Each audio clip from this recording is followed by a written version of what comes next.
ダクサイドフィル帝国を築きたお彼の支配は絶対的だった。彼の嘘の王国はバチャブタの進歩によって繁盛した。でも奥のチョアイは裏切りの種をまいた。彼の世界は少しずつ蝕めれていく。そして運命の歯車が回り始めた。ディトラクタカルトは彼の敵となり運命をねじめくげた。しかし敵は彼のうちにも存在していた。王の影が彼を悩まさせ続ける。闇のゲームは始まったばかりだ。終わりのない戦い。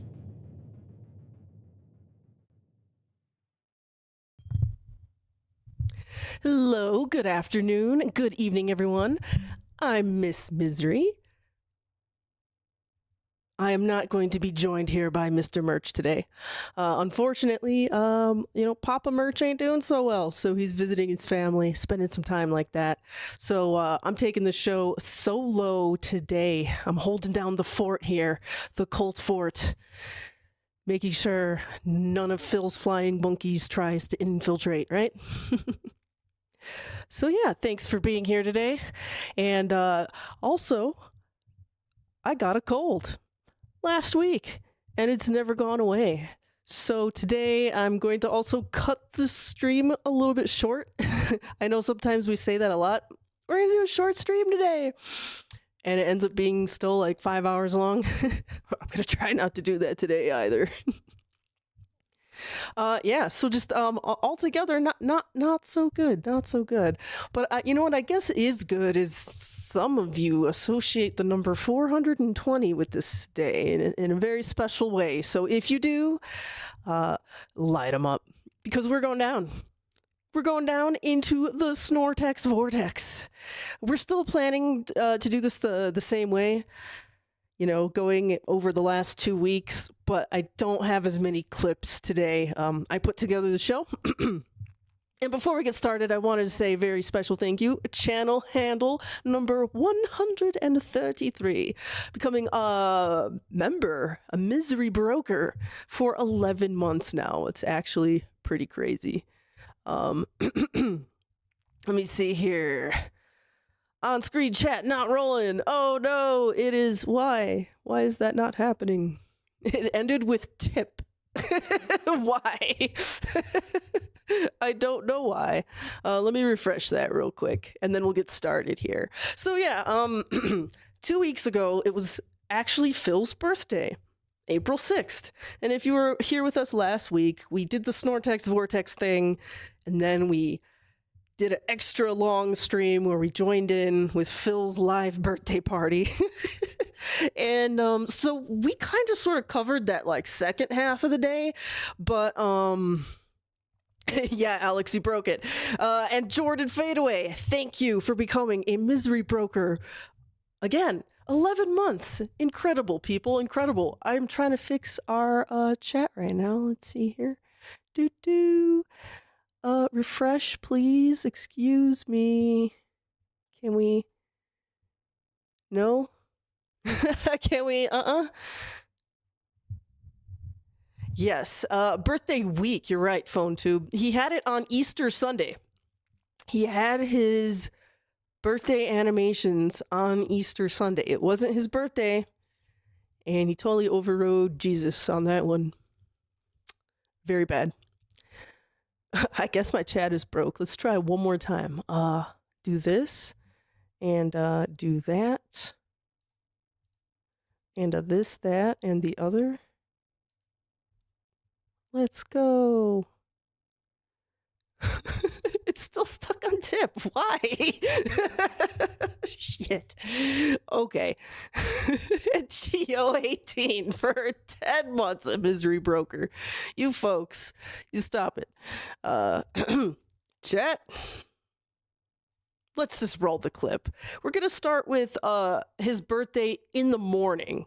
Okay, that's the part of the stream we didn't cover like at all. Okay, so if you want to take a look at the second half of the stream, well, just go and play last week's. Unfortunately, I didn't think his birthday was as fun as last year's birthday when he was like, "You guys like me, right?" and then started to cry.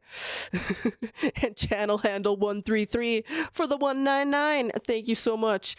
Cherry Juice for the sick merchants and HBD ALT. Thank you so much. Let's roll it. Good morning, everybody. Hello and welcome. It is that time of year again. It is April 6, 2026. Indeed, it is my real birthday. Happy 44th B-Day, King. Here's to 44 more. Thank you to Oh No, Not Him Again. It says, at what age does one become a silver fox? I think it has more to do with your hair changing color, does it not? For me, it's just beginning. Like, you can actually see it right here as you... So yeah, here's that baby birthday music. That really annoys me, and that was definitely like a dent head call right there. And I don't know if Phil gets what he means by silver fox. I don't know if he's being like purposely dense here, or if it actually just went over his big ass head. But I think this is a underhanded gay comment. You can see my beard went years ago.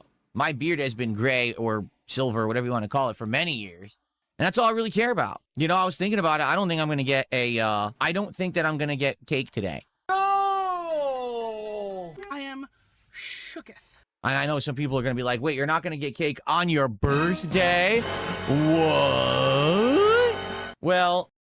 Well, Kat is really shitty at cooking, so I'm not going to ask her to make me a cake this year. And, yeah. So on the last, I don't think he really goes into it right here, but on the last stream we did, he has this weird excuse about how he was at the grocery store and he was going to get a cake for himself, but he forgot because it was also his mom's birthday coming up and he had to get something for his mom. Okay? Does anyone remember that? Because that was Phil's reasoning on why he didn't get a cake, because he was at the store like the day before and his mom jumbled his brain and he couldn't buy himself a cake because he got something for his mom and couldn't remember his stupid fat self. Okay, so that's the insanity here. He doesn't have a cake, and now he doesn't want Kat to make him a cake because her cooking sucks. And I don't think he wants to DoorDash himself a cake either. Aw. You know, I kind of goofed, and it's my fault. I'm the one who didn't buy the cake. I was supposed to get myself a slice of cake on Saturday when I was out grocery shopping. I didn't. I forgot. So I don't see the reason to spend a ton of money to order it, right? Like, I could order a biggest slice of cake for delivery. Why would I do that if I'm not really going to care about it? So I'm probably not going to have anything this year, and it's my fault. You know, it's all right. So, there you go. It's all my fault. Happy birthday to me. Shut up! I have received an incredibly generous one tip. That's hold on. By the way, shout out Mighty D. Thank you for this clip. Oh, yes, this is Mighty D's clip we've been watching. All right.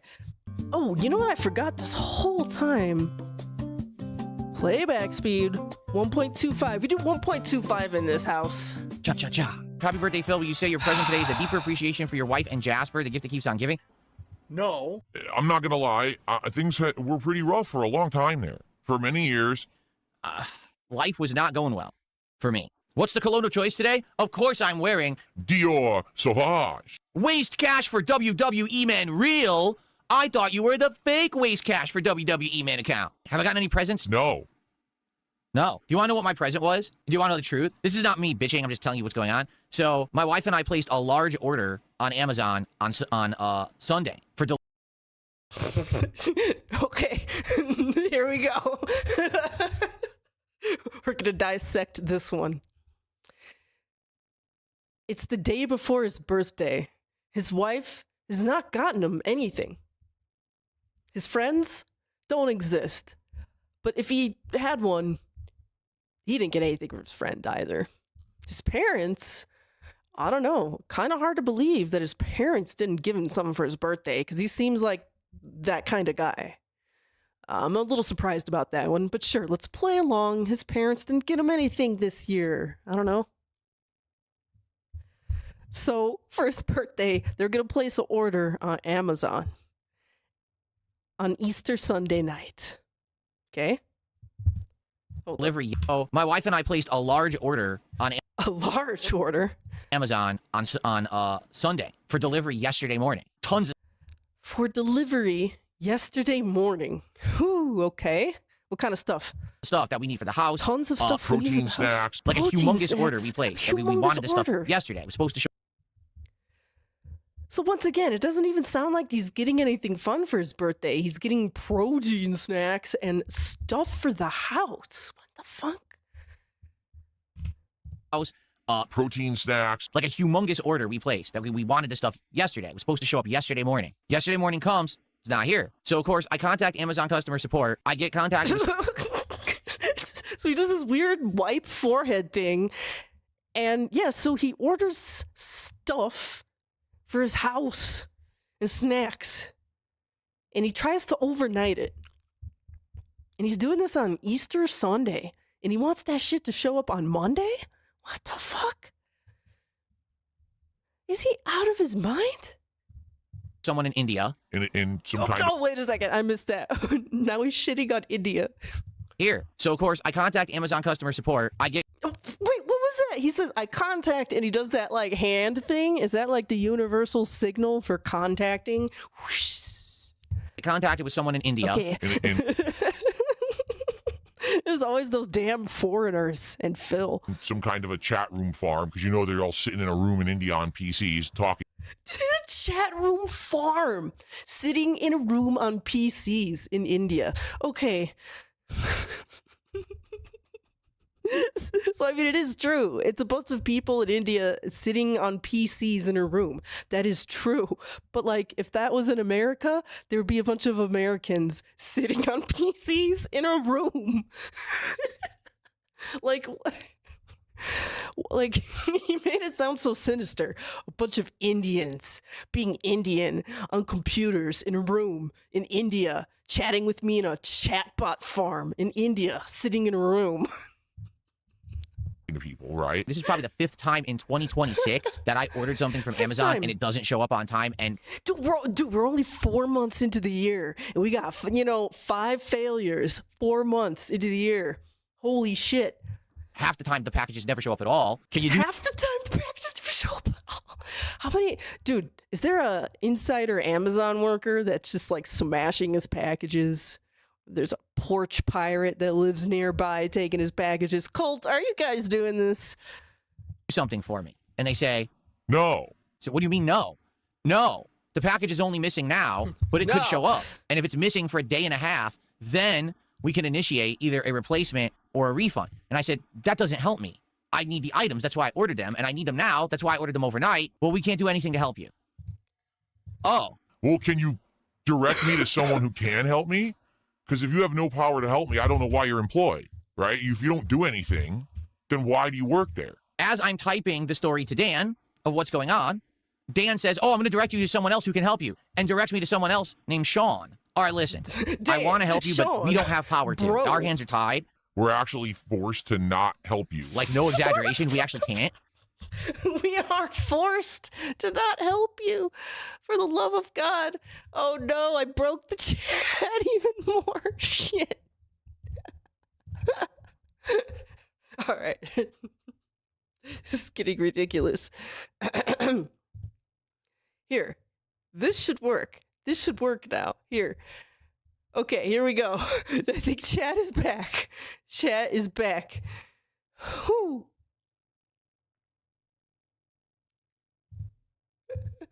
I don't know why this other thing is fucking broken.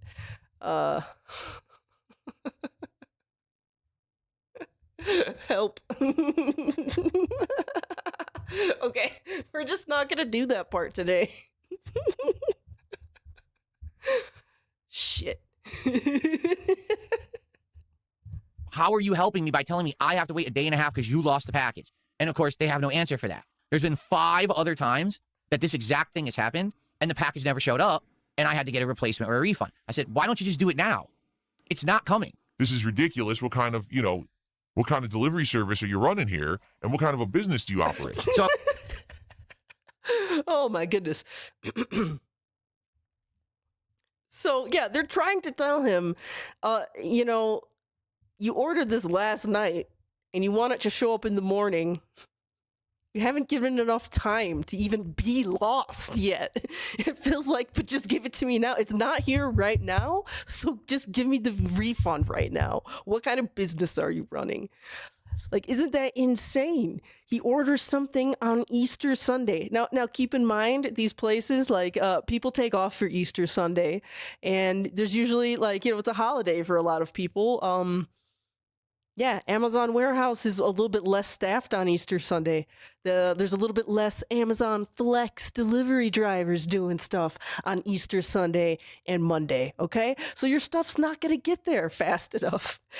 That's like trying to file a missing person report, but the person's only been gone for like, an evening, and you're maybe not sure where they are, and the police are like, well, you have to have at least 24 or 48 hours pass by before you could actually declare them missing. And you're like, no, we'll just declare them missing right now.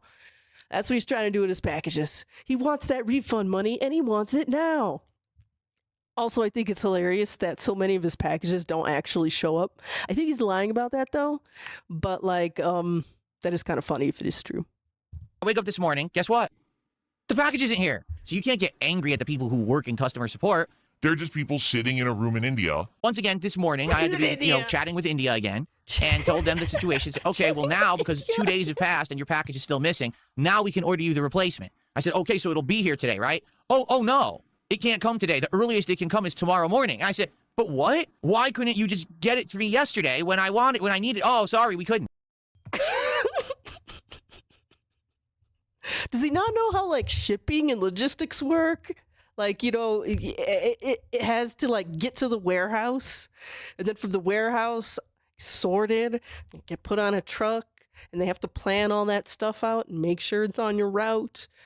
Does he not understand that, if the thing's shipped, it might take 2 days to get there, and then it's missing. So you have to replace the order, and it might take another 2 days to get there. It's not like they could ship stuff from the future. Let's see. Oh, I got to do math now, and I didn't get enough sleep. It's not good. He lost sleep over these packages not being there. He's probably seriously stayed up all night refreshing, seeing if his order was being processed. He's that type of weirdo. I got to do math. When I feel like it, I'm going to have a drink. I have right next to me a brand new, sealed, unopened bullet bourbon that I'll take some shots of over the course of the day if I feel like it. Oof. All right. So we have... if I feel like it. Wait, let's bring that back here. All right. I think that's Costco. Chat, do you think that's Costco? That I'll take some shots of over the course... Because, I don't know. That seems like a absurdly large bottle. There is depth to that bottle. There is length, width, and depth.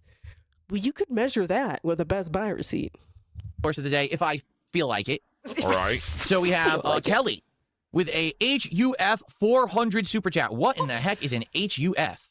I have no idea, but we're about to find out. Hungarian forint. That is Thank you, Forex Phil. the equivalent of $1.21.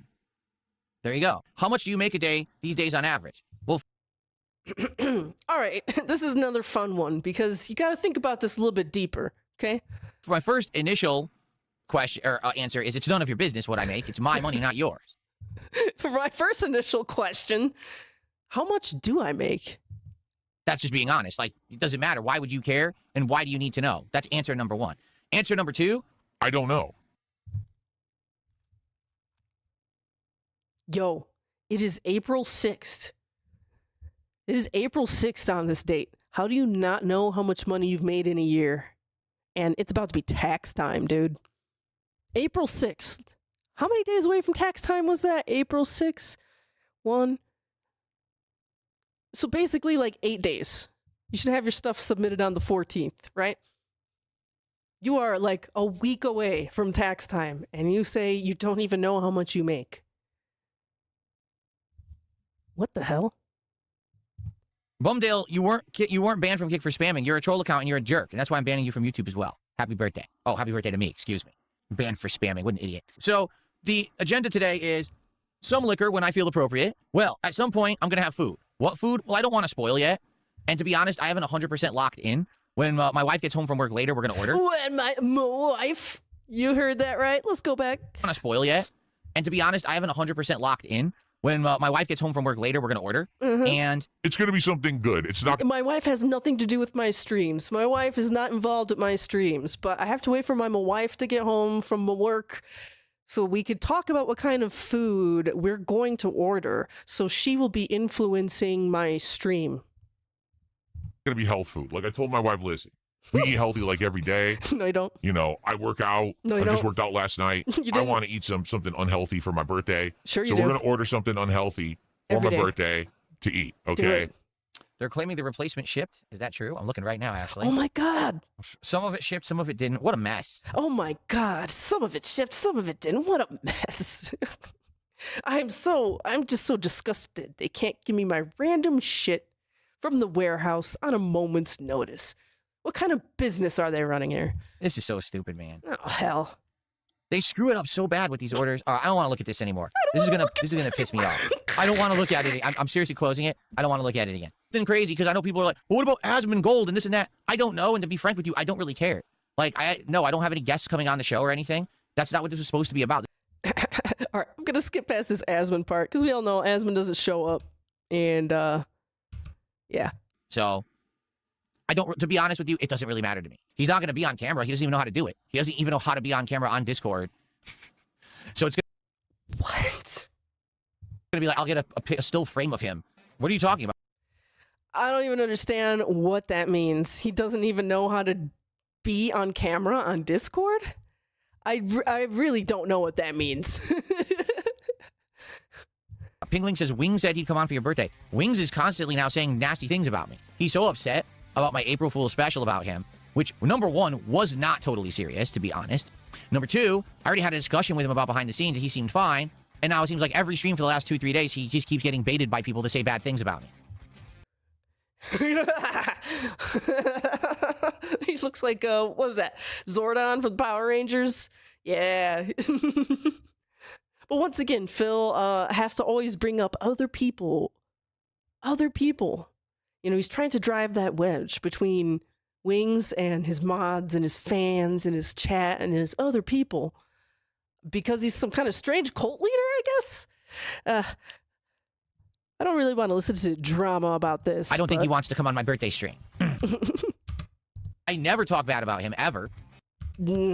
Say, burned a bridge. What bridge? Thanks for $2, but you're trying to talk drama about Wings, and I don't care. Today's not Talk Drama About Wings Day. It's my birthday. What has age taken from me? Okay. All right, guys, what has age? He's 44 years old. What has age taken from him? Mind you, aren't there a lot of like professional athletes and stuff who like their peak is actually closer to their 40s or in their 40s? I'm not a sports person, but I believe some of you are here. Aren't there like some athletes and stuff? All right.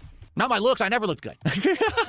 Not to say it's proven to help that weirdo clavicular hits himself in the face with a hammer. I don't think that would help with the jowls, though. Oh, I don't care. The facial structure isn't the problem. It's this extra right here, and I don't know what to do. What facial exercises do you do to get rid of the jowls on your face? Because I grew them when I got fat. I grew them when I got fat. I like how he like mushed it and his face got like incredibly red all around his jowls, but like it's still incredibly pale right around his eyes, like like a bandit mask, but like reverse. Like blood is not getting to his upper skull. The blood rushed to his snort sacs, but it's not like getting up to his head and his brain. That's when I grew them. When I was younger, if you look at pictures. 40 depends on the sport. Also, 40's ancient in sportsman terms. Oh no, maybe I'm wrong. I don't know. I thought people hit their stride in their 40s. Of me when I was much younger. Like, you know, if your best days were in high school, that's bad. But if like your best days are like in your 40s or 50s or something like that, you've probably That's probably a good peak for life, right? I didn't have them. Okay? And then when I got fat, it went to my face. And now that I've lost all the weight, I don't know how to get it off my face. All right, so Phil, you cannot spot reduce. If you want to lose the weight in your face, you're just going to have to keep losing weight all over, and it'll eventually leave your face. But once again, do you think this is some unnatural facial weight loss happening? Maybe it's happening a little bit too fast. You know what I'm trying to say? I don't know. This is a pretty good side profile here. His strange ear. His ear that's not human. He has attached earlobes. What does that mean? Actually, I have no idea what that means. It's just kind of weird. Don't most people have unattached earlobes? Like, it's rare if you do have an attached earlobe. I don't know. Mark, with a $20 super chat, says, this is for the weirdos that message me saying they're going to dox me for sending super chats to Phil. I'm 52 years old. I will support whoever I choose to. Keep it up, Phil. Thank you for that. I appreciate that. Anyone who supports me today, you likely will be harassed online. Here is the best way to handle it. You ready for this? Completely ignore it. Never, ever respond to it. Don't give them a moment of attention, because that's all they want.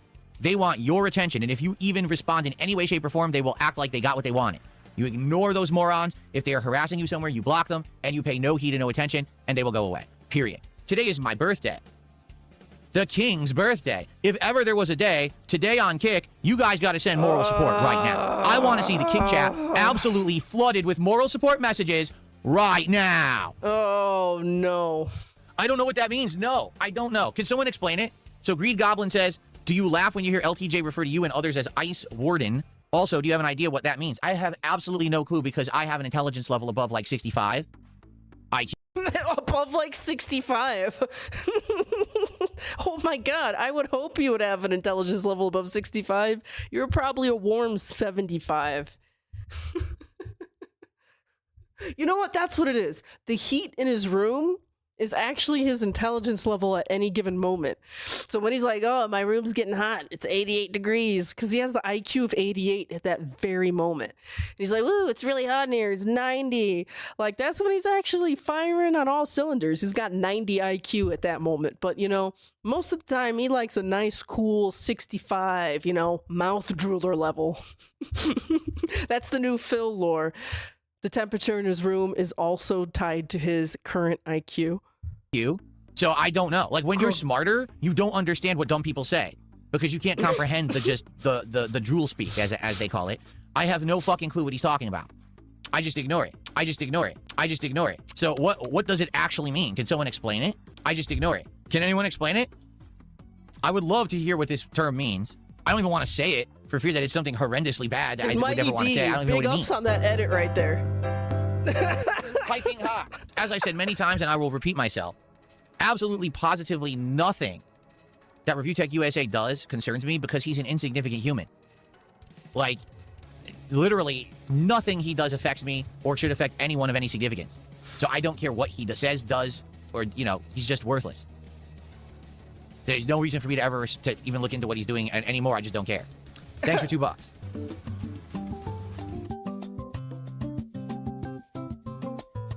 La la la la.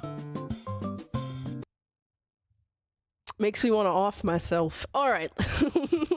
Espresso, right? I just Okay, can't. so once again, you know, he's 44 now. He's getting old. He's got to read his can with reading glasses. Espresso martini made with Cutwater vodka, coffee cream liqueur, and cold brew coffee flavors. 13% alcoholic volume. So there's basically 2 shots in this can. It's 2 shots worth. I like it. First off, he's got to like measure his like girly alcohol drink. Hey, look, there's nothing against Cutwaters. I think some of the flavors are pretty good. But, you know, nonetheless, it's, you know, it's not quite like a fizzy alcohol drink, but, you know, they're flavorful, you know? Can. But he's measuring it in shots. I think that says a lot about Phil's alcoholism behind the scenes. Now, check this napkin wipe. What the fuck? My nose.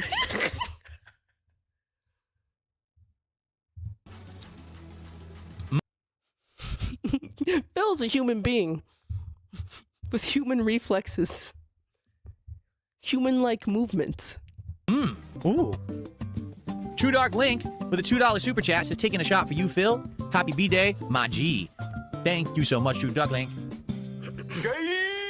Jai Hayes the Realist did a $2 super chat and says, happy B-Day, guy. I'm here to bury the hatchet. I don't know what you're talking about.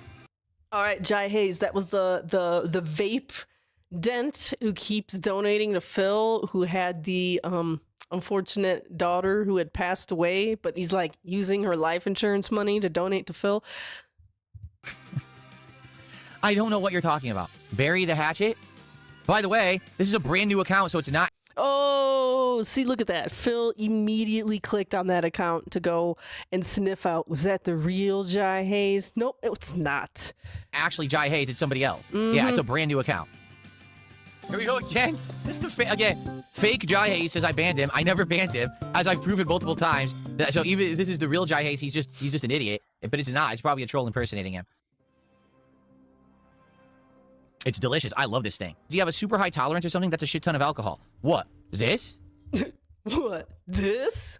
It's 2 shots worth. Plus that big ass bottle. He's like playing dumb. What? This ain't a lot of alcohol. It's just 1 Cutwater drink. No, bro. They're talking about the big ass Costco bottle of bourbon, whatever you got. This is 2 shots, and I've drank half the can. What are you talking about? I'm not actually going to drink this. Are you crazy? I'm not actually drinking this today. I'm going to have maybe a shot or 2 of it. Like I said, if a big contribution comes in today, maybe I'll have a shot. I'm not going to just drink that whole bottle. Are you crazy? I'll be in the hospital. I'll be dead. Oh, here we go again. Did you see the Ice Warden in Crimson Desert? If someone could explain to me what that means, that... Okay, so, we're going to go ahead a little bit right here. We're going to start at... We're going to watch a little Evil AJ match real quick here, because... he decided to play some Street Fighter, and there's like no one playing this game. So Evil AJ is like the first person to match with him. Big ups, Evil AJ. What is it, 1549 here? Here we go. Boop, close enough. So we'll watch one of his matches real quick, because I just thought it was pretty hilarious. And, you know, they did have some back and forths, as Phil said. See how this goes? I have no idea. What the fuck? Why is that hitting me? What the fuck? Oh, they fixed a glitch in this one. Yeah, so keep in mind, they fixed the glitch in this one. So he was trying to cheese this with Evil AJ. Didn't even want to fight fair.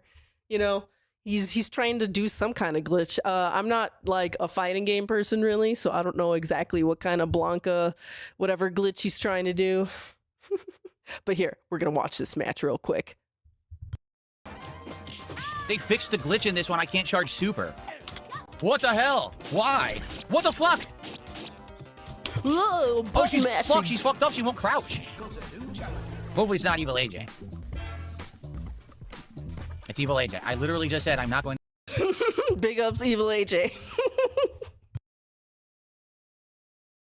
to play Evil AJ again, so... My wife, you're upset my wife worked on my birthday? I'm working on my birthday. I'm literally working on my birthday. Why wouldn't she work on my birthday? We have time together later in the week for our wedding anniversary. That's when we're spending together, not today. Like, look today. Are you aware? The first person I played was Evil AJ, the original Detractor. The original Detractor. Big ups Evil AJ. But actually one of the very first DSP Detractors, like up on YouTube, was DSP Cult Leader. Although Evil AJ has been in the game a long time. Long time. Look at that matter-of-fact face. Getting your own lore wrong. Damn, dude. But we all know that he was a piece of shit on SRK forums, and people disliked him even back in that day. And you could say that maybe some of the SRK and fighting game people were some of the original Detractors. That's the original Detractor. Who made This Is How You Don't Play cat, About Me over a decade ago. Yeah, Mr. Birch ain't here to deal with needy cat meow meow meow. So I am gonna have to go do that real quick. Let's listen to this rant. Literally sitting there waiting in the wings, buying the game so he can be my first opponent on my birthday stream where I'm drinking. And if he had beaten me, which he didn't, I beat him in the set. If he had beaten me, he would have made all these highlight videos about how he beat D.S.P. and destroyed him on his birthday. That's how these people are. They're fucking crazy.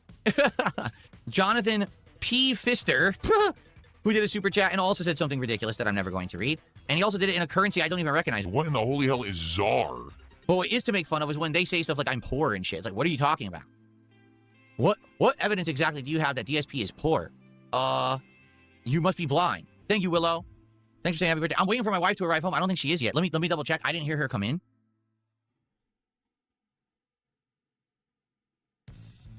Sorry, she's not home yet. I would have gone on break already. I'm waiting. She's still not home. I hope she's all right because usually she's home by now. It must mean there must be intense traffic or she got hassled at the job to stay later or something. I don't know. You want me to talk about Outback Steakhouse? Put it on the back of a 20, brother. My email won't load. I wanted to shout out this tip, but the email won't load. The email literally won't load. What the fuck is going on? I'm reading it on my phone because my email won't load. On my desktop, it says no internet connection. No, stupid. I have an internet connection. I'm literally right now on a fucking stream. But we could try the other games and then we can play Mario World after. But I'm hungry. So give me a sec. I'll be right back. The food isn't here. He delivered it somewhere else, and I have to go find it because the guy's a fucking idiot. Nice so I'll be right back. Stream with another person so they could cat wrangle. All right, this is actually legitimately where I wanted to stop this clip because we shit on his pizza the last time we had a stream. This does not look like he got it from a pub. It looks like he got it from DiGiorno. All right. Thank you, folks, for sticking around. Like I said, this is going to be kind of an interesting stream today. All right, so, yeah, everything else on the birthday stream, you can just check out our last stream because, like I said, we did, like, the second half of that. All right, so the next day is April 7th in the Snortex Vortex. And he doesn't even track his earnings. Again, he reiterates his financial... No! Not this! Disaster stream. I didn't think I still had that copy-pasted. Jesus. All right. What am I talking about? After eating the food, after drinking liquor and all of that, okay, basically, I was pooped and I was like, I'm not hungry. Like, I have no desire to eat a sugary snack right now. The liquor is enough, you know what I mean? And like I said, people were contributing. I was taking shots and stuff. Like, oh, I don't want to have, you know, something sweet and chocolatey or anything now. So it was fine that I didn't have anything for my birthday. Cope. I didn't have any cake, and I didn't get any presents from anyone who actually loves me. And the Amazon guy from India couldn't deliver my packages on time. What a fucking mess. Really, it was. It was all right. And so, by the end of the marathon, all right, that was, no exaggeration, likely the most attended, most engaged, and most supported birthday marathon I have ever done on this channel. I doubt ever I had over 4,000 viewers watching me at once for a birthday marathon before, nor do I believe that I probably ever got that level of support. I could be wrong, because I don't remember. I don't track that stuff. You know what I'm saying? Like, some people would be like, oh, the most I ever received was this. I don't pay attention to that. Yes, you do. You have the number in your head. What is it, $3,000? That you want to make more than that in one stream? Because to this day, the number one amount you've made, $3,000, came from the casino and the casino boys and their fans. Yep. And that bothers him to this core. Gosh, how many weeks ago was that? Where someone asked Phil, like, what are short-term goals that you have? And, you know, he kind of did this, I don't have goals thing. But then he did some soul searching. And one of his goals that he wanted to do was make more money than that $3,000. Because it's like haram money, you know? Like, it's tainted by casino. It's haram. He needs that halal money. He needs that, like, pure $3,000 donation directly to him. You know, but I mean, I'll just say it was amazing. Like, certainly I was not expecting that whatsoever, right? The thing I do want to emphasize, because some people, of course, will say something stupid like, well, the only reason that you had a good marathon was because of Asmongold. Well, listen, I am certainly not going to downplay the fact that he hosted the stream and I got an insane amount of eyes on me and I got a bunch of boosted support because of that. I'm not going to lie. At the same time, I want you to understand the marathon was going well before that. We had great attendance all day. For me, I think on YouTube, I had over 400 viewers on the stream and over like 100 viewers on Kick all day. And the support was great. I think before Asmongold had even looked at the stream, I was up to like $600 of support. So it already was doing good, and then it like basically got like doubled on because of the Asmongold detention. Okay. Doubled on. So yeah, that was the clip I wanted to show you. Just that little short part. You know, he's pretending he doesn't pocket watch his own self. His own self? What did I just say there? Anyways, I got one more clip for you on April 7th, and it's like, you know, everybody clapped. The delusions on this man. This Okay. He's ruthless. Okay, so he's playing what is it? The rental game. Oh yeah, big ups Snort Burnell for this clip. Who did the last clip? I don't even know. Ooh, I'm sorry. But big up Snort Burnell for this one. I am a thief. This person's good at checkout. Look.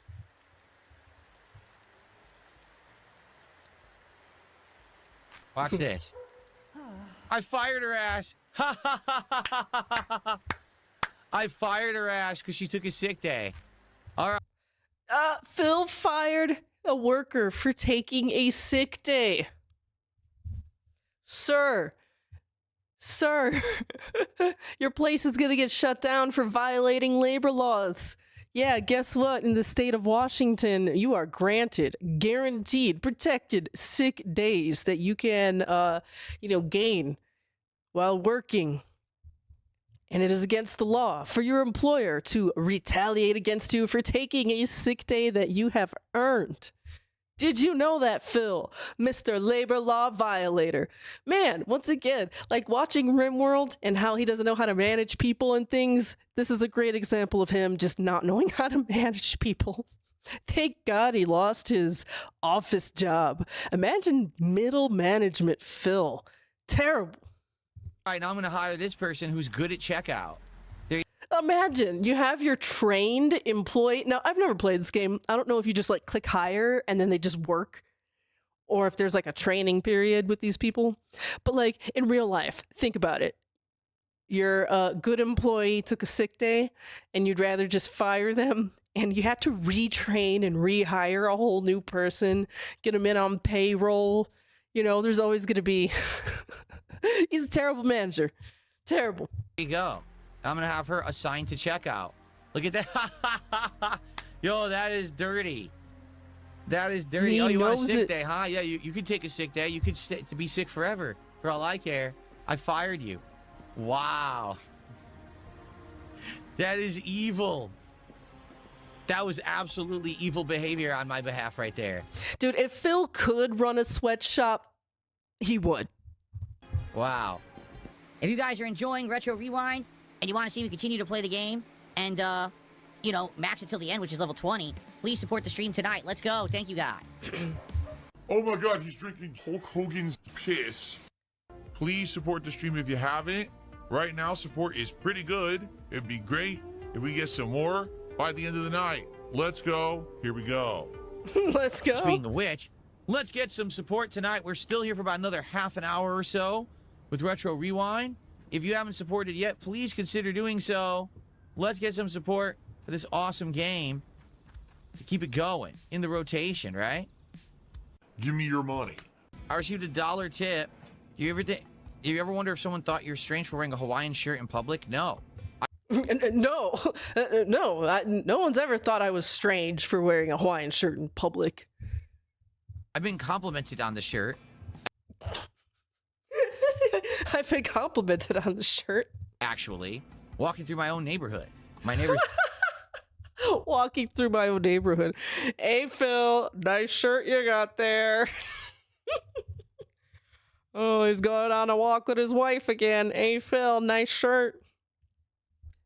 Looking nice and muscular there, Phil. They're like, oh, cool. It's that season. I'm like, yeah, it's warmer It's that season. now. It's time to bust them out. Because you may not realize this, people actually like these. I buy them at stores. And I buy these shirts at stores. Holy shit, folks. they're not cheap. Like, I actually buy these at stores. They're made for human wearing, you know. I buy these shirts at stores. They are not cheap. They are made for human wearing. Folks, run away if someone talks to you like this in real human life. I'm sorry, I want to hear that again. And they're not cheap. Because you may not realize this. People actually like these. I buy them You may not realize this. People actually like these. at stores. Buying them at And stores. they're not cheap. They're not like, I actually cheap. buy these at stores. They're made for human wearing, you know? Human they're actually wearing. fashionable. Actually fashionable. Oh my God, he's drinking Hulk Hogan's piss. Tomorrow is Action Day. Okay. So that is some insanity level stuff right there. Like, absolutely delusional. And everybody clapped. Oh, Phil, it's the season. You know, I really do think that Phil says these kind of weird ass things to his neighbors if he does like see them outside. You know, I really do think he says these kind of things to his neighbors. Like, oh, hey guys, it's spring. It's the season for Hawaiian shirts. You know, just like weird shit like that. Oh, I'm putting my air conditioner in. It's the season. And I think he repeats this kind of stuff to his neighbors. And he's lived in his neighborhood long enough now to where, like, they've probably caught up on his seasonal patterns, right? And I totally believe that, like, some of his neighbors are like, hey, Phil, it's the season. Nice shirt. You know, like, kind of tongue-in-cheek, making fun of him a little bit. I would love to be one of Phil's neighbors, just to see the kind of nonsense that happens. So let's go ahead and move on to April 8th. Crimson Destitute. So this is some pretty good stuff here. We're going to do a little bit of dealer's choice here. I want to watch some of his gameplay. I love these kind of games where Phil has to be like creative and figure out things on his own. Like, this is very similar to like Breath of the Wild and stuff like that, where he just doesn't grasp creativity and open world and, you know, no yellow paint. Oh, wait a minute.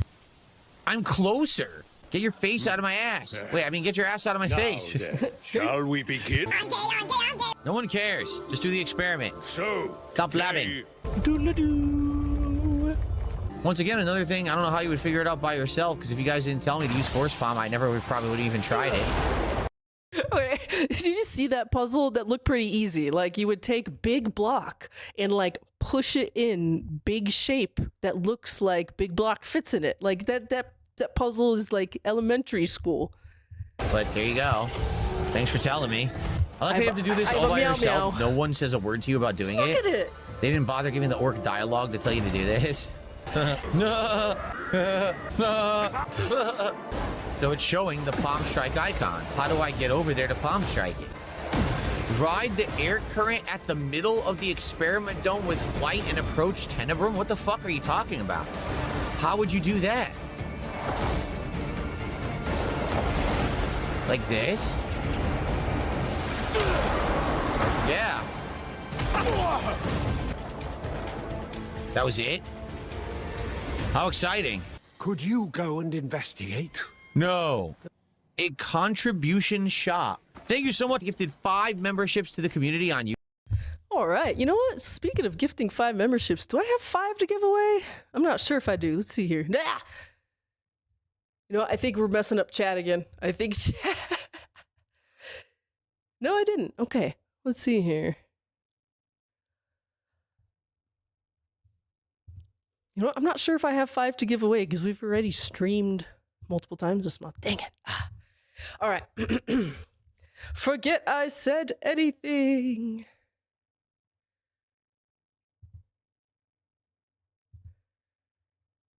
No, here we go. I do have 5. Boom! Phil talking about 5 memberships. Let's see. Zoso, Shiru Payne, TJ Stars, R Fooder, Double JP. Congrats. Spam emotes in chat. Now, I'm going to do a moment of zen here. Whew, we haven't had one yet in our stream. So once again, we're going to click some random part of this video, and whatever Phil says next, we're going to hold in our hearts until the next zen moment. We must think about it, okay? It's very important here on the day of 420. We could take an extra moment to, like, you know, get real deep about it, dude. Right here. I think right here is good. What's he gonna say?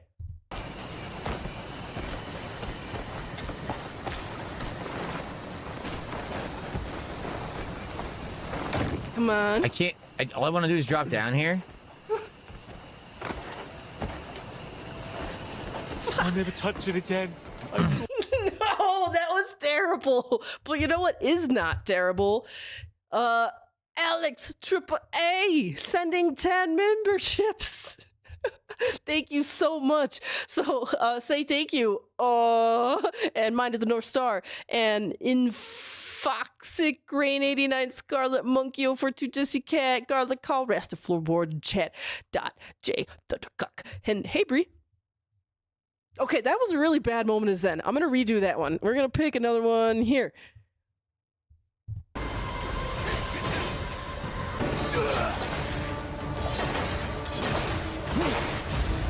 Maybe that's it. 3 phases. Good thing I have so much health or healing. I love a game that has all gameplay elements that don't work in boss fights. You can't parry. I did the stun out of the charge. It wouldn't stun. It doesn't work on that boss. What does that mean? I did the stun, but it doesn't stun? Yeah, let's think about that one, Phil. That'll be our moment of Zen here. How do you do a stun on a boss, but it doesn't stun? How do you even know you did a stun then? Stun out of all gameplay elements that don't work in boss fights. You can't parry. I did the stun out of the charge. It wouldn't stun. It doesn't work on that boss. And then the boss jumped through the wall and hit me. Yes, he's a boss. Because he's a boss, Phil. They, like, are extra powerful and strong, and I don't know, maybe they can negate some of your stuff in this game. I don't fucking know. I've actually not played this game yet. I really want to, but maybe I'll have free time in, like, May or June or something like that. I really don't have time for a big game like this right now. I really am dying to play this game, though. Like, legit. All right, let's do one more kind of dealer's choice here. What's happening here? I don't know. I don't know what's happening either, Phil. Whatever. Let's go this way, I guess. Wait, okay, let's bring it back. Because I'm just as confused as he is right now.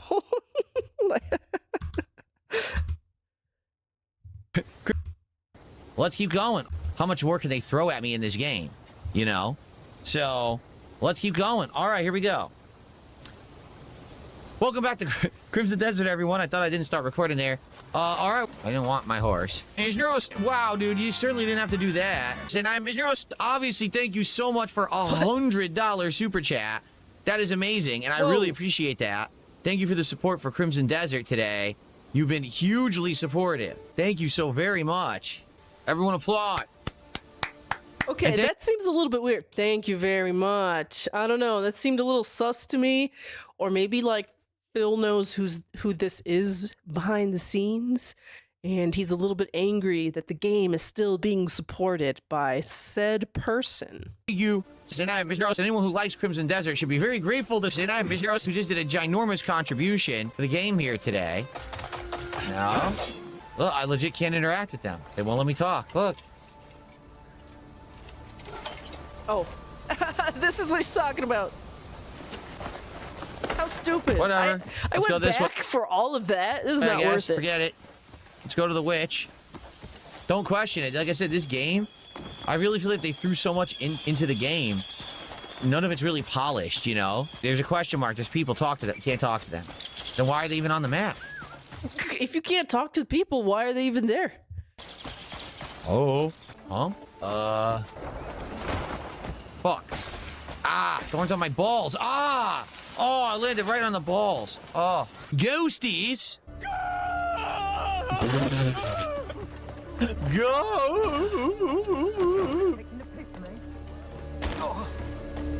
I pooped my pants. Oh, God damn it! It's always about the it's all about the genitals, baby. With Phil. All right, that's enough of that. I just wanted to show a little bit of his terrible, terrible gameplay and his terrible commentary. All right, I'm gonna move on to the next. We're still on April 8th over here. We got Bale Mary Super. So he gets really salty. He plays Street Fighter at night, and this is some of the saltiest I've seen him. And he may have permanently rage quit Street Fighter forever after this one. I don't know. I think he'll still pull out Street Fighter 6 at some point in the future. I don't think it's gone for good here, but Phil thinks it is.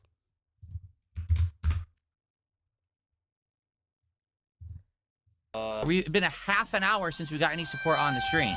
Let's go. Let's go. Let's get support for Ranked Honda. By the way, Dreambert, you got banned on DSP's YouTube channel today. What did you do? And what's up, Meth Bear? He had to attend to family things. Papa Merch ain't doing so good.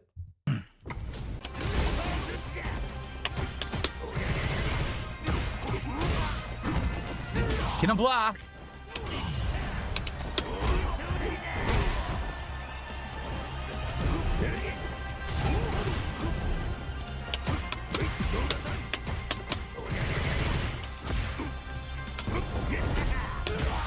That's it, that's game. Because he mashed. Can't do anything.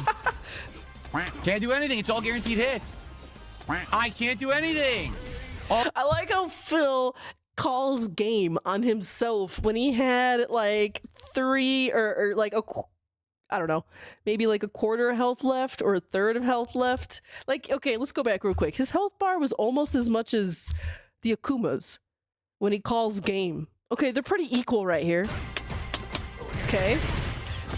Phil's being the aggressor there, okay. And then, oh, he misses. That's it, that's game. That's it, that's game. He calls game when their health is like that. He gives up. He takes his hands off the joystick. You could hear when he stops mashing. Because he mashed. Can't do anything. Can't do anything. It's all guaranteed hits. I can't do anything. All I can do is guess throw. You can't counter a throw loop in this game. You have to guess and mash like a scrub. That's all I could have done was mash throw loop. So the guy's a terrible fucking player. He knows it. He gets away with it. Fuck this piece of shit. Thanks, Princess Luna, for a gifted membership, and thank you again, Jairus, for $2. What a piece of fucking dog shit player. What a horrible fucking human. Holy fucking shit. Relax. Some people just can't control themselves. Nothing I can do. Nothing I can do. That's twice in a row. Nothing I can do. That's 3 times in a row. 3 times. That's 4 times in a row. Oh my god. See, this is a pattern player right here. And he should be pattern blocking. And I love the name on this person.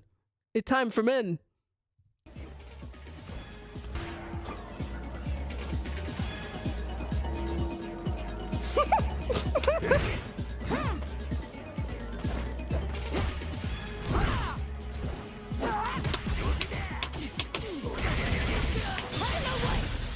Goodbye. I didn't do anything. What? I didn't do anything there. Mash jab. All right, so this night goes on, and he gets saltier and saltier. We're going to skip to about halfway through salt. Okay? Because pretty soon, the salt boils over. That's it. That's game. She just mashed low medium. It beats everything. You literally didn't even play. You just stood there waiting. And the game lets you win because your character's better than mine. Your low medium kick beats everything I have. You suck and you win because of a character selection, not because you know how to play the fucking game. You fucking suck shit. Wow. Terrible player, and I can't do anything about it. Nothing. Nothing can be fucking done about that shit. Awful game. So Street Fighter is that simple. If you pick a certain character, you're just gonna win. What? Are you kidding? Unreal! It didn't. And I love how this is the next follow-up match where it's like a mirror match. So that like completely like shits on Phil's theory about if you just pick a certain character, you're gonna win. Because now he's losing to his own mirror. Give me EX headbutt, so he got a counter hit. I did EX headbutt there.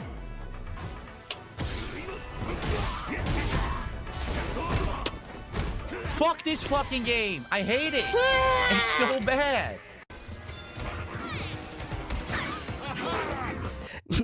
So the salt continues, but then he has a crash out right around here.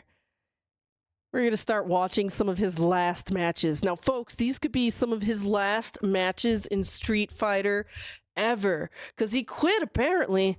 So he mashes jab and gets rewarded. Are you kidding? He's rewarded. He jumped and whipped, so he just started pressing jab, and he did jab level 3, and it rewards him with this damage.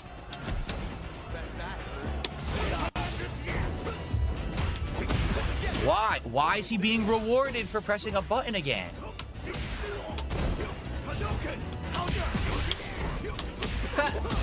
Dude, again he was rewarded. He was rewarded again. Yo, I can't do anything. You can't do anything about it. It's fucking It rewards. The game doesn't work. He gets away with just doing these buttons over and over. I literally can never hit him. Buttons. I literally can never hit him. It's always his advantage. He's flowing. He's recovered. He has priority. When does Honda get to attack? I distinctly remember seeing Honda attack and miss. When does Honda get to attack? Never. It's always he's endlessly recovering, and I always have to take damage no matter what. This is just terrible. I hate this game. At this level, this game is just not fun or playable. Gorilla Pimp Chew says, And now it's time for Min again. Why the fuck does it exist?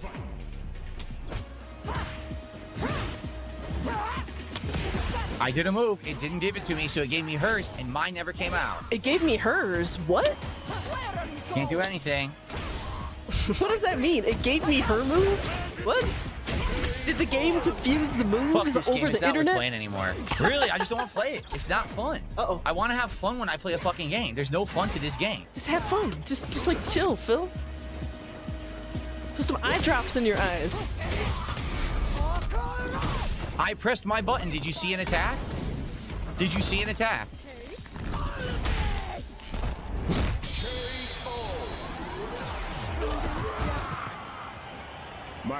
It just stuffs everything. What do you want me to do? I walk forward medium punch. I get nothing. She gets a move. That's it. So there's no point to playing. Depressed side, Phil. It's just a complete waste of everyone's fucking time. Why? I'm not doing this no more. Like, I'm serious. There's no point in playing ranked with these mid to low tier characters. They can't win. People who spam online lag patterns win. There's nothing you can do about it, and there's no fun or no way to fucking... Unless I'm going to play this endlessly, I'm just done with it. I'm going to play other characters and just do casual and not give a fuck about this game. Which is what I should have done tonight. Wow, imagine playing the game, Phil. To this day, Phil has never even played through the entire roster. There are characters he's never touched. He has bought this game 3 times. He's bought the Cadillac of joysticks. He's bought the Lamborghini of joysticks or whatever. Like 3 times over as well. He has yet to play everyone in this roster. That is insane to me. I don't even play fighting games, but if I like sit down with a fighting game, I have fun going through every single character and trying them out. Like, it's just fun to do. Like, have fun, Phil. I think he like said the answer right here. He should try other characters and just play casually and just have fun. But for some reason, you know, he still has like that chip on his shoulder of that 2004 legacy. He's got to be good.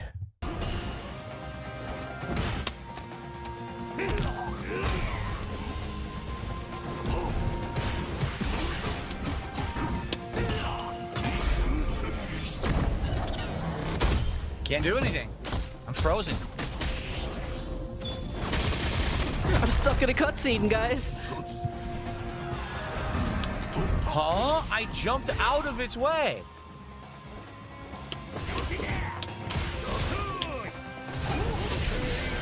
Double block. Dude, this is insane. What's the point of playing this game? I'm done. I'm done. He did the teleport. I jumped. Dude, this cracked Phil. Doesn't it sound like he's about to cry right here? Like, the last time I heard this was when his parakeet died in Minecraft, and he was trying to, like, laugh over the fact he was, like, cracking and about to cry. Same voice here. Listen to that again. Double block. Dude, this is insane. What's the point of playing this game? I'm done. I am done. He did the teleport. I jumped out of its way, and then I pressed a button, and the game said, oh, you didn't do anything, and then he got to attack after his missed teleport grab. I don't want to play anymore. I don't. Like, I'm done. If I'm going to play this, I'm going to play other characters, casual play, try to learn with them, see what their changes are. I'm done playing this shit, right? There's no point. Tonight, the people who beat me suck shit. They don't know the game. All they know is pattern play at this level, and the game doesn't react. Every time I go to react, it doesn't work, or you get the wrong move. Oh, look, I punished Akuma. Chop, chop, EX push. I didn't do fucking EX fucking push, you piece of shit. There's no point. No point. Waste of everyone's time because there's no gameplay there worth watching. Every time that I get something... Dude, there was plenty of gameplay there worth watching. Like, when you got your ass beat. Going, something drops, something doesn't work, I can't block, the fucking inputs are delayed, the game sucks. Your game sucks. Your game is still a piece of fucking donkey shit. It's an online scrub pattern play game. Absolutely no reason to play it. And that's a shame. That's me trying. Because tonight I said I was going to either do casual play or ranked. That was a complete waste of everyone's time. What just happened? There was no reason to even bother. The connections were awful. You saw most of the connections were 50, 60, 70 milliseconds. I think I played 2 people who were like 30. Ranked play, waste of time. I just don't care anymore. Yeah. I don't care. If I would care if I was going to go to tournaments and shit. I don't care. So fuck this game. No. Uniqueness, thanks for $3. No next time. I'm done. I'm not going to play ranked anymore. There's no point. Okay, he's not going to play ranked anymore. Okay, so we may still see some casual Street Fighter, but it's probably shelved for a while. I will play Lily. I'll play Dalzim. I'll mess around with other characters. I got to go back to Blanca. I never even played Blanca in like 2 months, right? I'll play around with them. We'll have some fun with casual play. Why doesn't he just like try the other characters for fun? I just cannot understand that about Phil. There's no point in playing ranked. I will play the same people with the same shitty connections who play the same pattern play, and it won't be fun. We won't see any variety. We won't see anyone who's competent at the game. All you'll see is the same ad nauseum. Oh, look, I got away with it because the game lags bullshit. And that's not worthy of anyone's time. And that's not the game lags bullshit. And that's not worthy of anyone's time.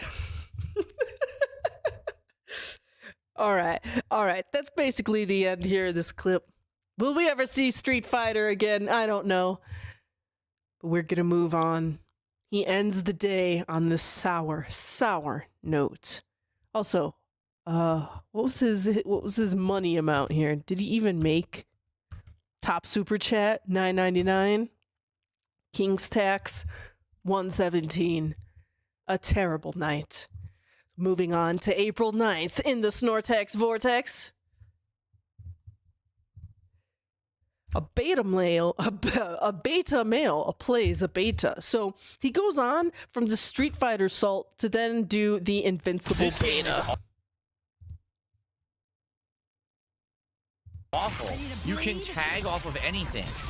So I could be blocking. You do one single fireball. You can tag after a fireball.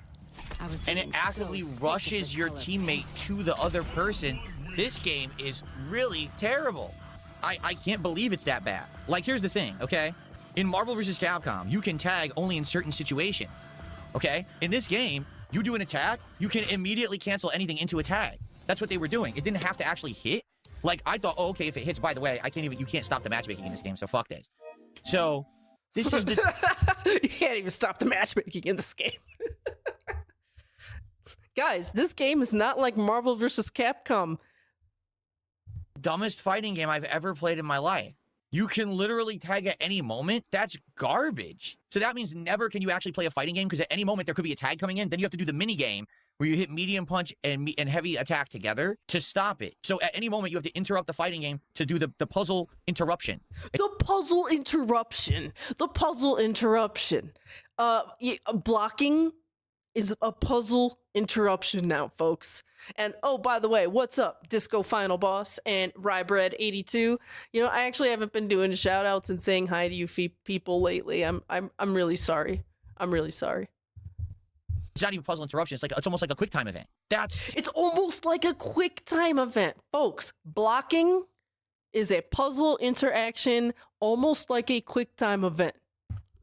terrible. Like, no exaggeration, that's one of the worst things I've ever seen in a fighting game. So, for the people that had more wins than me, how did they play? Jab, jab, jab, auto combo. Once the auto combo ended, call out assist, which locked you in place. Jab, jab, jab, auto combo, and then assist again.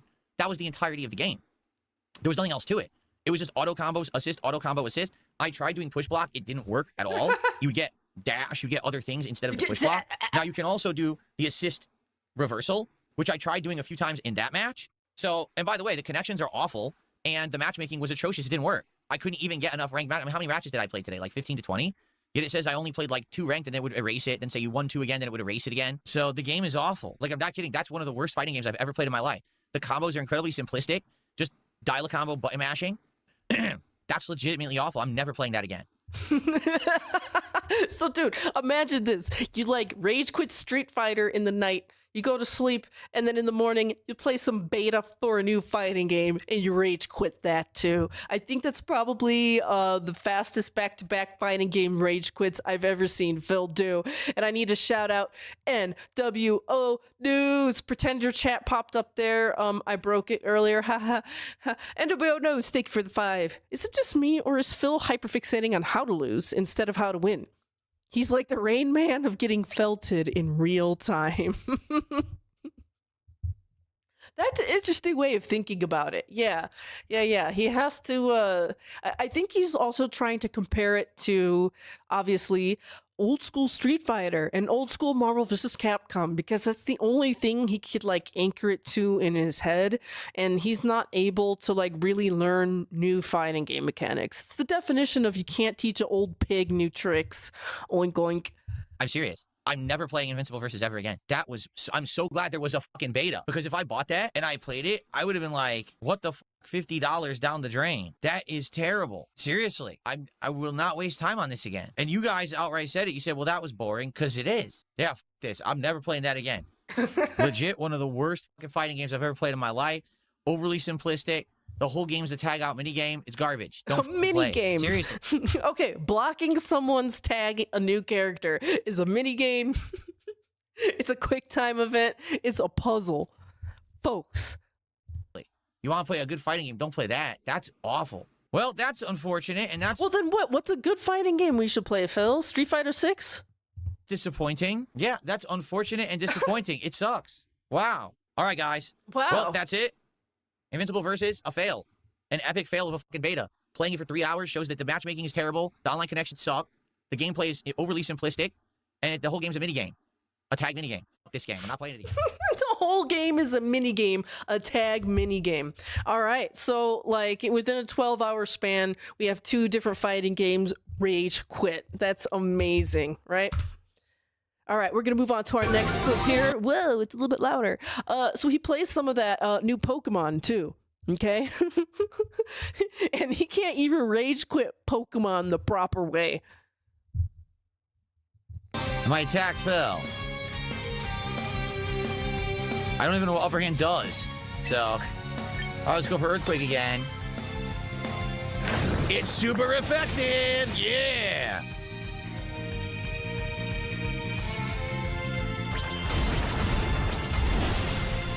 Sheesh, that hurt. That was also super effective. So guess what? He's probably going to kill me next turn. Yep. There's nothing I can do. Because Bulldoze lowers your speed, so there's nothing I can do about it. Yep. There's nothing at all I could do about it. I was going to lose no matter what. Ooh, focusing on losing. That's a great point. He just does it again. So all I can do is body press. That's it. Like, literally, that's it. Or I could go iron defense a couple turns. Or I could just go for body press and hopefully beat him in 2 turns.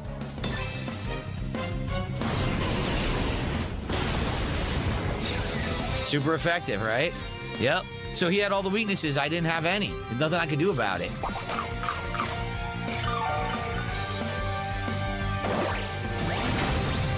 There was literally nothing I could do.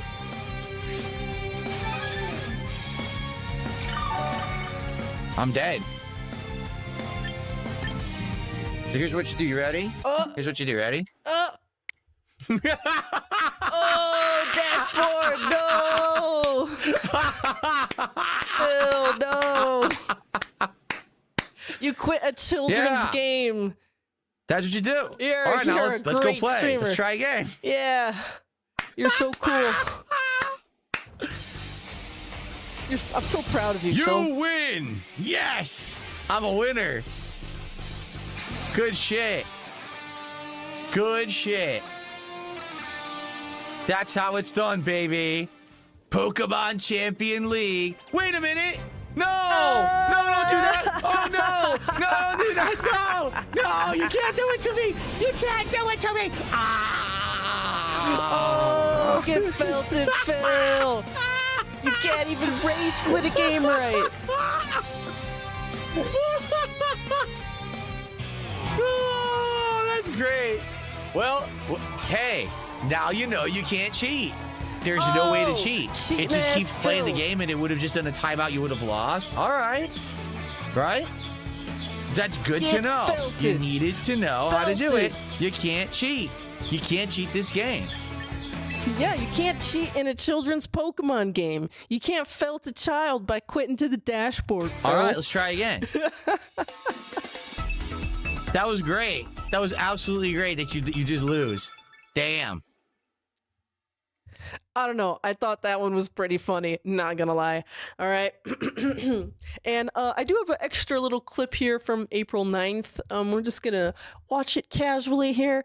It's by a underrated Detractor. And that is Detractor Red. So, you know, if you give him a second, go subscribe to Detractor Red on YouTube. He makes good stuff. He streams too. By the way, that last clip was from Ann Lee. I gotta shout these out. So yeah, go to Detractor Red's channel, give him a sub, because once again, I think he's a little underrated in this space. He's like a secret, you know? Gotta let the secret out. So he does a little bit of an audit here. We're gonna casually watch it. Oh, sorry, folks. Let's. I keep forgetting to go to 1.25 in this house. Failure day. Jade is here this morning. How you doing, Jade? It doesn't seem like the game is designed well enough to play it at a meta level at this point in time. And I don't think that Capcom is going to be investing more money to improve the netcode so that it will be a better online experience at this time. I just don't believe it, okay? And so, I'm done, okay? I'm not playing it anymore. I'm serious. Like, Street Fighter 6, unless there is some huge reason to return, I'm not returning. Jade says, day one, I was so happy. All right, so you heard it here, folks. He's not returning. Yesterday night, he said no ranked, but now he just says he doesn't even want to return. So I don't know. Is he going to return? But now we got some Jade speak.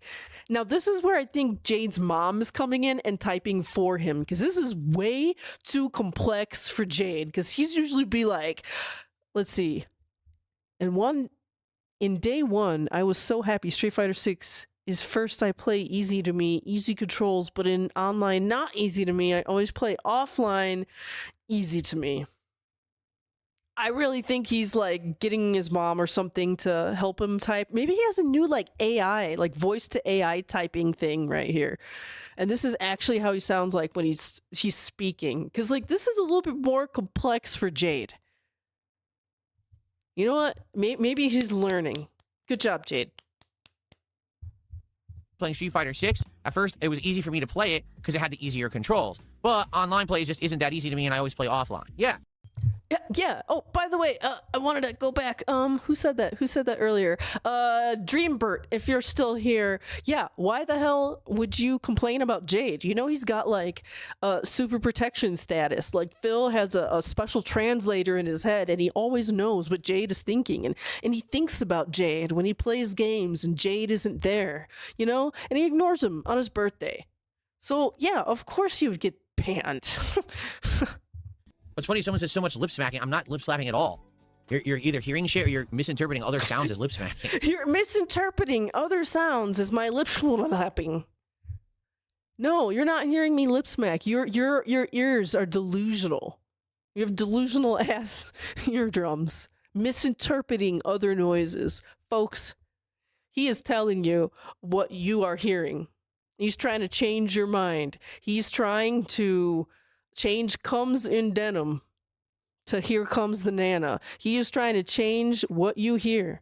You are misinterpreting, folks. There's no smacking going on right now at all in any Nope. way. Mm-mm. Guys, if you let me try Never out was. a new fighting game style, please support the stream. Let's go. Let's get some support for Invincible Versus. If you like something different and you want to see me maybe try this out later this month when it comes out, please support this stream. But guys, please support the stream. As you can see, we had a ton of support come in during the morning show, and now I'm playing the game, and there's been nothing. Like, I'm not even kidding. There's been no support at all for the hour I play the game. So please support the game. Let's go on break. I'll come back in about 10-15 minutes. We're going to play for 2 more hours of online play of Invincible Versus, try to figure it out and go from there. Okay? Please support the stream. I'll be right back with more. So, if you guys are chilling and interested in seeing me try this new style of fighting game, please support the stream in some way. If you're Whew. So it takes them a long time to get started with that. Someone who knows anything about fighting games, what makes a fighting game good, and maybe they'll make a better one next time, because that one's at complete ass. Incidentally, Lance was the only person who contributed this morning on Kick, except for one other person. I think it was Supportive Support who did 500 kicks. So a nearly dead stream on Kick earlier today. All right, I just wanted to show off a little bit of Detractor Red, and like he does these kind of fun audit styles. Go give him a sub. Once again, underrated in the space, I think. Now, the good news is on April 10th and 11th, he has a day off. He actually has 2 days off. That's pretty cool. That's actually really great for me because I don't have to stay here as long, okay?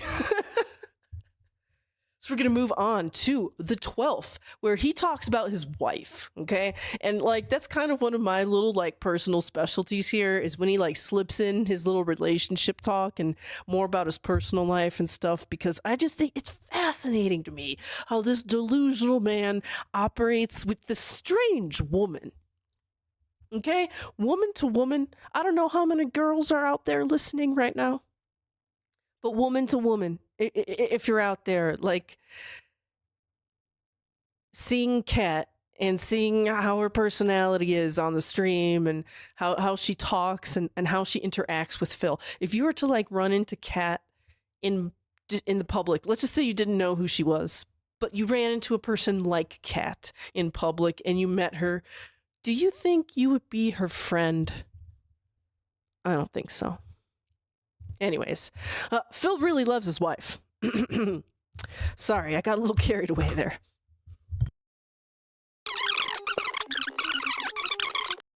Speaking of other people you need to subscribe to, Denim Banana.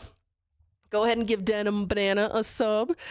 Someone else who started doing Detractor videos, I don't know, came to my attention not that long ago, and I think Denim Banana needs to come to many more people's attention, so go sub.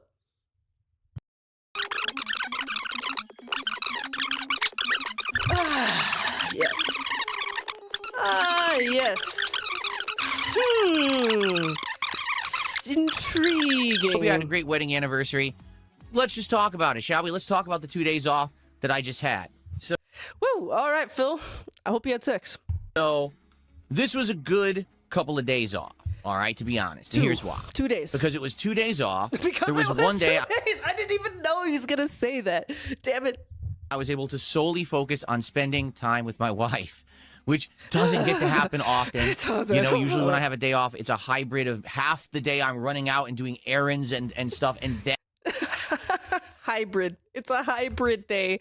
Honey, it's our wedding anniversary. We're going to have a solely dedicated to you day. No hybrid day, honey. when I have a day off, it's a hybrid of half the day I'm running out and doing errands and stuff, and then I try to spend the second half of the day spending time with my wife and Jack. Okay, so confirmed there. The errands that he runs, Kat really doesn't go to anymore, okay? They used to talk about doing a lot of stuff together, and sometimes they still do. But, like, for the most part, Kat is staying home even more. She is doing even less with him. Jasper Kitty and all that. But this week, having the 2 days off, there was an entire day to ourselves. We did a lot, but... Was it hybrid? Okay, let me summarize rather than hit each thing. It's not that. Hit each thing? Like you hit Kat? Like you hit that on your wedding anniversary? I don't think you did. That exciting, okay? We did a lot of shopping, to be honest. So it was a hybrid day.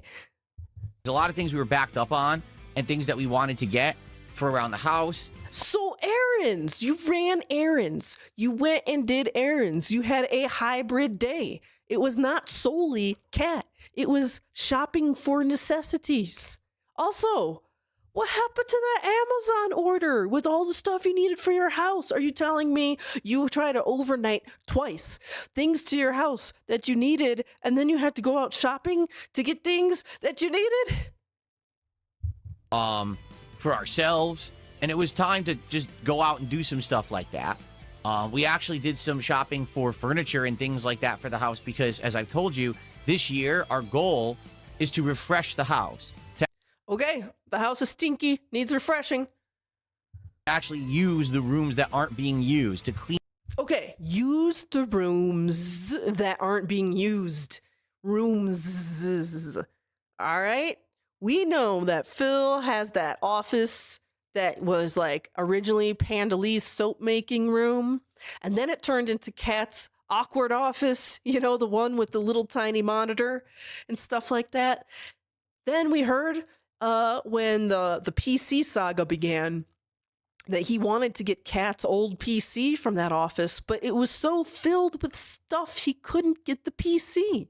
So somewhere in between those years of awkward small monitor behind you stalker picture that he put on his Instagram, and just like, what was it, last year, the PC saga? So sometime in between that, the room got filled with junk, okay? And then the last time we saw his little nook, which was connected to the master bedroom, we saw it was completely filled with junk, including the junk furniture he moved there with. It's still sitting in that room untouched, filled with loot crate boxes and a bunch of other junk. Okay? So that is 2 rooms that I already know in that house are not functional. And we also could say 2.5 for his garage. Okay? Styrofoam containers. It may or may not be in a state of styrofoam. I don't know. But like, what is going on in this house? And how many other rooms are completely unusable now? Okay? Because he's talking about cleaning trash.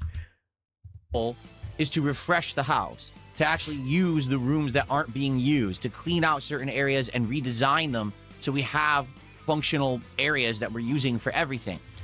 Functional areas that we are using for everything. That is insanity. And then, yeah, like he's absolutely using a dumpster service for the stuff because he said that before. The last time they had some sort of a strange clean out in the house where he apparently cleaned out all the dirty closets, they hired a dumpster service. That's strange to me, okay? Like, why do you need a dumpster service for things in your closet? Like, what is going on in that house? I think they're like terrible hoarders. And so we actually did some furniture shopping. We did some houseware shopping. Just a lot of stuff. And that was a lot of our day, was going around different stores and buying stuff. We had a great dinner. We went to a seafood restaurant. I got a... that's probably that Bahama Breeze. Is that place still open? Glazed and seared salmon with like a side of like some kind of like flavored rice and some like broccoli rabe. And my wife got these stuffed giant prawns. Like they were huge, and then they were stuffed with like crab meat and other stuff.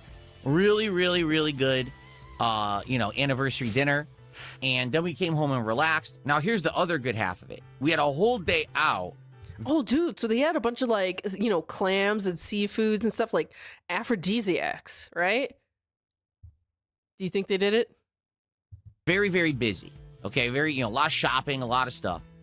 The next day, we still spent a lot of time together, even though I had to run out and do some like grocery shopping and stuff like that. Oh, get felted, Cat. Like the one day you guys had together was actually just a hybrid day. And then the next day that you had to relax together, it was actually another hybrid day because Phil went out and bought more shit. Like, are these people not efficient? Do they not make lists and be like, hey, we need to run to this store, this store, this store, and then we're going to be done? I don't know about you. I don't like running around stores a lot. And if I have to go to multiple stores, damn, I'm going to try and get them all done in one day in the morning, like when no one else is at a store, right? We were actually able to spend a lot of time together relaxing and just doing things around the house. My wife found a nice new... Let's listen to that again. Spend a lot of time together relaxing and just doing things around the house. My wife found a nice new game to play, a relaxing sim game that A relaxing sim game. she's been waiting for a good game to just relax and play for a long time. What does And that there's been a mean? lot of sim games that have come out in, say, the last 6 months, but a lot of them are just kind of lame knockoffs of others, and they're not very good. How do you know that? Unless she's buying all them. We finally found one that she really likes. So actually, she was playing it for a few hours, and I was there with her and just, you know, relaxing while she plays this game. We're learning the ins and outs of it and everything, and it was very fun. Dude, that's like, I don't know. It sounds miserable to me. Also, you know, we are the misery merchants. But like, okay, think about it. Like if you go on Steam and you look for like whatever simulation games, it's like nowadays it's bad. It's really, really bad. Okay. So I'll just say like a lot of my personal games that I like to play, are like actual good simulation games, like management simulation. I don't know. I'm a big like tycoon type person. Tropico, you know, RimWorld is considered simulation, right? I love RimWorld. I don't know. I'm trying to think off the top of my head. Bad, but yeah, like kind of like building management. City Skylines. That's like a building sim, right? So like I fall into that simulator category a bit. And sometimes I'm on Steam and I'm looking under the simulation, like seeing what's new. And like 95% of it is like actual junk asset flips. It's really bad out there if you're like a simulation type game fan. Like if you don't believe me, go look for yourself. It's really, really bad out there now, especially now with like asset flips and like junk AI usage, you know, where like people don't even care type stuff. Like zero effort simulation games.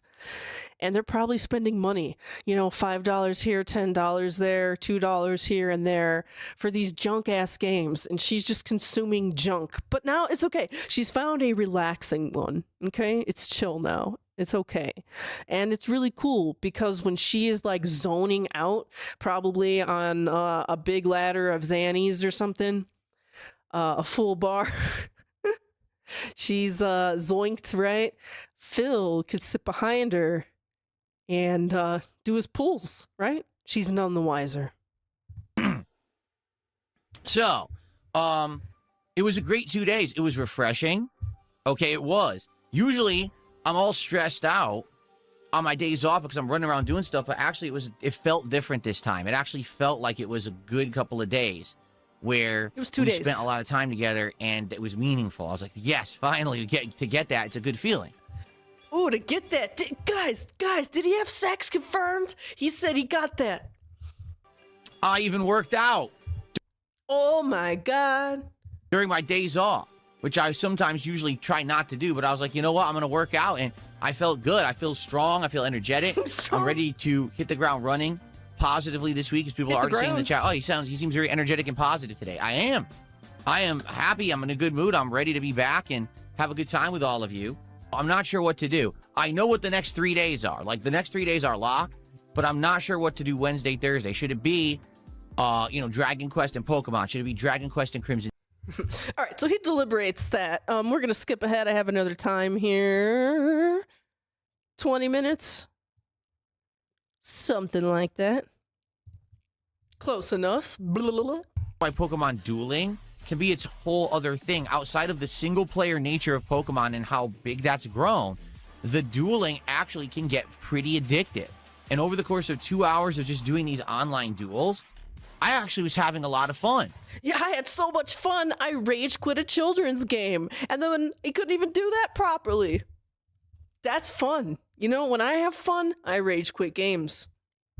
Right? There was one fight where, I got completely obliterated by Fire Element, which was my weakness. And I it was really funny to see me because I tried to rage quit. And the game actually has an anti-rage quit mechanic, so you can't rage quit the game. I was like, oh, they got me. That's fucking hilarious. And then I got burned to a crisp. Like, oh my God. So, personally, you're so funny, Phil. I really love the game. I would definitely play it. But there's a couple of factors involved, okay? Factor number one, I'm already playing Pokemon Fire Red. And that playthrough already has an audience and already has people coming by for it and supporting it. how on earth am I going to play 2 Pokemon games at once? The answer is I'm not. There's no way I'm going to get enough engagement and support for 2 separate Pokemon playthroughs at the same time. That'd be like, I'm playing Dragon Quest 7 Reimagined. I decided to start Dragon Quest 10 today. That ain't going to work, right? So that's number 1. Number 2, even though attendance was actually great, engagement was also great, support was actually abysmally bad for this stream. Oh, no. Except for one person who came by and supported the stream and admitted they're not even watching the game. They were just here to talk to me. So once again, we got some weird parasocial weirdo. Maybe possibly one of the same parasocial weirdos who just come by to throw money at Phil and pretend he's a friend. Really, really creepy. Really creepy. So if it weren't for this person coming by and saying, hey, I want to support your streams, here's a bunch of contributions, the stream would have actually done terribly. It would have only made like $50. Okay? So what I think the problem is this game could work, but this has to be a playthrough that we build up, we get people hooked on, and people who like Pokemon will come by and support it. But how do you do that when they're already coming by and supporting a completely separate Pokemon playthrough? The answer is you don't. So I think the determination that we've come to here is that this game actually could work for my rotation, and it actually will, just not right now. Like, I think that maybe we should come back to Pokemon Champions as a Okay, so he's deliberating Pokemon Champions. We don't need to really... I don't think we really need to listen to more of night this. stream. Okay? Home and bring them into Champions. Can't do it now. Positively. Oh, wait, what? No way. All right. Yeah, Frog, let's pose together. No! No! Invincible versus... I hate it. I hate it. But you know what I don't hate? The fact that, once again, thank you so much, Alex AAA sent 20 memberships. My goodness. So if you just received a membership, say thank you. I don't know if I'm gonna I don't know if I'm gonna do all 20 people. You know what? Here. Medrius, Crashout Daily, 6 Star Styles, Dark Side Drill. Hey, what's up, Kid Flim? Beggars Big Way, Ruminating, Yusaro, Detractorism, J-Dog, Fox Tarts, Natsuli, Jaden, and Mundane Dave. Anton, Jilly, Det, and Depeche. Say thank you. Are you my friend now? I don't know. Maybe for another 50 subs. No, I'm just kidding. I'm just kidding. Do not do that. Do not do that. Please, please, please. No, no, no. I'm just kidding. Is an incredibly simple game for simpletons. It doesn't have anything complex or entertaining to it. It's a button masher's delight. It's a whole mini game of tagging in and out, and that's the only complex thing about it. The rest of the game sucks. Plus, the online connections suck. I'm not playing that game. It's a waste of anyone's time who actually is intelligent and likes fighting games. I'm not doing it. Everyone else can enjoy it if they want. That's a stupid game. I'm not playing it. Pokemon Champions, I actually like. I very much enjoy. Okay, so he likes Pokemon Champions, but he's not gonna play it. So now, you know, he got caught trying to cheat and like disconnect in Pokemon, but then he has this other thing about cheating that's going on in the background as well. There was that person who released that video where they went and did some like real autistic digging and math and all this, like they must have had spreadsheets, man. Like lots and lots of spreadsheets talking about how he cheated in his Dark Souls playthrough, right? He like item duped and stuff. So now Phil is going to be like responding to this, or like at first kind of denying it. You know how he pretends to not know things even though he knows the things. Okay, this is also, but oh, excuse me.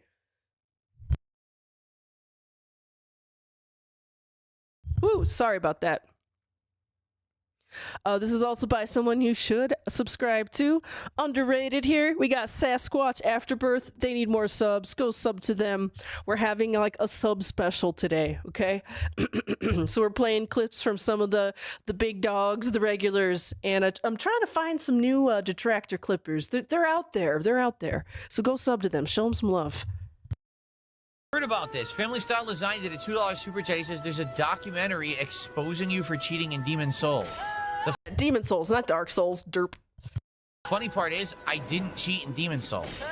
So this guy made an entire documentary that's completely fucking false.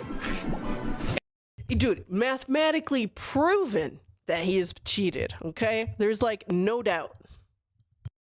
Everything that he says, and he said, oh, he cheated. I didn't cheat. To this day, I still don't know about this dupe glitch you guys keep telling me about. I don't know about it or how to do it. I wouldn't have done that. Like, yes. Big ups for bringing up the channel. This is the person, and go watch their stuff too. If you have not seen this video, it's actually pretty spectacular about like all the like math and figuring out and percentage drops. Like this guy like goes deep. He goes deep and mathematically proves Phil cheated. There's no other explanation. why would I have dupe glitched in my playthrough? It doesn't even make sense. Oh my god. That was ridiculous damage. So, I didn't do it. I just tell you right now, like, it's funny because people say shit all the time these days about stuff I am not aware of and I have no knowledge of. And they just say it like it's fact. Oh yeah, Phil did this, Phil's doing that. I have no knowledge of a dupe glitch in Demon Souls. I don't know how to do it. I didn't do it in the playthrough. Dear dumb fuck, I don't play WWE Champions. I didn't. So, I don't care what the documentary says. The guy's a fucking idiot. He wasted all that time making a farcical documentary, and there's no way he can prove anything because it didn't happen. Guys, he can't, it didn't happen, you know? Once again, I think Phil, kind of like listening to how he's like talking right now, he actually sat down and probably watched it. Knowing Phil, he probably like, you know, hit that arrow key and kind of glossed over it.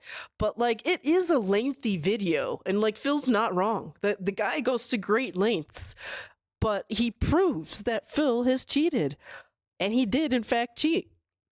And I think it like kind of oddly coincided with like ALT doing that thing about DSP using guides, and also how he was like cutting his videos and stuff, and how he would go like look at guides when he was you know, in between those 10-minute segments that he could record with. And how other times Phil has mentioned grinding off camera. So like, I thought that was really interesting that both that dropped and this guy's documentary dropped at kind of like the same time. So yeah, I think they both kind of like play into each other, and Phil's feeling the heat here. You see what I mean? Like, well, why don't you... I don't have to disprove anything. It didn't happen. There's no way they could prove that it happened because it didn't.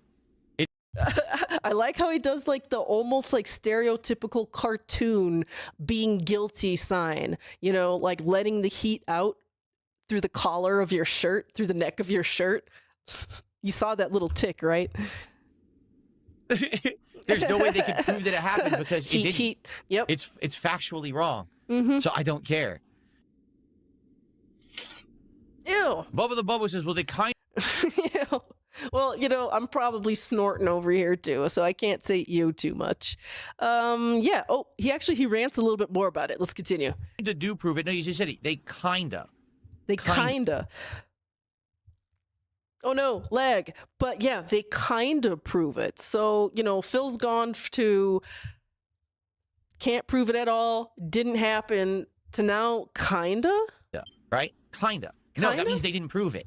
That means what they do is they do what everyone on the internet does. They present an insane amount of circumstantial nonsense like, well, it's insanely unlikely, or it's insanely likely, or this or that. It doesn't mean you proved anything. It just means you presented a case that could be a possibility. It doesn't mean it's true. And in this case, it's not. I didn't dupe glitch in that game. I don't know how to do glitch in the game. It doesn't matter what they said. They're lying. Right. Jay says the video has more views in a week than your channel in 2026. Ooh. Yeah, but it's a video on YouTube. It's a monetized video on YouTube. It's very limited in what it can make for income. Trust me.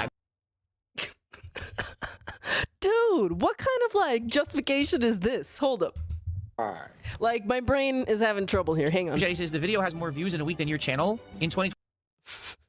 Yes. Yes. Yes, that is a great point to make. that one video has more views than Phil's entire channel this year. That's actually like, oh man, I missed that. I actually missed that the first time. Like, think about that. That's pretty insane. The one video just about how Phil cheated had more views and eyes on it than all of Phil's videos this entire year. Holy crap. I didn't realize that. 26. Yeah, but it's a video on YouTube. Yeah, but it's a video on YouTube. It's a monetized video on YouTube. It's very limited in what it can make for income. Trust me, I make more than this guy in a month, probably, than he'll make on that video. And it doesn't matter what people watch because they're idiots. I'm telling you.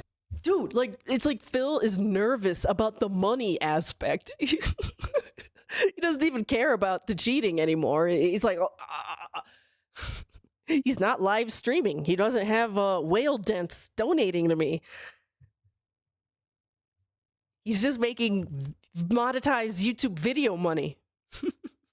Now, Phil's getting nervous about this because, man, I didn't have the exact date on it, where supposedly Lumix starts editing videos for Phil, and Phil is supposedly paying him, whether it's Lumix or Darziak or whoever. So he's really nervous here, and I wonder if this is when he's starting to pay somebody else to do edited style videos of him. Dang, you know what? I just thought of that right now. Like, when was the first one? I'm too lazy to go look. Anyone who watches that video and believes it is an idiot, because it has to be circumstantial nonsense that's not proven because it didn't happen. So who gives a shit?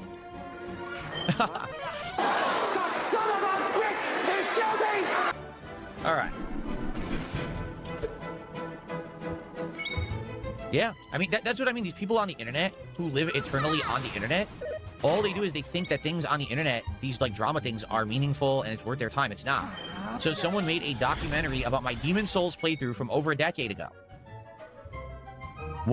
Once again, this is something Phil does whenever he's guilty. He wants time to separate it. It happened such a long time ago. I'm innocent. Time heals all things in the Dark Side Phil universe. Playthrough. By the way, a game that I've replayed, a game that I played the remake of. So it's not even the one playthrough I did. It's not even a very notable playthrough. Right? Once again, he's going through like the narcissist prayer. And if I did, it didn't matter. And it doesn't matter because I say so. That kind of stuff. If I cheated, Right? Why did they do that? And who the fuck would watch a documentary on it? Like, what kind of a person are you if you just sit around watching a documentary on the Dark Side Phil Demon Souls run from like 12 years ago? I mean, you gotta have a really boring fucking life. Are you done? Are you done? And the truth is they do. That's what I mean. We have a whole generation of people right now who have grown up always on the internet, and they actually think that the biggest entertainment is just watching this filth garbage on the internet. They think this is, oh, this is great. It's a whole subculture of fucking weirdos who don't have real social lives or any kind of like human, how can I say, socialization. So human socialization. Okay, so just because people are really interested in how you cheated, they're like no-life losers on the internet all day. Says the guy who streams 6 days a week. Just sit online watching this shit all day and like, oh, this is great. I mean, that's a hell of a way to live your life.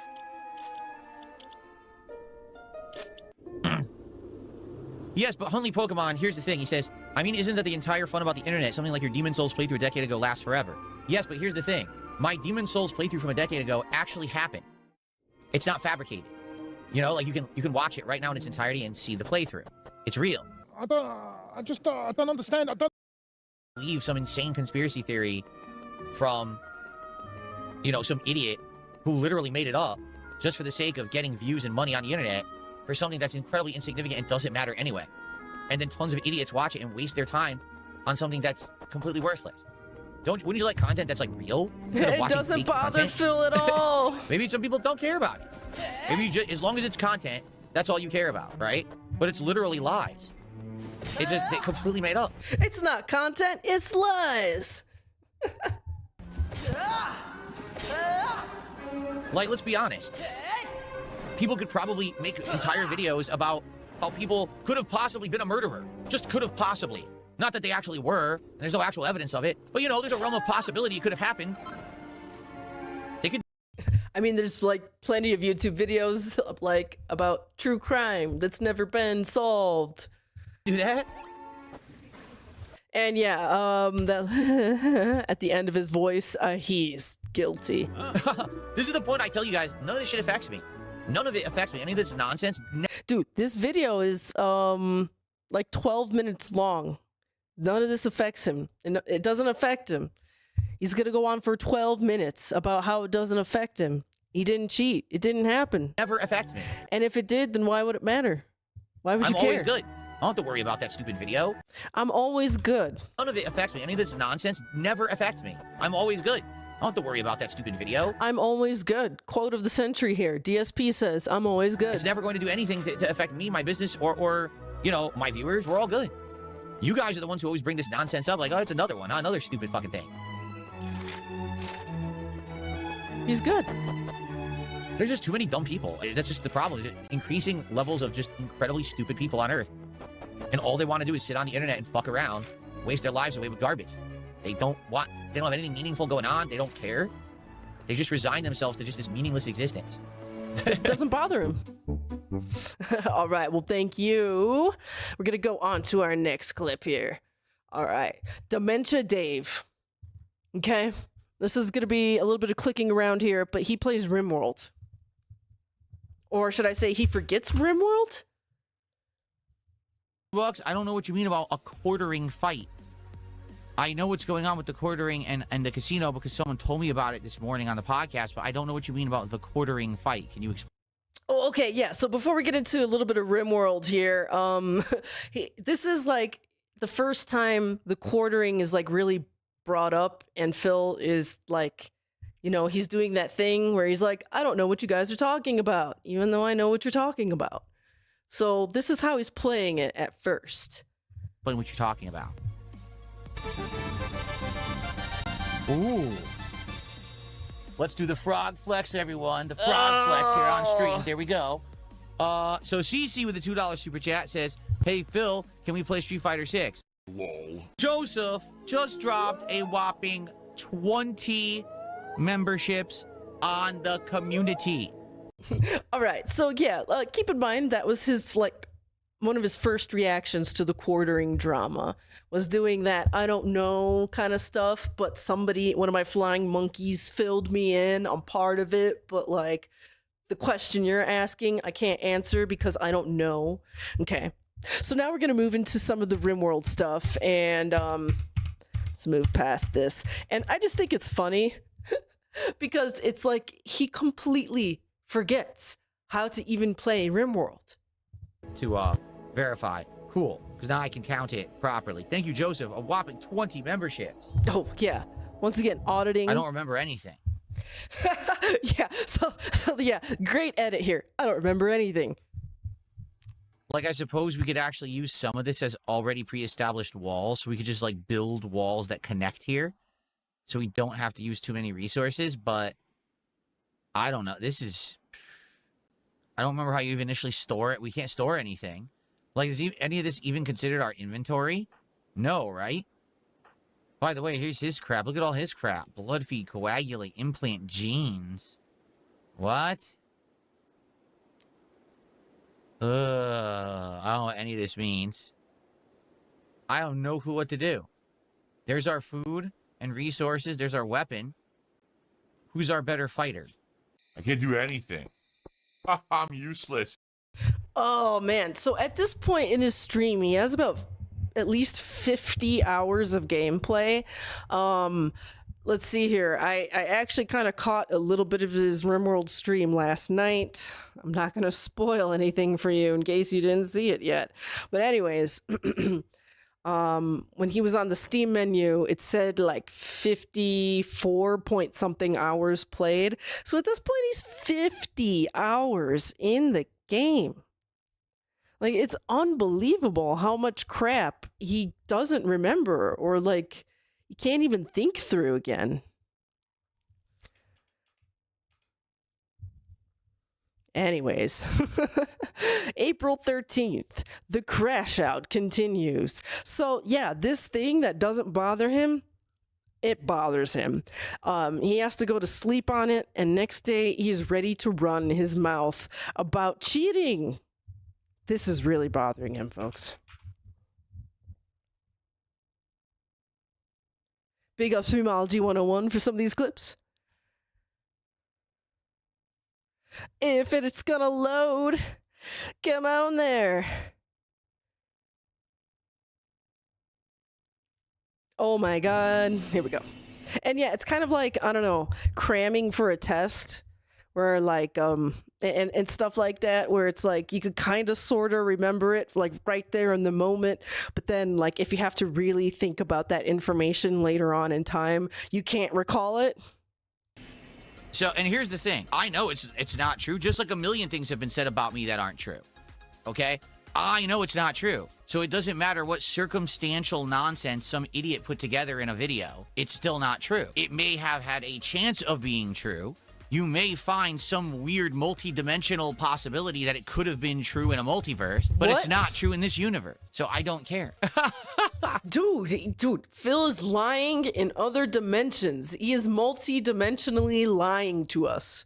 If I had done it, I would tell you right now that I did, because there's no reason to not say I did, because there's no, like, what, who cares? It's a playthrough from 13 years ago. I didn't present myself to the internet as the best Demon Souls player ever who legitimately played this game. I openly admitted to grinding every night to get artificial levels in the game. So why would it matter if I do? It wouldn't. No one cares.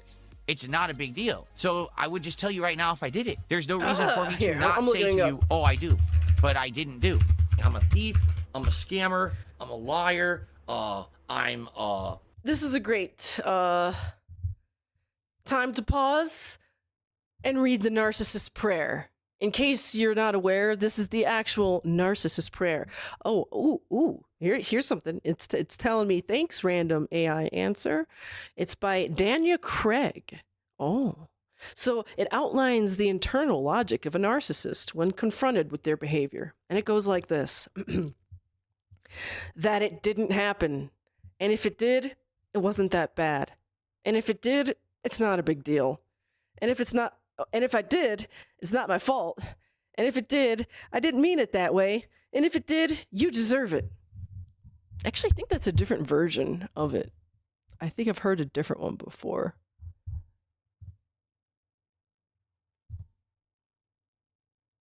Yeah, that it didn't happen. And if it did, it wasn't bad. And if it was, that it's not a big deal. And if it is, it's not my fault. And if it was, I didn't mean it. And if I did, you deserved it. Yeah, that's the one I heard before. Yeah. I guess there's different versions of the narcissist prayer. But yeah, either way, that's Phil logic right there. It's just that the internet has such an autistically fixated fascination with me and everything that I say and do for some bizarre, unexplicable reason that they actually hyper obsess on minutia and they turn it into things that are important to them, not to the common person. The common person would never care if a random streamer or gamer used a dupe glitch in a playthrough from 13 years ago. In fact, actually, yeah, that is really interesting. Actually, yeah, it is. A lot of people care. In fact, they care so much, they're watching that one video more than your entire channel this year. I will go as far to say no one with an actual functional life with meaningful things to do would a functional life with meaningful things to do care that D.S.P. duped in a Demon Souls playthrough 13 years ago. You'd actually have to have a waste of your life to care about it. I want you to think about that, okay? Your life is meaningless. Yeah, look, and if it didn't happen, but if it did, it wasn't that bad. And if it was, it's not a big deal. You have nothing going on for you. And now he skips to the end of the prayer. And if I did do it, well, you deserved it. You know, that's like skipping to the end of the prayer right here. You got absolutely nothing better to do than to hyperfixate on a 13-year-old playthrough. Your life is nothing. You serve is... Yeah. It's not, okay? It benefits no one to talk about it, to waste time on it, okay? Zero time invested was worth it, okay? Because even if I did dupe or I didn't dupe, it doesn't matter. It doesn't affect me at all. It doesn't affect you at all. It affects nothing. Why did you waste your time? If I had duped right now, I would tell you outright, I duped, but I didn't. So I didn't do it. I'm not going to fess up to something I've never done. That's absolutely. I didn't do it. See, and now we skip to the beginning of the prayer. He's just like looping the narcissist prayer with this. But it's okay, guys. It doesn't bother him. He only spent 12 minutes yesterday talking about it. Speaking of that, 1.25. Absolutely ridiculous. I would never do that. Maybe they don't think it's a waste of time. Well, see, that's the thing. It doesn't matter what they think, because if your mind is that crack to hyperfixate on something that is meaningless, it probably means you lack rational thought. You wouldn't be able to judge for yourself what's a good use of your time and what's not. And then you're... And the funny part is like how the video breaks it down mathematically is like some of the most like, rational thought there is. Like I'm telling you, this guy must have had spreadsheets. You're gonna be 60, 70 years old. 1, 2. That fucking 2-hour video about D.S.P. duping in Demon Souls. Shit. Oh man, people are something else. This is exactly the same as the hand cart. This is exactly the same as it comes in denim. Squeeze the peel, it comes in denim. Okay. So you're lying. Okay. Okay, let's actually talk about the it comes in denim thing, right? So the banana song, which I didn't even know was a thing until you guys started bringing it up in chat over the years, and I still for a very long time had no idea what you were talking about. Oh my God, he's back on the banana song. I didn't realize that, like, he does this, okay? I grabbed this clip, and I think I stopped watching it at a certain point, and I'm like, yeah, I'll use this, and I, like, pasted the link in my docket. Okay? Just because we watch a clip, that doesn't mean I've seen the whole clip. Okay? Sometimes it's a surprise for me, too. I don't think I finally heard took the time to watch it back. I was like, this is it? This is what these people, thousands of people, have hyper-fixated on autistically for years and years and years. This is it, this stupid little thing. That's a nothing throwaway moment from a playthrough where I was just like out of my mind because I was so stressed out at the game. It sucked so bad, right? And I literally was just jumbling my words together. And so the first time I watch it back for real, I didn't say it comes in denim, I said in comes the nana. It's me like marble mouthing it because I'm just trying to make it up on the fly. Squeeze the peel, it comes in denim. And ooh, thanks for slowing it down there. Marble mouthing it because I'm just trying to make it up on the fly. I'm gonna bring that back. I'm gonna actually take this and we're gonna make it slower. Let's slow this down.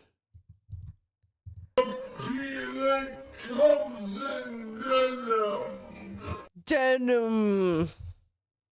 I think he either says denim or then okay? Like that's my two things. In comes the nana. He doesn't make any of those sounds with his mouth. Okay? Phil's lying, and it's just your ears misinterpreting what you hear. Is that what he said earlier? Your ears are misinterpreting the noises. He's not making lip smacks. You're misinterpreting the other noises. And immediately, people start freaking out. No, it's in comes in denim. It comes in denim. No, it's not. I said in comes the nana because I probably want to say in goes the banana, but I realized that's too many syllables. In goes the banana. Now he's talking about banana insertion here. What the fuck, Phil? And yeah, Shane Brain, he's a marble mouth. He can't talk. So I have to shorten it. So on the fly, I marble mouthed it. I said, in comes the nana. And but he said it comes in denim. No, I didn't. You're just an idiot. And you made it so important to you and your community of obsessed weirdos on the internet that I said that you can't accept the fact that the person who literally said it is telling you what they really said. You can't deal with reality. So let's really now get to the root of the issue. You people out there who obsess on this shit can't fucking deal with reality. That's your problem. You live in a weird online always fantasy world where you think that you have thousands of people who love and accept you for your weird obsessive behavior. It's fallacy. It's fantasy. You're cracked. Your head is broken. You need to go get examined. You need counseling, and you need help. You need to get real friends, real family members who care about you. Stop living online, eternally fixating on minutia and nonsense. This is not what human existence was meant to be. Of our country. Woo! That is spicy coming from Phil. So remember, if you hear it comes in denim or it comes in then basically if you don't hear in comes the nana, you need therapy, you need help, you need friends, you need family, you need to get off the internet. Holy shit, this doesn't bother Phil at all. And there's more of this. Man, There's more of this. There's minutes of this, okay? I'm gonna let this play, and I think my kitty cat wants to go outside, so I'm gonna let him out real quick. How much time is actually left? 9:22 to And we had to actually struggle to survive, and we had to knock 2 rocks together to start a fire to actually fucking have a cookie meal for the day, and we had to go hunt and gather to survive. That was fucking... Wait, no, I can't get up while this rant is happening. What? Living. Today, everything's so fucking easy. What? You have nothing to worry about in your life. What? This has gotten unhinged, okay? Like, you know, it would have been okay back in the caveman days. What? You get protection. You get water in your house, right? Everything is easy for you. What? So what do you do with your life? You sit on the fucking internet hyperfixating on the most pointless nonsense possible, and you think that's human life. Newsflash, it ain't. Holy shit, these people need a serious wake-up call that they're this fucked in the head. It doesn't come in denim. All right? I don't have a hand cart, and I didn't dupe in Demon Souls.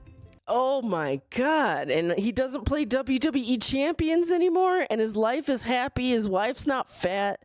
That's reality. And if you can accept that, congratulations, welcome back to reality with the rest of humanity. By the way, I'm not poor, I'm not unhappy, my wife isn't fat, she didn't leave me, I'm eating healthy, I do work out and have muscles now. Oh my God, I was making fun of him. I didn't think he was actually gonna say this. Okay, should we continue with reality? How much more do you need to cope and try to rationalize out that's true and say it's not true?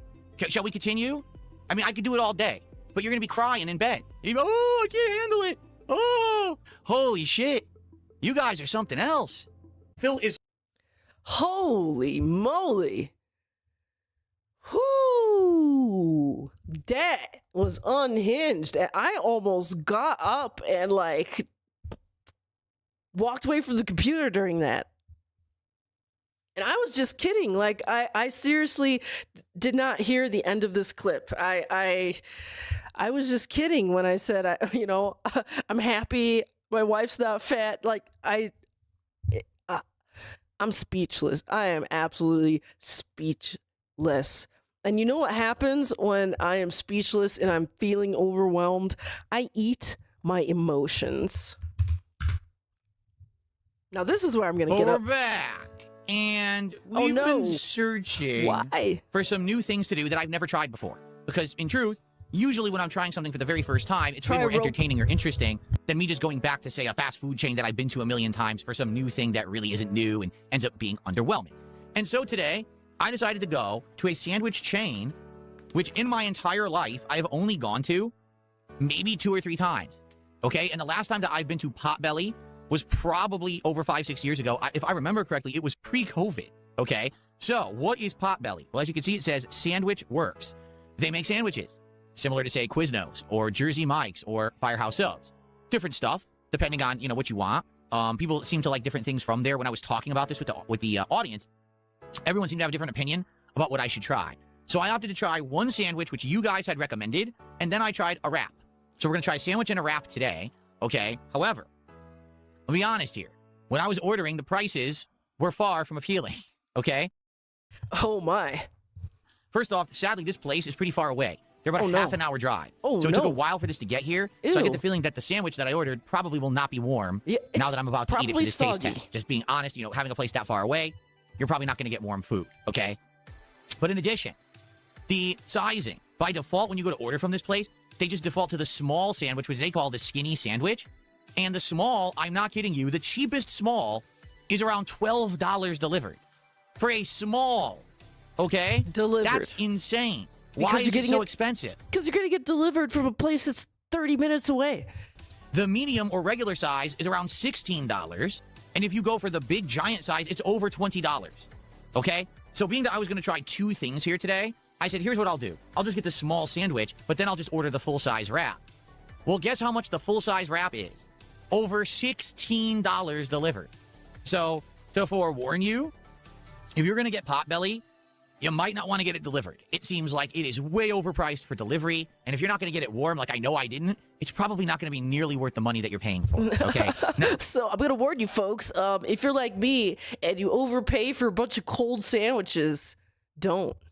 All we can hope for is that it tastes good, right? Please let it be good for the prices that I paid for 2 items. Because this was over $30 for 2 items, okay?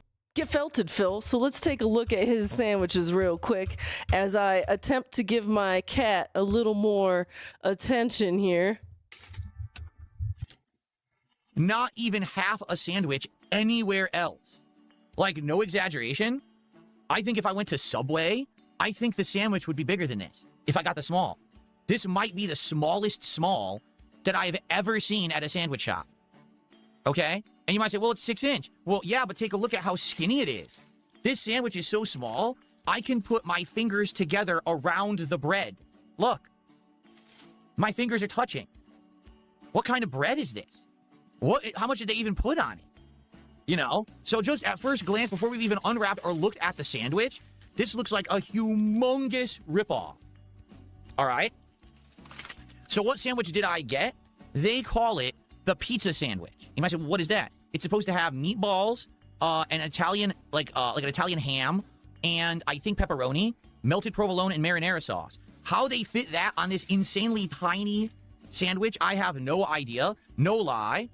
This feels so light. I feel like it's all bread. Like, no lie, it feels like it's all bread. Oh my God. Okay. Thank you guys for being a little bit patient with me as I take care of my cat and slightly ignore you guys for a moment there. But I came back and he's like doing dumbbell lifts with his sandwich. Talk about it's all bread. I don't know about this. Dude, how about just unwrap it? Take a look at it. Now, the other thing I got was a wrap. Well, what? Is he going to shake it around and be like, it's all wrap? Also, by the way, Potbelly's insider information. I don't know why I know this, but I've never worked at a Potbelly's. No, for real, I have not. But the skinny sandwich, okay? At least when they first came out with it, they tried to market the skinny sandwich as being like a healthier option because it's less carbs and stuff like that. Okay, this is how they make the skinny sandwich. They take a regular sandwich with the regular shaped buns, and then they take their knife, and then they like shave some of the bread off the top bun and the bottom bun. Like they cut them in half, basically, the long way. And that's it. Like, it's the same amount of ingredients. It's the same ingredients. They just take the knife, take the bread the long way, and they just cut it in half and make like half the amount of bread, basically. That's a skinny sandwich. You're paying to get your bread cut off. Like, that's what they do. I don't know. Maybe they changed it. It's been a long time. But yeah, that's a skinny sandwich. They just cut some of the bread off.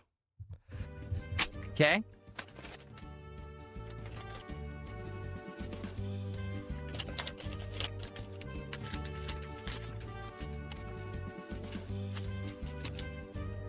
The wrap, no exaggeration, monstrously dwarfs the sandwich. The wrap feels about 3 times heavier.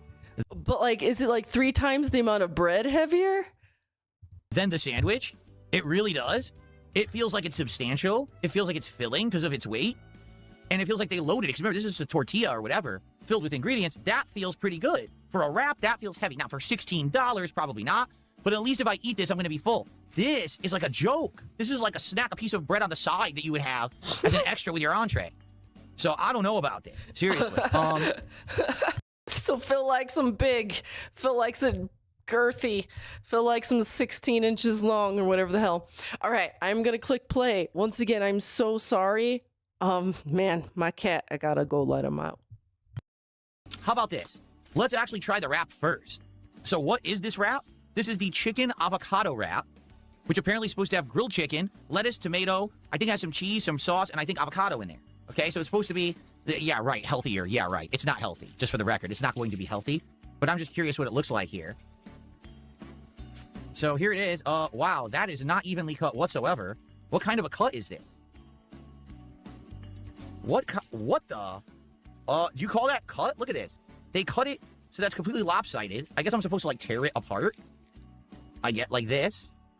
But that is not properly cut in any way. Is that onion? So I guess there's onion on there, too. I see it's going everywhere. Okay, wow. So first off, here's a piece of chicken.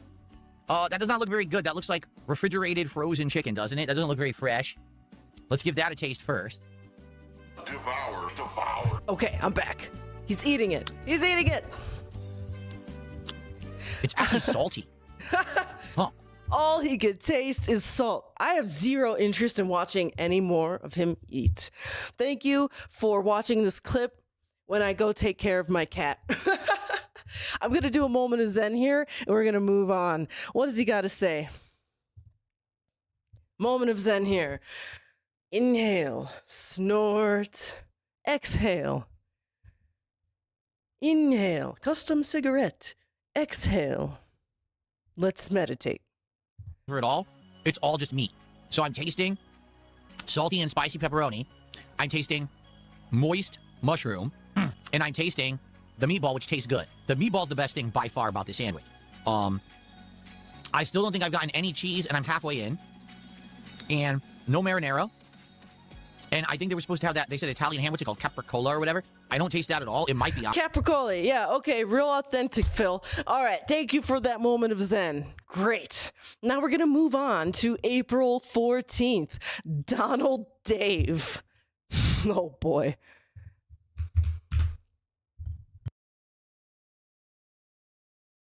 Snort Hogan with the clip. Thank you. So, listen to this. Someone tipped $1 and says, implementing the mute button was a submission to your detractors.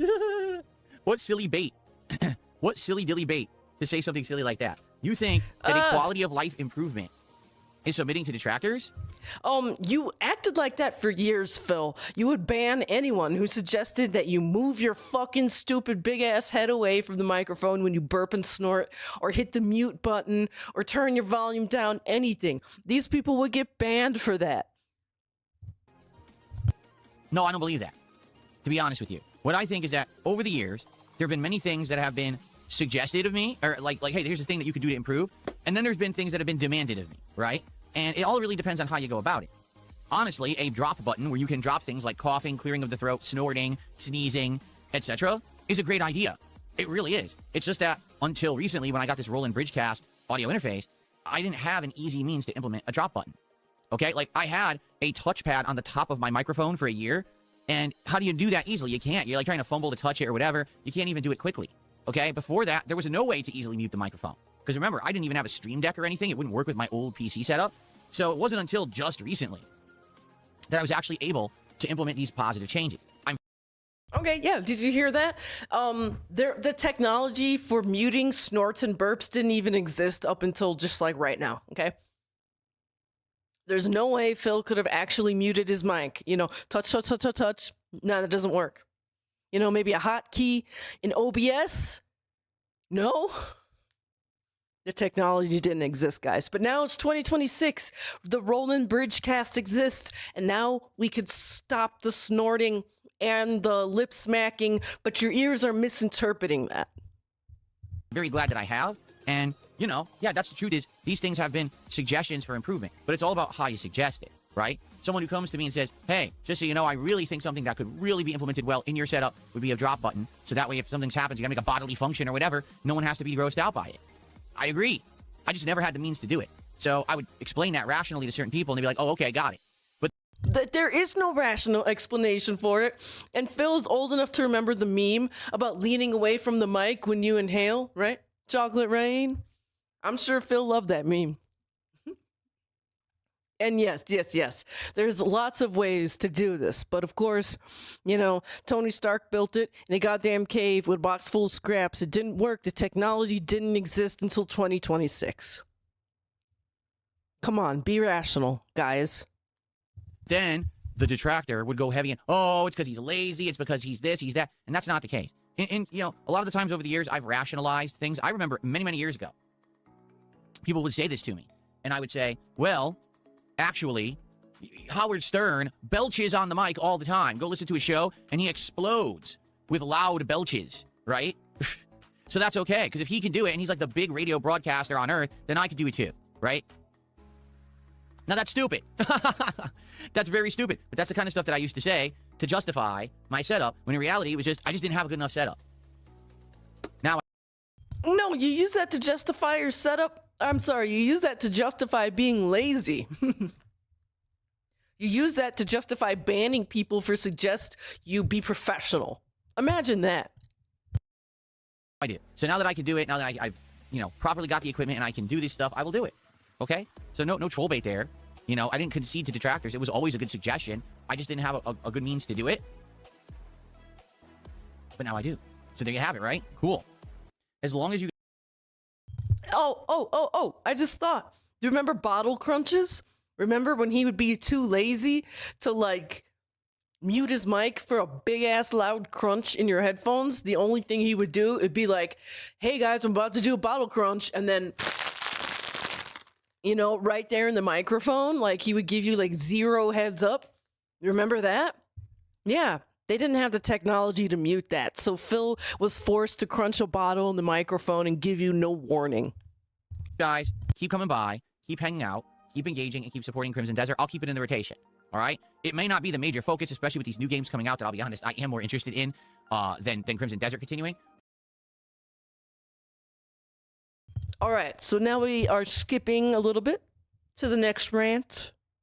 Your game based around The Last of Us, that got canceled. They're supposedly making this intergalactic game, but where is it? We have no idea, and there's no information about when it's coming out yet, and it looks woke. So, who really cares? Woke. It's a good question. But the rumor that came out this morning about Naughty Dog is that they have decided to actually make A Last of Us Part 3. Firstly, you have to wonder, what would it be about? The continuation of the plotline of Ellie and Abby going their separate ways? Maybe. Not sure. All right. But the thing is, since The Last of Us 2 released, things have changed. Okay? When The Last of Us 2 released in 2020... First off, thank you, Devoured Eagle, for those gifted memberships. If you just received one, say thank you. Jack and Baston, Steed, Riptide, Caliber, Rockman, Greta Doc, Jesse Player. Thank you so much, Devoured Eagle, for those. And yes, thank you for the support. It's tough to do a one-person or a two-person show with one person and a needy cat that needs attention and love and to go inside and outside all the time. Man, Mr. Merch is an angel for taking care of this cat. I apologize when I have to step away. Also, I had a point in my head, but I forgot it. I'm sorry. Let's continue. The world was a different place. Oh, the world was a different place. Yes. Okay. I love how he is, I remember it now.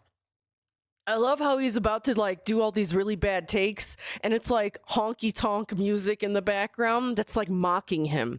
I love how the music can be such a detractor sometimes, It's like the guys making fun of him on the piano. In COVID lockdowns, the Black Lives Matter movement was hugely prominent in social media and human culture. Okay? Lots of things have been pushed to the liberal front. But it's now 2026. And in the liberal front. Last 6 years, there has been a polarizing pendulum shift from the left all the way to the right.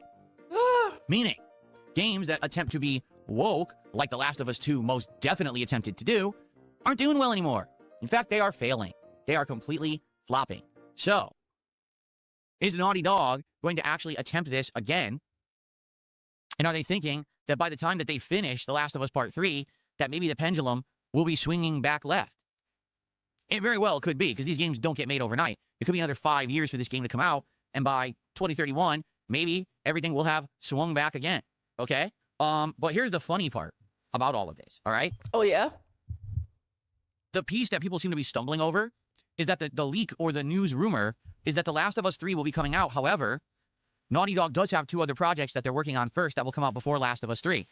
Okay, so that was kind of like the end of that clip, the pendulum swinging stuff. And then we got one more rant here.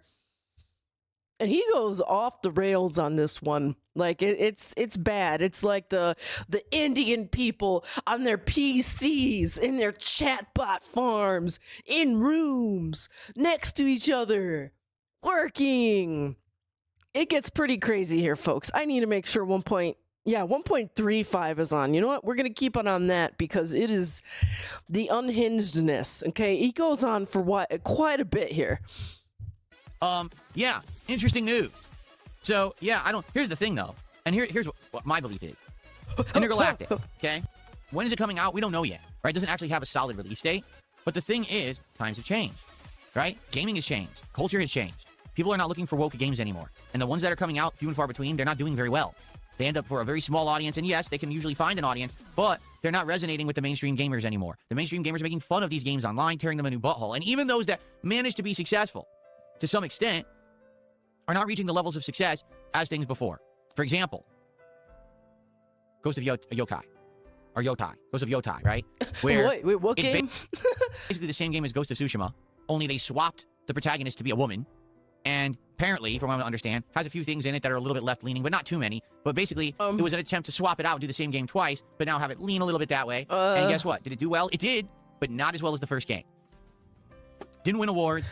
He didn't even play it, and he can't even fully articulate and explain what was left-leaning or woke about this game.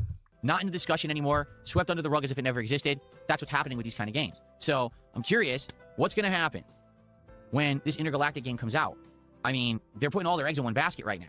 They have nothing else happening. Like I said, the order is Intergalactic, Uncharted 5, Last of Us 3. Well, if Intergalactic doesn't do well, I wouldn't count on Uncharted 5 or Last of Us 3. I'm just saying, like, they don't have anything going for them right now. The show has tanked, and they're only making a season 3, so it's not a cliffhanger ending with no true ending. And they already kicked him off the show. Something I forgot to mention here. They kicked him off the show. They literally kicked Neil Druckmann off the show and said, we don't want you making Last of Us TV show anymore because season 2 sucked. So he's done, and they got someone else finishing the show for him. So, yeah, for me, I hear all this news and I'm like, man, gaming has changed. Because it used to be, hey, a great game is coming out from this tried and true intellectual property and we all love it. It's like, wow, we get excited for games. Oh, we can't do that anymore. Right? We can't. Everything has to have politics interjected into it. Everything has to have egos interjected into it. Everything has to have drama. Why can't we just have good games? It's a good question, isn't it? What happened to just being able to trust certain companies with pumping out high-quality games that we know are going to be worth our dollar every year? Seems like these games are few and far between these days, right? Every year. Yeah, like, okay, it's actually become unsustainable for the gaming industry to pump out AAA games every year. In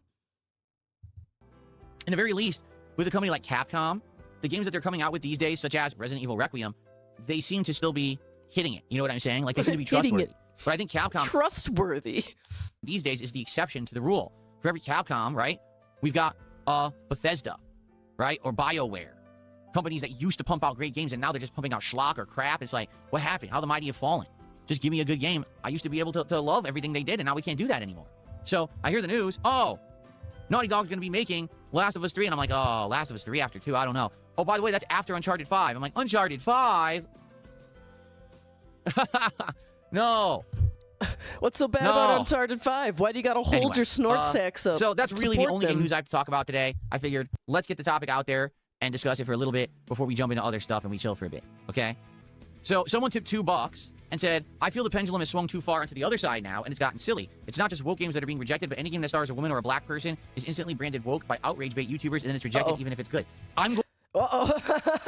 Here we go. We got ourselves a politics-style Phil. Let's sit back and hear the terrible political takes from Phil. I'm going to agree with you there.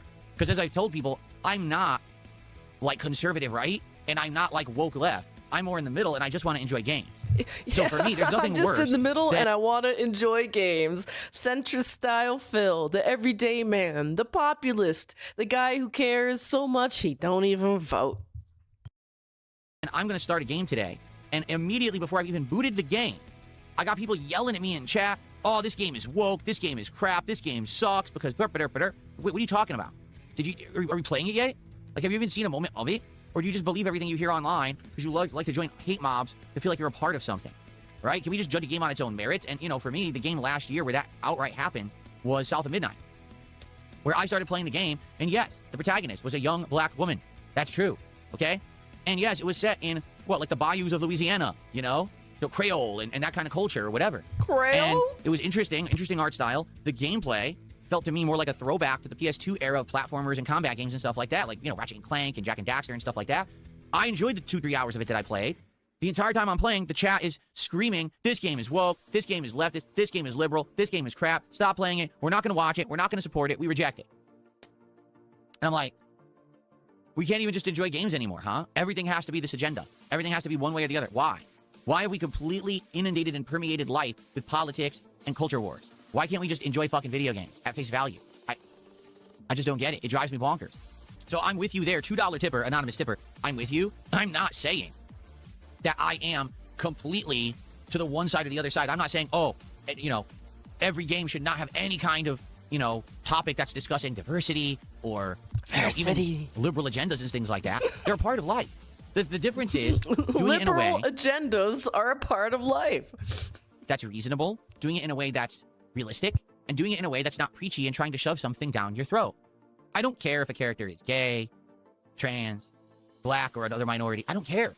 How does that affect the game? It really doesn't. And if it's written into the game as a natural part of the game, that character just exists because in real life, those people also exist and they're to be accepted as part of society as a norm, right? It's fine that they're part of life, right? So why then do a lot of these games, instead of acting like this is just a normal thing, turn that into the focus of everything in the game, right? That's the focal point of the discussions of the game. I'll give you an example. Life is Strange 2.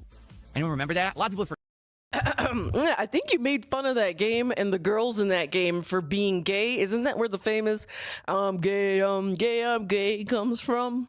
Totally gay. Well, it was Life is Strange 1, I think. But, you know, the sequel, same characters. I think even gayer storyline. Forgotten it because it's the Life is Strange plot that has nothing to do with Max and Chloe. So everyone kind of swept it under the rug and forgot it ever existed. But Life is Strange 2 is about two Hispanic brothers, one of which is discovered to have superpowers that he can't really control properly, right? The story starts off as, oh, we're kind of on the run because he has superpowers and he's accidentally destroying stuff. The game literally degrades into an ultra preachy game where everyone who's white in the game is a racist. I'm not kidding. And in fact, there's one white character in the game who's not racist, and he's an ultra-liberal writer. Every white person in the game is racist, except for the white characters that aren't. Great argument, Phil, here. All right, we're getting kind of close to the end. Like, dude, Phil goes on a while about this. Like he's like an indie writer or something. You know what I'm saying? That's it. Every other white person in the game is like a bad person. Oh, we all hate Hispanics, and we're prejudiced against them, and we can't trust them. What? And the problem is when you make a game like that, okay, you might have people who believe it. There might be people who might play that game and be like, oh, so all white people are racist. Just innately, they can't help it. They're just racist. That's not true. And that's messed up that the game represented it like that, because then people will think that that's fact when it's not. So that's what I mean. Thank you, Phil. We needed you to stand up for the white race. Great representation here. I mean, could there have been a plot in there where there was like a racist person and they had to deal with them? Sure. But do we need to have 5 episodes where every episode it's hammered into us that white people are racist against Hispanics? No, we didn't need that. In fact, that was more hurtful than helpful in any case, because it's not representative of reality. Okay? So that's what I mean. You can have these plots where you have these topics discussed as long as it's done intelligently and responsibly. And I think that's the big word here, responsibility. Okay? Responsibility is a big word for Phil. In reality, in life, variety is the spice of life. Diversity is a part of life that's very important. If everyone were exactly the same, do you know what would happen? Life would be boring. Yeah, it would be really boring if you just called to Amazon and, you got a white guy. It would be really fucking boring. I agree with you, Phil. I'm so glad you get the spice of life by calling and receiving an Indian man on the other side of the phone. I'm really happy that you get the foreign delivery drivers, Phil. You're right. Variety is the spice of life. If everything was the same, if everything was homogenized, if everyone was the same color, and if everyone was exactly acting the same, looking the same, being the same, life would suck. Really. It's in that diversity and that difference and that variety that things get interesting. Okay? And every day when you go down the street, you probably see different people of different races, different creeds, different genders, different everything, right? Different ideologies. And that's cool. As long as we all agree to get along and not murder each other over it, I think that's fine, right? So why is it that when you play a video game, it's always got to be one way or the other way? You know what I'm saying? We don't need this to be the focal point of games today, but it seems like game developers are intent on making it the focal point. And that doesn't mean... Wow. Thing is, Phil would probably actually function and really enjoy deeply a world where other people acted like him and Kat, right? It would just be a world with people like mildly outraged at every small inconvenience and then complaining about it to each other. Like, imagine going to the store and just like everyone else is like gossiping and like small talk complaining to you while you small talk complain back. And then you're just like both agree. Everyone else is a moron. Yeah, it's Phils, you know? Phil would love it if the world was full of Phils. Ultra left or ultra right is correct. Neither are. If you see my point here. You could have a game where you have different factions, and maybe some of them believe an ideology one this way and one that way, and you know what it could be? You decide who you want to side with. Not the game is preachy to you, telling you that ideology is the good and right one, that ideology is the bad one, and if you don't agree with that, shame on you. You're a degenerate. When did video games become this? I thought the whole idea was choice, freedom. That you could do it and play it how you want, and maybe even go both ways to see different outcomes, and that's kind of the variety and interest and entertainment value of the game. Not, oh, we've decided for you that this was the moral choice, and if you didn't make it, screw you. There you go. So anyway, that's my take on it. You're right. When I was growing up, I was in a multicultural, diverse... Oh, Lord, he's gonna tell us how not racist he is. Here we go, folks. Neighborhood. Okay, I was white, my next door neighbor was white. One house over, Puerto Rican. Another house over, black. We were all friends. We didn't give a shit. We didn't care. We really didn't care. Who gives a shit? When you're a kid, you don't even understand. Difference of skin, what the fuck does that mean? Right? No one knows. Everyone just wants to hang out. Yeah, I agree with you. You know, these things, we grow into them, we get taught into it, rather than it being part of your natural way of things. Here you go. 36 more left. To the $2 super chat says, what's your views on Trump? My general views? My general views on Trump have never changed. Okay? So you might not realize this, but I had dealings with Donald Trump ages ago. Before I had dealings with Donald Trump? What is he talking about? Is Phil in them files? he was ever a presidential candidate. I used to work for a helicopter company, okay? And our company dealt with aftermarket care for helicopters. Meaning, let's say you were a company that owned a helicopter and you flew it and did missions with it and stuff like that. Let's say your helicopter wore out. One of the blades is damaged or worn out. Something, you know, a bearing is messed up. It needs maintenance or whatever. That's what my company would do. So you would send us your broken part, or sometimes you'd even have a place where we would maintenance, you know, do maintenance on these helicopters and stuff like that. He's helicopter factoring us. But real quick here, let's take a pause and shout out Alex Trip A. Thank you for the 5. Missed goal on the day stream. DSP tries it. Oh, he ate food today? Oh, God. 114 out of 150.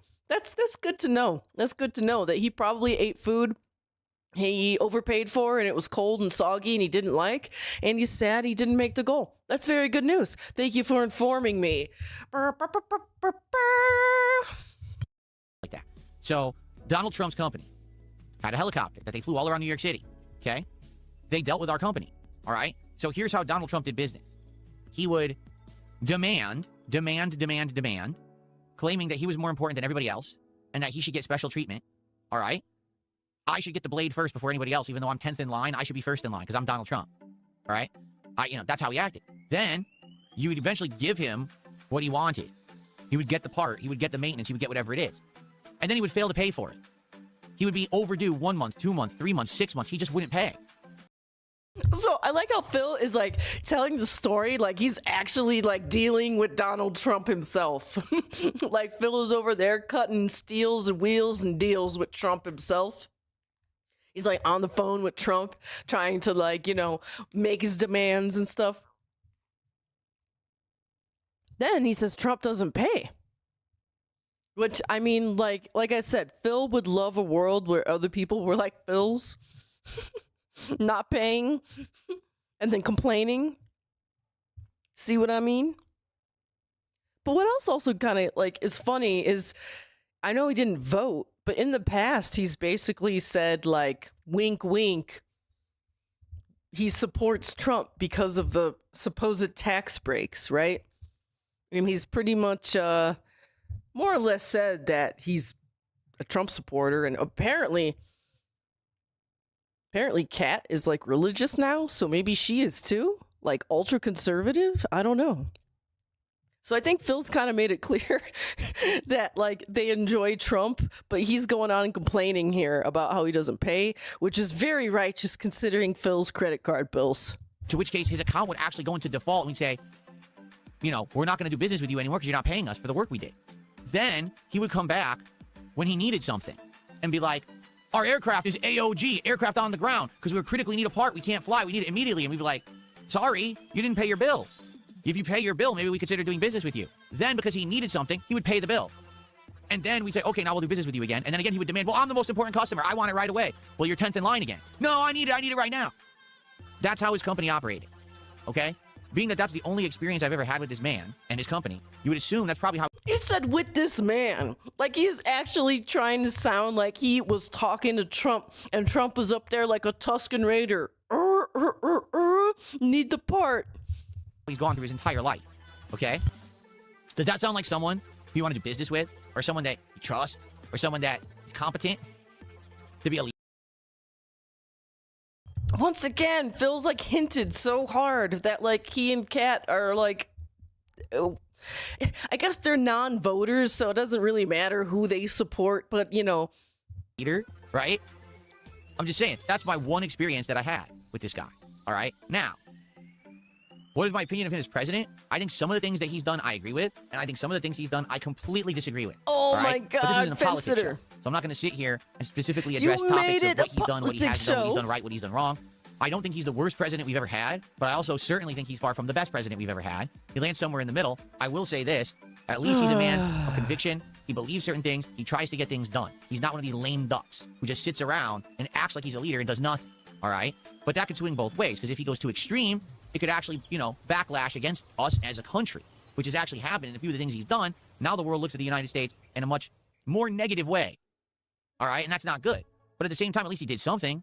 I would much rather have someone who's taking action and trying to do things for the better of the country than someone who just sits around and does nothing, or even worse, a president who's just a tool. All right? A president who just sits there, does what he's told, because that's what his job was to begin with. That's how he got elected. Not because all presidents are tools. Sorry, Phil. Oh my God. Because he actually cares, because he wants to and yeah, he also improve life for Americans, but instead because he is a tool of a party.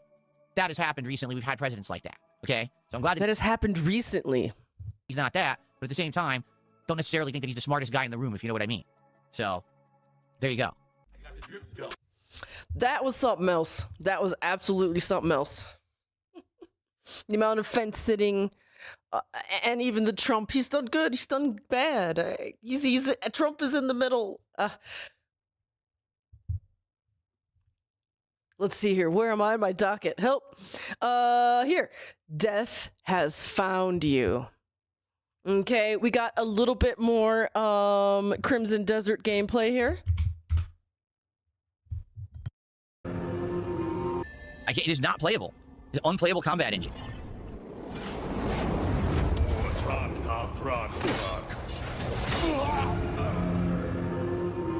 He teleports. When he reappears, the screen goes black, so you can't see what direction he's coming from, and then he instantly kills you. Didn't do that. Now I'm dead. I did something I didn't do. All I'm doing is I'm trying to meditate with both thumbsticks, which puts you into the meditation, and then you can parry easily. And then you can hit him after. And it seems foolproof. But it needs to work, and it doesn't even consistently work because the game has so many controls, you can't consistently do what you want.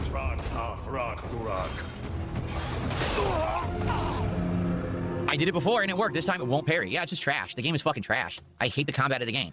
So I don't like the game's overall gameplay loop, because you have to fight fights like this eventually, and this is just horribly done. Horribly fucking designed.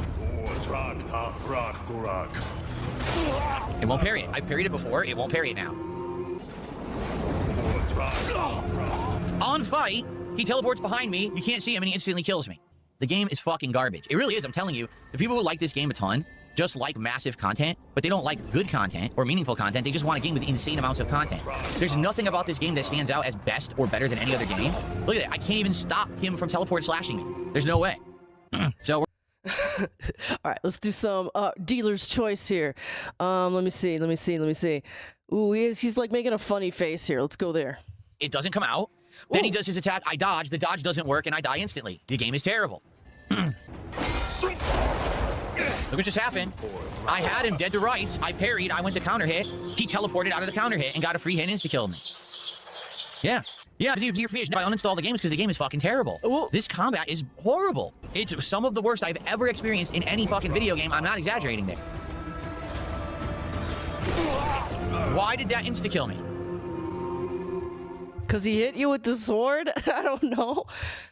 It's just stupid. You made a boss that one-shots you. Oh, wait, it's not supposed to one-shot you. You should be grinding and putting insane amounts of upgrades into your health bar. So then it has nothing to do with skill. It has to do with over-leveling to beat it, right? That's not over-leveling to beat it, but just like being the proper level with the proper gear and knowing how to actually properly fight? Like, Number one. Number two, it teleports behind you, constantly unlocks the camera, so you can't see it. And the screen goes dark during its attacks. Like, what were they? They're just idiotic. No one with a functioning brain who's played a video game before would be like, that's good boss design. No one. You'd have to be a moron or really bad at your job as a game dev to think that's a valid boss. Sorry. yeah, bosses that make screen effects happen. It's crazy. It's true. I know some people get upset, but no, it's true. Oh, it worked. That's the puzzle? Well, thank you for telling me. Is there a way to play the game and just never use combat? Thanks for the puzzle. Yep. Good job, chat. Hand holding again. And like this is like this last thing you just said. Is there a way to play the game without combat? We see the same thing happening in his Zelda Breath of the Wild and Tears of the Kingdom playthrough. It's a game that's very open world and it allows you to do a lot of different creative things during combat. And it's not straightforward. And you see him time and time again avoiding combat left and right. And if you're not sure what I'm talking about, just go back and look at some of that Zelda gameplay. He avoids combat left and right. Can we completely avoid the combat that's awful and just enjoy everything else about the game? I would love it then. Can't see. Oh, I'm getting hit by a guy in the air. The most unsatisfying combat in any game I've ever played. It really is insanely unsatisfying. Still says there's 23% left. How exciting.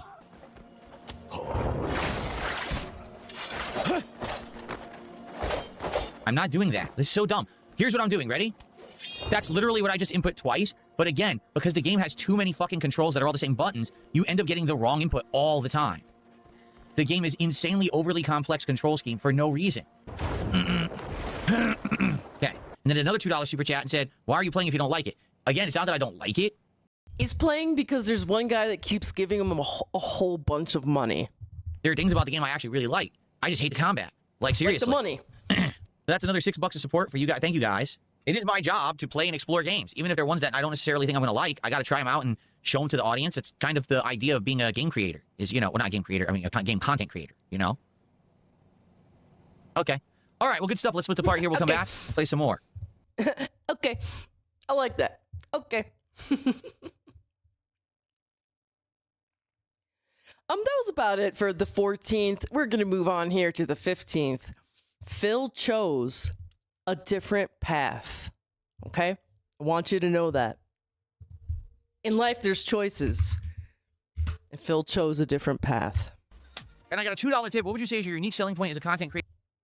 Here, sorry, let me slow this back down to 1.25. And I think Snort Hogan here has like the music suppression on, and it's making Phil sound like a mosquito.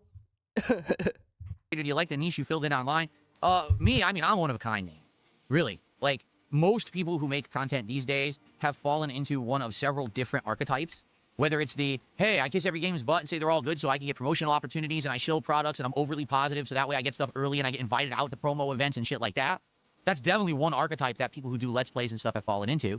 Then you've got the daily drama creators who it's like, everything's negative, everything sucks, I have to dump on everything, I have to crap on everything, right? I'm in a unique spot where I've been doing this for 18 years. I'm successful without any sponsorships, any partnerships, any promotions, any crap. So I can just sit here and do my thing. I don't have to answer to anyone. I don't have to walk on eggshells. You know, when you turn into a DSP playthrough, you're getting my genuine opinions on the game with no sugarcoating and also no over-exaggeration for view-click purposes. You know what I mean? Clickbait purposes, excuse me. It's all real. And the people who like me come here because they're like, wow, honesty. You can't really... When I think of Dark Side Phil, I think, wow, honesty. When I think of his playthroughs, I think, wow, honesty. Yeah. That's really odd that that's the word he wants to hone in on, considering all of the cheating accusations that have just come out. Wow, honesty. And see, isn't that the thing that guy wanted to prove with all of his spreadsheet math about Demon Souls? That Phil is not being honest. I get that with a lot of people anymore. It's all for money. And for me, I'm not doing this just to be rich because I could be. I literally could be rich, but instead of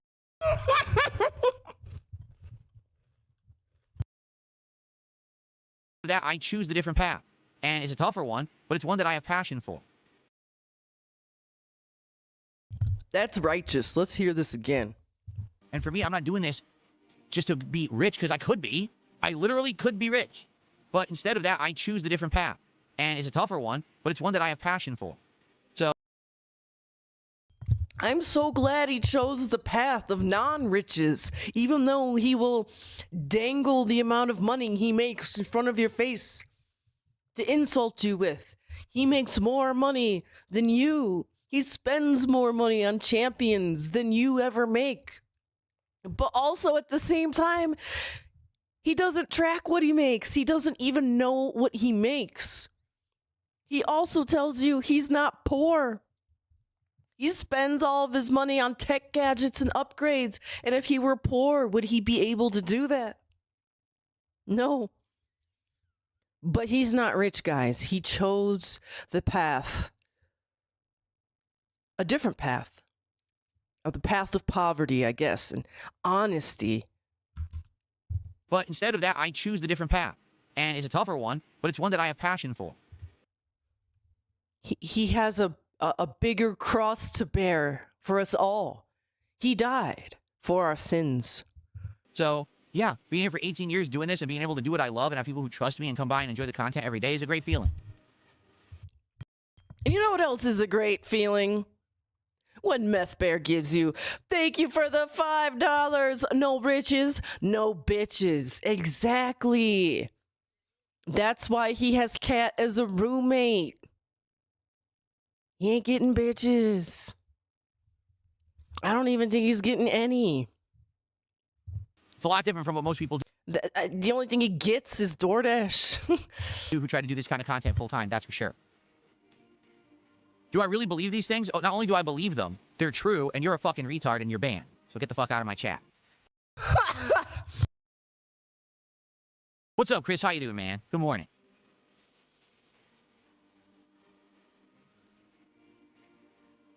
Wow.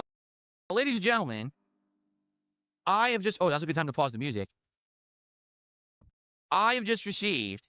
Okay, so I think that might have been the end of that little rant right there. He chose the different path. Oh yeah, that's the end of that there.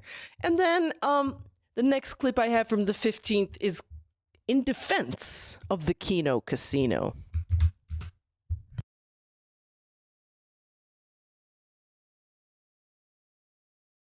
Thanks, Snort Hogan, for this clip. Playback speed. Why are we... it up. Can we please... Like I said, I really don't have much to say. Besides, I don't really know the full situation except what you've told me. And what you've told me. Yes, so this is going back to the quartering here. We kind of established earlier that he was doing that I don't know what's going on type thing, but then also said one of his flying monkeys has given him an update on what is going on, but he doesn't know everything that's going on with the quartering. So it's a couple days later, more stuff is going on, and let's see what he has to say now. It just sounds like the quartering flagged down their YouTube Clips channel, and I guess also Andy's regular channel, which I thought was already banned, but apparently had been unbanned. Okay, that's a great little detail that you know, Phil. This is apparently banned, but not banned, okay? And because of that, you know, everyone has talked about the story, because, you know, the YouTube drama community picks up on all of it, and now... So yeah, like you, Phil, you are part of the YouTube drama community. You've picked up on it. In fact, you're giving out little tidbits of information that not a lot of people know. That Andy's channel was, like, already banned. Now, it backfired, right? Where now they're getting tons of attention on them. I mean, I guess that's how it works. Listen, it's this simple, all right? You have issue with someone, you voice it, or you don't, or whatever. But I don't understand the whole idea of trying to use, like from what you guys are saying, it was nonsensical what happened, right? It's not like, oh, it was a valid claim, that apparently it's like underhanded means or something, right? Like saying that it was band evasion for them to have a Clips channel, even though their Clips channel is not owned by them. So it's not band evasion. So yeah, if it was a legit takedown, a legal thing, that's one thing. It apparently hasn't been. So there's only one way that that's going to go. You know what I mean? First of all, people don't like takedowns to begin with. Most people who are content creators do not agree with people who take down content. Just in general. You know, if you're part of the YouTube commentary community and you dish it out, then you also have to be able to take it. Also, I love the dude flooding his YouTube chat with all the different socks and stuff. I'm not poor. My wife is still here. She's not fat. Didn't cheat in Demon Souls. Didn't you guys? I didn't. You guys are obsessed and unhinged. I didn't say it comes in denim. Please support my stream. And then he's tagging DSP. Am I right? Right? So, in my case, listen, do I like Kino Casino? Obviously not. Do I care that they talk shit about me? Not really. I just ignore it all. And I'm good. Did I go crazy thinking, oh, I need to like try to destroy the casino and get, you know, revenge against them because of the stuff they say about me? I'm like, oh, fuck it. Let's do my own thing, right?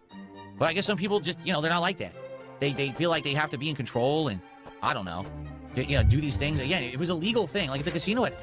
Okay, so this is once again very righteous coming from Phil, the guy who's actually tried to strike other people's channels, and he's tried to get other people to do the dirty work of the channel striking too. Super crazy? Or Super Hound? Not super crazy. He did something else. But yeah, Super Hound. Actually done something that was considered illegal. Like, let's even say that you feel they went so far that it could be considered defamation or something, right? Okay, so sue them. So get a lawyer and sue them for defamation, right? Don't do underhanded things to fool YouTube's automated system into thinking that they're ban evading and stuff like that to get them shut down. Instead, just do the legal thing that's correct. Like what they say, 2 wrongs don't make a right, right? So you hate them so much, you're essentially breaking the law yourself, doing false reporting and stuff to get it shut down. That's not right. Because, yeah, it is true. The Kino Casino Clips channel is not ban evasion. So if it was banned for ban evasion, that's erroneous. It never should have happened. That channel is not run by them. Dude, Phil is just completely ignoring his chat being overtaken by Paragraph Man. And he sees it too. He's looking over. It's run by someone else who pays them for their work on the channel. This is the same loophole that Keemstar used to be on YouTube many years when he was banned from YouTube. He just had someone else make a channel and he just made content for the channel. So, per the rules of YouTube and the legal stuff, they're in the right. Now, maybe what they do could be considered defamation. It could be considered slander. If that's the case, go after them for defamation and slander. Get a lawyer and sue them, right? But it seems like they went the other route, you know, or I say they. I mean, the quartering went the other route. I guess he went the backhanded way. Again, I don't know. Have I seen any confirmation? Oh, he called it the backhanded way. I like that because Phil's gone the backhanded way too. He knows it's backhanded. And I love in chat. Why is this the YouTube chat a ghost town with spam? Of the situation or any, no. All I know is what you guys are telling me. So if that is true and this is what's happened, then that's messed up. And all I know is what you guys are telling me. It's you guys. He's basically abusing the system to get back at them because they won't stop making fun of him. Me, you know me, I take the high road, I just ignore it. I have nothing to do with them, I don't care anymore. I'm long past that shit. You know? Yeah, this is him ignoring it, taking the high road. All of this last, like, 10 minutes of a rant played in 1.25 speed. That's him just, like, ignoring it, high roading it. All right, it's time to split the part. I got the drip going. I got the drip going. I got the drip going. It doesn't bother him. All right, so April 16th, we're going to go to the next day. He has a wage quit audit. Okay? Excuse me. We also have an update in regards to the game's lineup. So if you were not paying attention yesterday or particularly last night, all right, we played Retro Rewind last night for what will now be the final time until new content comes out for the game. You might say, wait, what happened? Well, basically last night we got up to like level 16 in the game, and the game has 20 levels for you to reach, each with unlocks. But honestly, it's just not that interesting anymore. Like, when we're playing, it's like, okay, we unlocked another movie genre. So what does that mean? It means you set up a shelf, you buy the movies, you put them on. Ooh, so yes, he is setting up his wage quit right here. And like, Phil has done this with RimWorld as well. Many other games he wage quits. He like has it in his head that he's going to do it instead of just being like, hey guys, this is going to be it for the stream.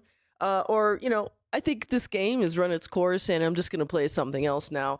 He has to do this weird, like, jumping through hoops justification dance about why he has to, like, Phil logic explain why he's not going to play a game anymore. And then he teases it and he says, well, we'll keep it on if it gets enough money. But he's telling you all the reasons why he's going to quit it. On the shelf. Okay. Oh, we unlocked a candy machine. So what does that mean? Buy 2 candy machines, put them on the floor. There's really not that much happening anymore. There are things that happen in the game, but they're seasonal. Like, for example, in 2 more in-game weeks, there's actually the Christmas week event, where apparently a lot of stuff happens in the game with Christmas decorations and everything, but we're not there yet, and you have to grind away to get to that point. When you hit level 18, you actually unlock arcade cabinets, and that's cool, because then you can have, like, a whole room where you can buy and theme it to arcades and stuff. But the problem is there's just not enough going on in the game at this point, and honestly, it has absolutely died down to the point where people are getting bored during the game, including me. Like, I like the game because it is chill fun, and we get to interact and relax when we play it, but it's just not that interesting anymore. I do feel like it would have been more fun if there was more going on, or if the pacing was better, but the pacing has basically come to a screeching halt, and it's just the same grind over and over now. But here's the thing. The game developers are adding new content. They've also already developed a roadmap for this game due to its incredible success in sales. Okay, so yeah, Phil's making a boring game. Or, I'm sorry, Phil's making a decent game really boring because he just doesn't know how to, like, I don't know, be hype and entertaining about what he plays. So, okay, he's going over how he's going to wage quit this game. So, Dents, be aware. When he starts talking like this, it doesn't matter how much money you throw at a game, he's probably going to quit it. Let's see here. I have my note here. It says skip ahead to 5. Look at RimWorld and Crimson Desert, and we're seeing if those games are going to stay in the rotation or not based on attention and support. So, yep. So there we go. The next 2 games on the chopping block he's hinting at is RimWorld and Crimson Desert. So once again, he's talking like this. That means he's going to cut the games. And it really doesn't matter how much money he makes, okay? Keep that in mind, folks, as we keep going forward. It doesn't matter how much money some of these games make, okay? I don't think he's going to get Baldur gated again. Like, you know what I mean? Where he, like, plays a really lengthy game he really hates, even though he keeps getting fed money. Because now we're going to see, it doesn't matter how much money he makes. He's going to wage quit these games. if you like those games, Crimson Desert is going to be tomorrow night's late stream. RimWorld is going to be Sunday night's late stream. Be sure to be here for the streams to engage and support with them, to let me know that you want me to keep playing them, because they are in contention of being replaced by other games because we need more time to focus on the other games we're playing. All right, we're going to watch it. I'm going to give you my live reaction to the Street Fighter movie trailer. Oh, okay, yes. So, yes, this was the next part I wanted to kind of go over. His commentary on this trailer. He loves Street Fighter. He's a champion. He's a pro at it. He recently quit it. So let's see what he has to say about the trailer. 2026, not Street Fighter from the 1990s. For the record, oh my God, of course. Why would he be watching the trailer from Street Fighter movie from the 1990s is a guilty pleasure of mine. I went to the movie theater with my dad to see it when I was young. And we saw this movie together and laughed our butts off because, to be honest, the Street Fighter movie is not good. It's one of those movies that's so bad, it's good. Does that make sense? Jean-Claude Van Damme completely chewing up the lines. Raul Julia arguably taking the movie way too seriously, but it actually works. All right, yeah, maybe this is where it all started. Maybe this is where Phil became gay. Maybe him and his dad hanging out watching this movie, like, did something to his brain. And just a whole bunch of comedic mishaps with the way that they cast the movie and everything. Kylie Minogue's Cammy, right? It's still an entertaining watch to this day. If you've never seen the 1990 Street Fighter movie, I will recommend you at least give it a watch in your lifetime. For some people like me, it's actually a tried and true funny movie. I keep watching it over and over, all right? But I've always said, why don't they take this seriously? Like, if you didn't know, in the Street Fighter movie, guess what's not in it? Street fighting. There's 0 street fights in the Street Fighter movie. So I wonder if with this new one, if they're taking it seriously or not. The thing is, with such an insane wide cast of characters and a plot, like, what could the plot of this movie possibly be, right? I don't know. We're about to find out. Hopefully they explain it in the trailer what the movie's about. Is it actually about a series of street fights or a league of street fighting? Is it about M. Bison taking over the world? Let's see here. Is he gonna complain that there's like mixed match music? Oh, this song was in Street Fighter 3, but it's in this movie. Is this movie supposed to be Street Fighter 3? I thought this movie was supposed to be Super Street Fighter 2 Turbo. oh wait, this character is in it, but he was only in that game. You know, is he gonna pull a Mario movie where he's just like criticizing every little detail that doesn't match up right? Why is Dan Hibiki even in it? I don't know. Ready? Let's find out. Let's just watch it now. The Street Fighter movie trailer. My honest reaction. Let's go.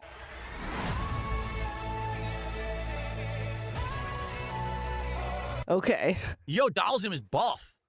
Okay, the first thing he says, the very first reaction he has is about the man's physique. Phil, you are in the closet, Phil. Look at that. Smiling. You know what? When Phil calls tech support, Amazon support, it's a room full of Dalsims chatting back at him. Yo, Dalsim is buff. Dalsim was fucking ripped. Did you see that shit? Okay, here's Cody. Okay, wait a minute. How do you go back a frame? Oh, God. Look at Cody Rhodes. Dude, so Dalsim looks good. He looks fucking buffish. Whoa, Dalsim looks good. He looks buff. Oh, Phil. You just straight up said another dude looks good. Shit. And then here's Cody Rhodes' Guile. Oh my God, he looks so bad. That looks terrible. Look how stupid that looks. Was he not buff? Is he doing a flash kick? He is. Okay. Oh, no. Oh. Okay, wait. I think, okay, it was just cut. It was just cut that way. Okay. They didn't do the whole trailer. But yeah. Terrible. Let's go, Frog. Dang, I wish there was like 2 more seconds. Is he doing a flash the kick? Next scene, He is. I'm trying to pause it. Yeah, the next scene is women, and I just wonder what he was gonna say right there about women. Woo-wee. Oh, Indrid, thank you. What's up? I did not see that raid notification until just now. Thank you, Indrid, for your raid. Thank you for sharing your people with mine. We are discussing how DSP is very fruity watching this trailer. Oh. And how fruity is for doing this Let's go, stuff. Okay, like seriously, he's doing this weird pumping arm shit, and like he's doing it so hard and so awkwardly lately. Like I honestly think he's gonna hurt himself on stream. Like he's gonna pull a muscle, or like, you know, when you like tense up too much and you give yourself a big cramp or something stupid like that. He's gonna pop a blood vessel doing this one day. He's like actually gonna hurt himself being like fake buff. Well, flex off with Frog. Someone said, if you're gonna flex, you have to go like this. Oh yeah, that actually pumps it up nicely. Look at that. Yeah, Frog. Come on, Frog. All right, anyway. See what I mean? Like he's going to flex so hard, he's gonna bust a blood vessel in his arm. Whoo. Wait.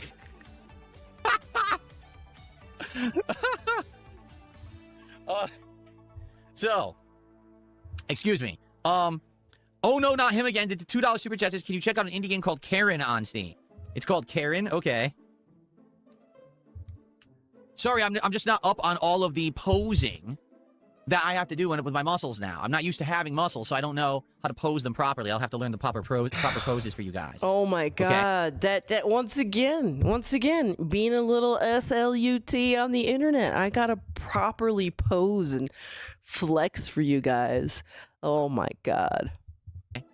Can you get a deal on the VIP badge for your birthday on Kick? Sure. Here's the deal. You can have a VIP badge for 10 gifted subs today only. That's the deal. What a great steal. What are my thoughts on the new CEO of Xbox saying stuff about Game Pass? Here you go. Ready? Asha Sharna, or whatever her name is. This simple. Stop talking. Start doing. She's been in the role now for over 2 months. Damn. Asha Sharna, you better stop talking in that Indian chat center and start doing something about Phil's order. And has done literally nothing. There's been no changes. Nothing has advanced. Nothing. She just sits there reiterating what the internet says. Oh yeah, a Game Pass is too expensive. Oh yeah, everything is an Xbox campaign was bad. Okay, that's great, but what are you gonna do? Talking is one thing, actions are another. Act. You're in charge. Immediately start acting. That's all I have to say about that. We want change. We want Xbox to succeed, so start working. Oh, wait, hold on. Oh, no. Dude, he's gonna hurt himself. Do you see how red he gets in his face? Like, what is happening? He's doing it like this. He's actually has his arm like this, and he's like buffing it up. He's like, this is what he's doing. He's like pumping. He's pumping it. Gross. Gross. He's like pumping. Yeah. Okay, this is what I wanted to pause on here. Is this the face that Kat saw just a few days prior on their wedding anniversary? Do you think Phil pumps like this for her? I don't think so. I think he pumps like that for Dulcie. He's pumping it. Like, he's almost like getting angry and oddly wound up, and I feel uncomfortable. And I hope I made all of you feel very uncomfortable too. There you go. I got the drip going. I got the drip going. Yeah, that was terrible, and I hate it. All right. And then we have another clip here for the 16th. Black and White, Burnell. I don't even remember what this clip is supposed to be. By the way, Sasquatch Afterbirth, go subscribe to his channel right now.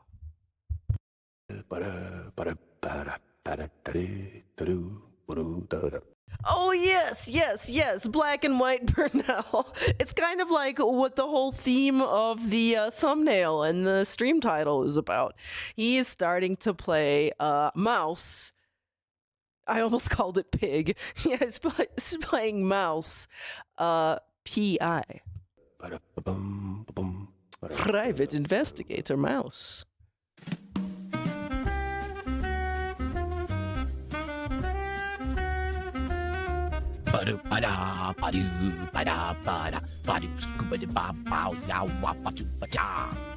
Photosensitivity and general health warnings. The largest main one was IQ. It turned out that people who were sexual... The brightness, contrast, and the gamma correction. The gameplay mode is the studio cut. But then so studio cut is very, very clear cut. Why would you want this? This is so blurry. Oh, nah, dude, you gotta go to studio cut so you can see, right? Safe smashing keeps you rushing. Use typewriters often. Oh no. What the fuck? Okay, so yeah, so we got Phil doing some Phil puzzles here. What's going on? Huh? Yes, we are going to submit something for the Chiking. It's going to be interesting since Mr. Merch might not be around to help finish it up, and I may have to go to the finish line alone.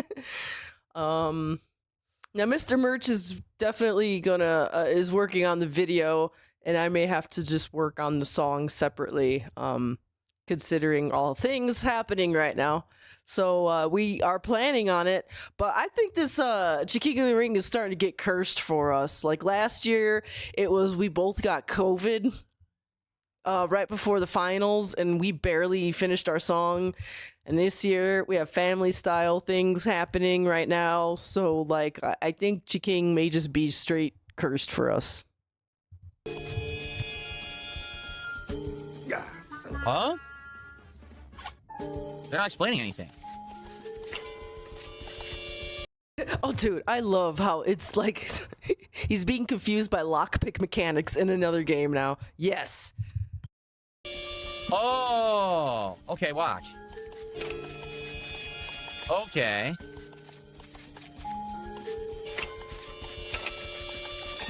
Okay, interesting. That's a very... Yeah, guys, if you vote for us in the finals and we win, we won't have to do it again next year. We'll just chill and be judges, so vote for us. Very interesting minigame. Yeah, I've never seen one like that before in any game. That's a neat way to lockpick, actually. Okay, I like that. What's this? Okay. Ooh, there's spikes now. Look at this.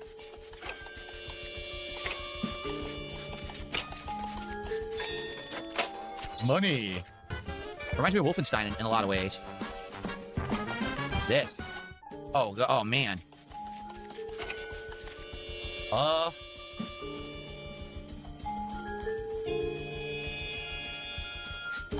Chat, what do I have to do? Oh, there's a limit of moves? Oh. I had no idea. What? Huh?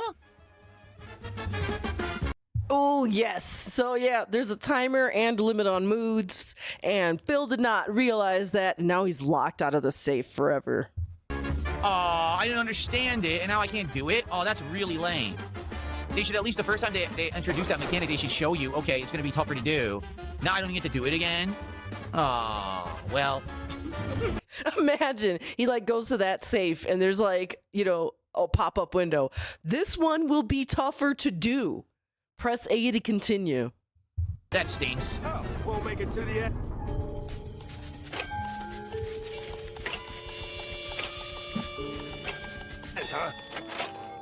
I didn't know that it was going to have a limit, and I'm very disappointed that I can't get that chest now. I mean, essentially, they're telling you do it completely right on your first try, because you get no retries. Why don't I set the color of my webcam to black and white to match the aesthetic? I don't know if my webcam can do that. I can check. I don't know if it does. I don't know if my webcam could do that. Bro, for real? Let's see. Are you being for real right now? Don't see it. Okay, and this is not me speeding up the video. I know we're on like 1.25, but Sasquatch Afterbirth goes in and like edits the video to be even faster. So yeah. It took Phil a while to discover, like, oh, he could do that on OBS. If that's what you want, all right, fine, here we go. There you go. He's clapping for himself. All right, now we're talking. Now Some idiot, some troll on stream goes, imagine clapping for yourself. How is someone supposed to clap for me? I'm streaming on the internet, you fucking moron. I would never hear it. If anyone's gonna clap, it has to be me. I'm the only... This dented logic. How could anyone possibly on the internet clap for me? If anyone is gonna clap for me, it has to be me because I'm the only person who could hear it. Jesus, I wish this was a moment of zen right here. You know what, guys? We're gonna do a moment of zen right now. Oh, look where I clicked. Right here. Oh, let's listen to what he has to say and meditate on this. Imagine clapping for yourself. How is someone supposed to clap for me? I'm streaming on the internet, you fucking moron. I would never hear it. If anyone's gonna clap, it has to be me. I'm the only person in this room in front of the microphone, you complete fucking dunce. What is the sound of one hand clapping on the internet? Oh my god. This is... whoo, dented. Wow. And yeah, thanks people in chat, Alex, for clapping for me on the internet. I see the emoji, the clapping emoji, and I understand you are clapping for me. Here, I'm translating your claps from emoji into real clap because yours doesn't count. But when I do this, this is real. This is the only thing that counts. Aha, we got save. Or ammo. Ooh, this is elaborate. Look at this one.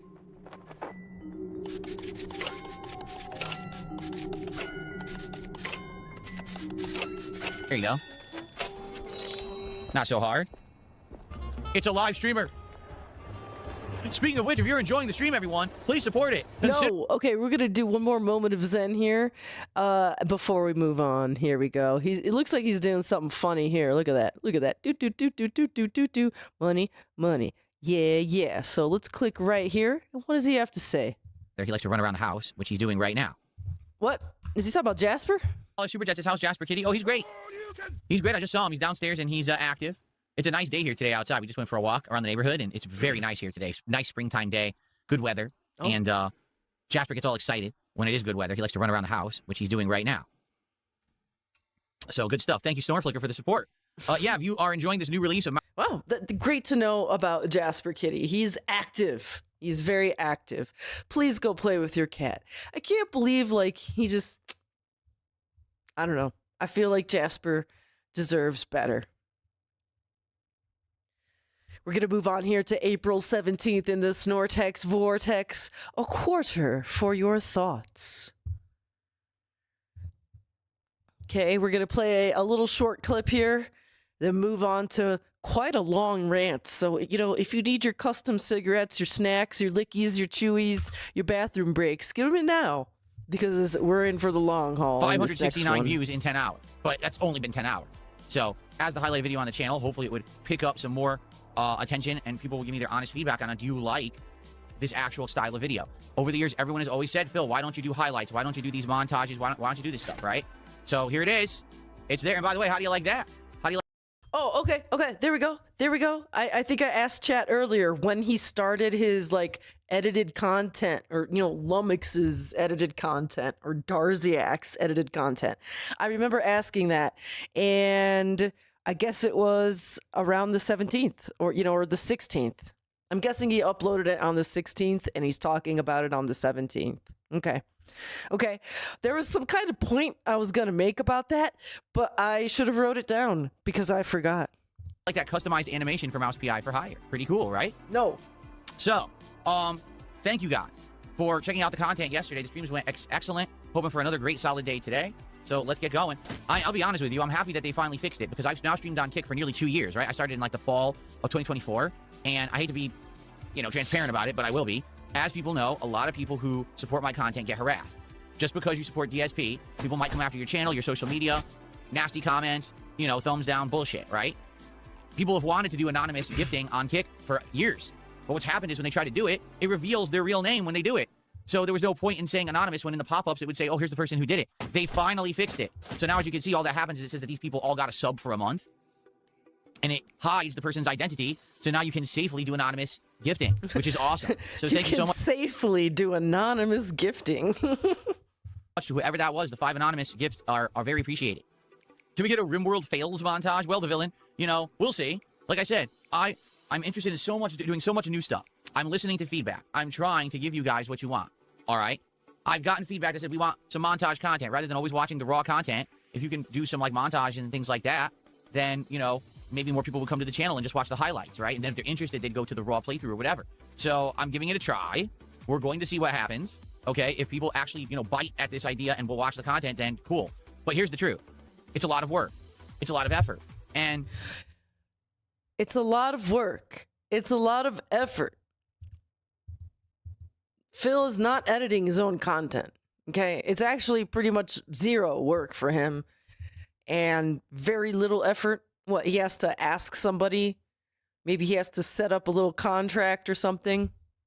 It doesn't get a lot of views. For example, the one that I... And yeah, it doesn't get that many more views. That is true. That we put out last week, which was the Street Fighter 6, me quitting Street Fighter 6 a week ago.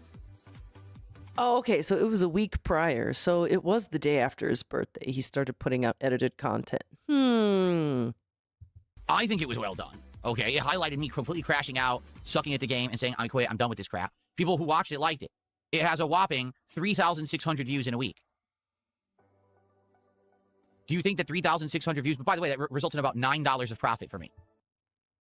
3,000 views, $9 in profit for him. Okay, so wait.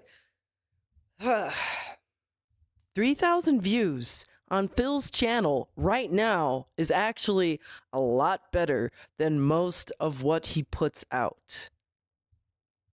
Okay? Do you think that's worth the effort that went into the video?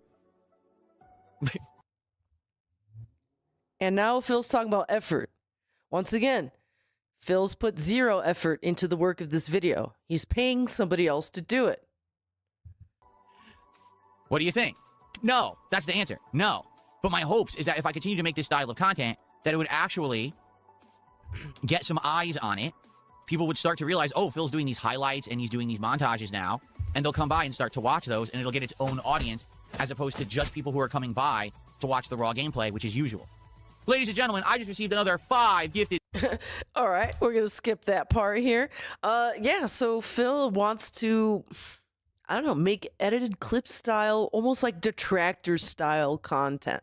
Hoping to maybe, like, get back at all the evil clipper detractors and try to funnel some views back to him. You know, maybe you're just scrolling YouTube and you see that outrageous title, so you click on it and it looks kind of detractory. But little do you know, you're actually watching Dark Side Phil and his actual channel. The price is insane. So this is essentially a replica game cartridge. Okay? $90 for one game? Oh, okay, he's looking at the Neo Geo stuff. Okay, we're gonna skip that because I don't really care about the Neo Geo stuff. I have another timestamp for us. We are going to go to 9:39. All right, this is a long one, folks. Are you ready? It's unhinged. Let me talk about it as quickly as I can. All right? So for those... Okay, let's talk about this as quickly as you can. That's how he starts this whole thing off. Keep that in mind. Those who don't know, the last couple of weeks, people keep coming by my streams and bringing up the fact that there is an ongoing feud between The Quartering, who is an internet content creator, who very much is into politics. He is very conservative, okay, and deals in those circles. He always does other content as well. He does, like, Magic the Gathering content and stuff like that. But today, he's mostly focused on culture wars and politics, and he finds himself on the conservative side of things, okay? The reason that people associate that with me is because many years ago, he did an interview with me at a time when I hadn't done any interviews, okay? A lot of people say that he gave me a softball interview. And to this day, you know, when I think about it, it's like it was more of a chill conversation. Sure, he did ask me questions that had to do with some drama stuff, but for the most part, it was just a nice conversation with the guy, all right? It also wasn't that long. What was it, like 30 minutes, 40 minutes, something like that? This was long before all the side-scrollers interview drama or any of that crap, okay? So that's why on that side, people associate that with me. On the other side, The Quartering is feuding with Kino Casino, all right? Kino Casino, everyone knows the association that I've had with them. That I worked with them for about 8 months, and then we had a falling out, a big public thing, and basically in the last year, they've made endless amounts of content about me, while I have completely ignored their existence, except for the fact when you guys bring it up in my... He completely ignores their existence unless chat brings it up to him. Right. My chat, and I'll briefly say, haha, and then we move on. It's not a big deal. He briefly says, haha, and he moves on. Okay, we know that is such a lie. I don't even want to talk about it. We know it's such a lie. Right? I'm doing good. I don't, care about that shit because I've moved on and I'm doing very well for myself. Okay? So. Dude, that is like some, ex-boyfriend, ex-girlfriend kind of behavior, where you're like, you've convinced yourself that you're doing good, you're moved on, you don't think about them anymore. Yes, you do. You still think about them. But deep down, you know it's true. You still think about them, but you keep trying to convince yourself, I'm happy. I moved on. I don't even care about them anymore. And then you find yourself really late at night in bed, crying, drinking, being insanely loud, or I don't know, trying to find your rebound wings. When these two LTG sides, two different, sides of things are getting, smashing each other's heads against each other, all right? People tend to want to get my take on it. So what is going on? So from what I'm to people want to get my take on it. No one asked for your take on The Quartering. Understand, increasingly over the last 2 years, Kino Casino has covered The Quartering in a negative way, making fun of him, drama stuff about him. And from what I'm to understand, I don't know if I understand that situation fully, it got personal. It wasn't just about, The Quartering's content is garbage and stuff like that. It got more into, much like the casino always does, they got into his dirty laundry. They found the skeletons in this guy's closet, When they're talking about Nick Rikita or whatever, they're not just talking about what he says as an internet lawyer. They're talking about the fact that he's doing drugs and getting arrested, right? Exactly. So in regards to The Quartering, from what I'm to understand, they got deep into personal stuff regarding him and his family. It wasn't just him, but it's him and his family members and things like that. Well, I can kind of say, yeah, I kind of get it, because that's exactly what they did to me. If you guys don't remember, that's why I stopped working with them, because they kept saying insulting things about my wife for literally no reason. For literally no reason. Yes, the reason was PPP wanted to see how far he could insult Kat before you would grow a spine and do anything about it. And if I recall correctly, the only reason why Phil began to stick up for Kat is because someone dangled money in his face. Then it became a problem. And then when he saw the detractors, you know, gloating at Phil, how he's not even defending his wife and all of that, then it became an issue. But remember, at first, there were many, many streams where PPP just insulted his wife, and Phil just kind of sat there and didn't do anything about it, okay? And that was the point Ashton was trying to make. How far he could go with insulting his wife before Phil stops laughing along like that and says something. And he fucking proved his point, because Phil only said something because a guy said he would tip Phil if he, you know, snapped back at PPP. Okay? I just want to refresh you guys. That was the reason why. Money. My wife's not part of my content. She's not part of the conversation with them. Why are they insulting my wife? Oh, because they think they could just get away with whatever they want, and everyone's going to like it. Well, I didn't like it, and I said, I don't have to work with you anymore. I hold all the power in this situation, and I cut the cord, and I left, and haven't worked with them since, right?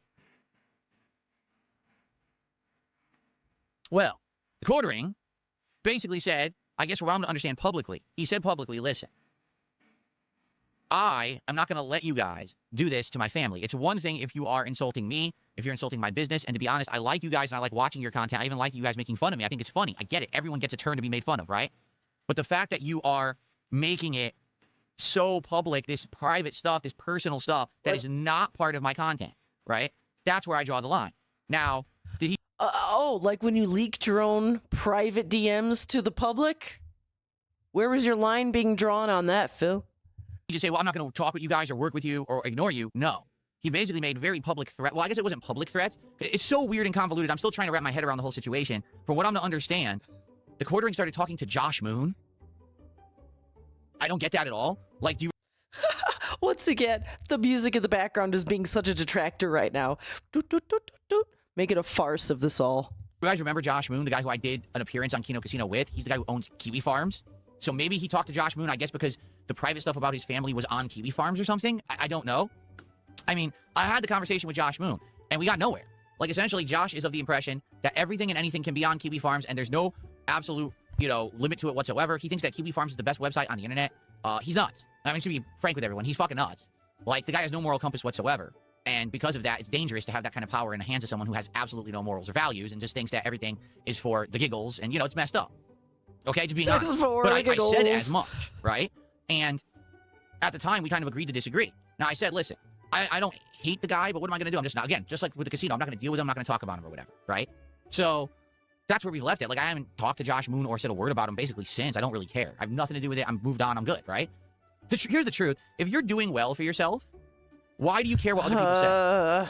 Okay? Oh my God, Phil, you care about what you say. Oh, you care about what people say about you constantly. When did it bother me when people were constantly talking shit about me? Because I wasn't all the time doing well. Because my content was being stolen. I wasn't getting enough profits or views on the content I was putting out. I was struggling financially, and it drove me nuts. It made me get stressed out. It made me constantly rage about my situation and whine and bitch and complain about it. I've been doing good now for 2 years. I don't give two shits about any of these people. I don't care what they put on any website. I don't care what they say in any video or any fucking Christmas special. Who cares? I'm doing good. That's all I care about. So, to help with what the internet healthy, says, right? I understand he's happy. You're not going to please all the people, and there's always going to be people who rag on you in life. That's part of being a public figure. All right? So if you have that problem, and you don't want to be ragged on, then don't be a public figure. Go to the private sector. Go get a regular job. Go get a 9-to-5. You know, do normal work. Don't be in front of thousands of people every day for scrutiny and skepticism, and then you won't have that level of harassment, right? I know that, and I've accepted it. So every day when I come on here and you guys make fun of me, I'm like, well, whatever, who cares? I'm doing good for myself. Why do I give a shit about any of that? You know what I mean? I shouldn't.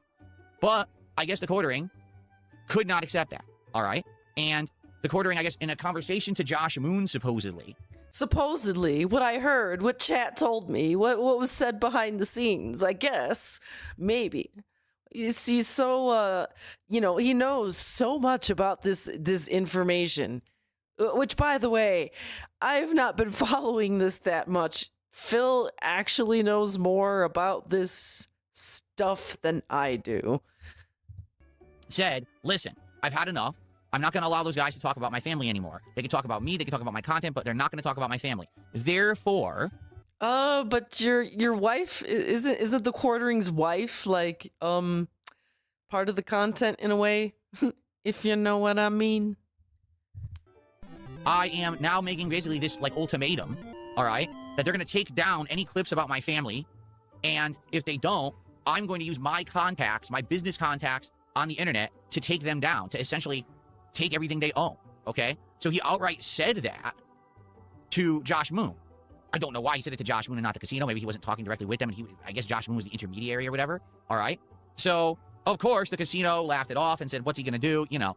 Well, again, this is just me trying to understand the situation because I don't really understand it fully because I haven't fully researched it, but from what I'm to understand, I guess he did actually do exactly what he said he was going to do. He put his money where his mouth was, and the Kino Casino Clips channel, you know, the channel that does highlights on YouTube of Kino Casino, which is exclusively streamed on Kick, this channel gets good views. They put out, you know, clips, like a clip, 2 clips a day. Each clip gets 10,000, 20,000 views. So this channel arguably is probably making like $10,000 a month in revenue. And yeah, and this is what Phil sees when, you know, he's paying whoever to do this clips for him. He wants this to, like, you know, grow in revenue. All he sees is the dollars, okay?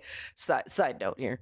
Probably makes them over $100,000 a year as a side thing. It's not even their main focus, but they're making this side bank. Now, for the record, side bank. Andy and Ashton do not own the Kino Casino Clips channel. It is owned by their editor. Their editor runs it for them, all right? And they get some of the money from the channel, but they don't own the channel. And this is the technical aspect of it that a lot of people are confused about. Because you might say, why is that? Why don't they own this Clips channel? In fact, why doesn't Kino Casino stream on YouTube themselves? From what I'm to understand, at one point, Andy was banned on YouTube. He had a YouTube channel and he had a YouTube presence, and he got banned from YouTube. I have no clue for what reason. I don't know. I never looked into it. But I guess he did something egregious, and YouTube banned his channel. Now, when you're banned on YouTube like that, you're not allowed to operate multiple businesses and things. You're just banned. So because he was banned for, I guess it was like community issues. It was like copyright strikes. It was like community issues. Like, look at all of this information. You know, I am learning so much about this situation. Wow. Thanks, Phil, for cluing me in. By the way, guys, when I select these clips for it, I don't, like I said, I don't always watch every single second of the clip that I pick. I'm like, oh, they're talking about the thing here. Sometimes I look at the transcript and be like, okay, this is where we want to start it off. But I don't always go through every little detail and comb through this. So I'll just say some of this is new to me. And, you know, I don't really know the details of this quartering situation, and I'm learning quite a lot from Phil here. Like, I'm really glad he's into the drama because I have a lot to learn. Breaking YouTube terms of service, okay? If he were to try to open up another channel, YouTube would ban that one too. But there's a loophole to this. The loophole, I call it the Keemstar loophole. And the reason I call it that is because Keemstar himself used this loophole many years ago to still make content on YouTube while he himself was banned from being a YouTuber, okay? As long as someone else owns the channel, you can be in the content of said channel, and that's not breaking YouTube's terms of service. Hence, if someone has a clips channel of Kino Casino and Kino Casino only broadcasts over on Kick, right? Then that means that that channel can operate. Legally, it's allowed. Per the terms of service, per everything, it's allowed. So whoever this editor is who works for Kino Casino had the legal right to own this clips channel and operate it, even if Andy was banned from YouTube, okay? Whew. So I guess what happened was Kino Casino, after hearing this ultimatum, made a big joke of it. Ha ha ha, big deal, who cares, right? We're gonna keep— Dude, this is so gossipy. Like the girls at work don't even gossip like this, okay? keep doing what we do, which is what they always do. You know, they're not afraid of anything. They're big and they make good money and they have a great following, so they're gonna do whatever the hell they want and they feel like they're immune. Who gives a shit, right? Well, from what I'm to understand, the quartering did follow through. And the Kino I need my cup of coffee. I need to be sipping on my tea for this. Holy shit. Casino Clips channel was flagged as a violation. Like I feel like I should be doing my nails and my toenails listening to this, you know? I need to have like the cucumbers in my eyes and the face mask on, and I got my hair all up in a towel getting dried, and my nails are getting done, my toenails are getting done. Every now and then I get a sip of some sort of tea, marmalade, boba. Violation of YouTube's terms of service because of ban evasion. And this is what doesn't make sense. How could the channel be ban evading if the person who owns and operates the channel isn't banned from YouTube? So come to find out, some more research was done. And Andy found out his channel, his YouTube channel, had been unbanned from YouTube like 6+ months ago.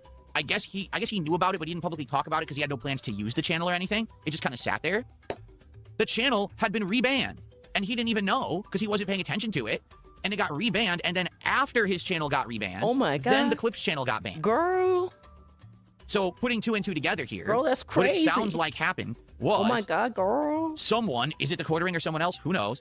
Got YouTube to reanalyze Andy's original YouTube channel after it had been unbanned, found another thing that violated YouTube's terms of service on it, got it rebanned, then convinced YouTube that the Clips channel was actually Andy's other channel, and got the Clips channel banned too. Now, it's funny because some people are like, who could it have been? Well, obviously the Quarter Ring is prime suspect number 1, but you do realize that the casino has a lot of enemies. They do, okay? They really do. And maybe there is a very, very, very, very slim chance that it wasn't the Quarter Ring and it was someone else taking advantage of this situation and this public feud to do it. But yeah, in the court of public opinion, that doesn't really matter. The Quarter Ring had this public feud with the casino, and so it's obvious if someone was going to do it, it likely was going to be him. He was the one bragging to Josh Moon saying, I have all these connections and all this power, and I could do this if I so choose. I could shut them down, right? So, what's happened is, because this happened, did you think that the casino was not going to talk about it? Of course not. This is called the Barbara Streisand effect. What you don't want to be... Oh my God, he's talking about Barbara Streisand effects here, girl. talked about will only be amplified and made massively public by tenfold if you pull something like this. So, because... Yeah, like you denying you cheated in Demon Souls and then the video getting even more popular. Yep. Casino decided to say, hey, to hell with this, we're going to war. And they blew this up on their show.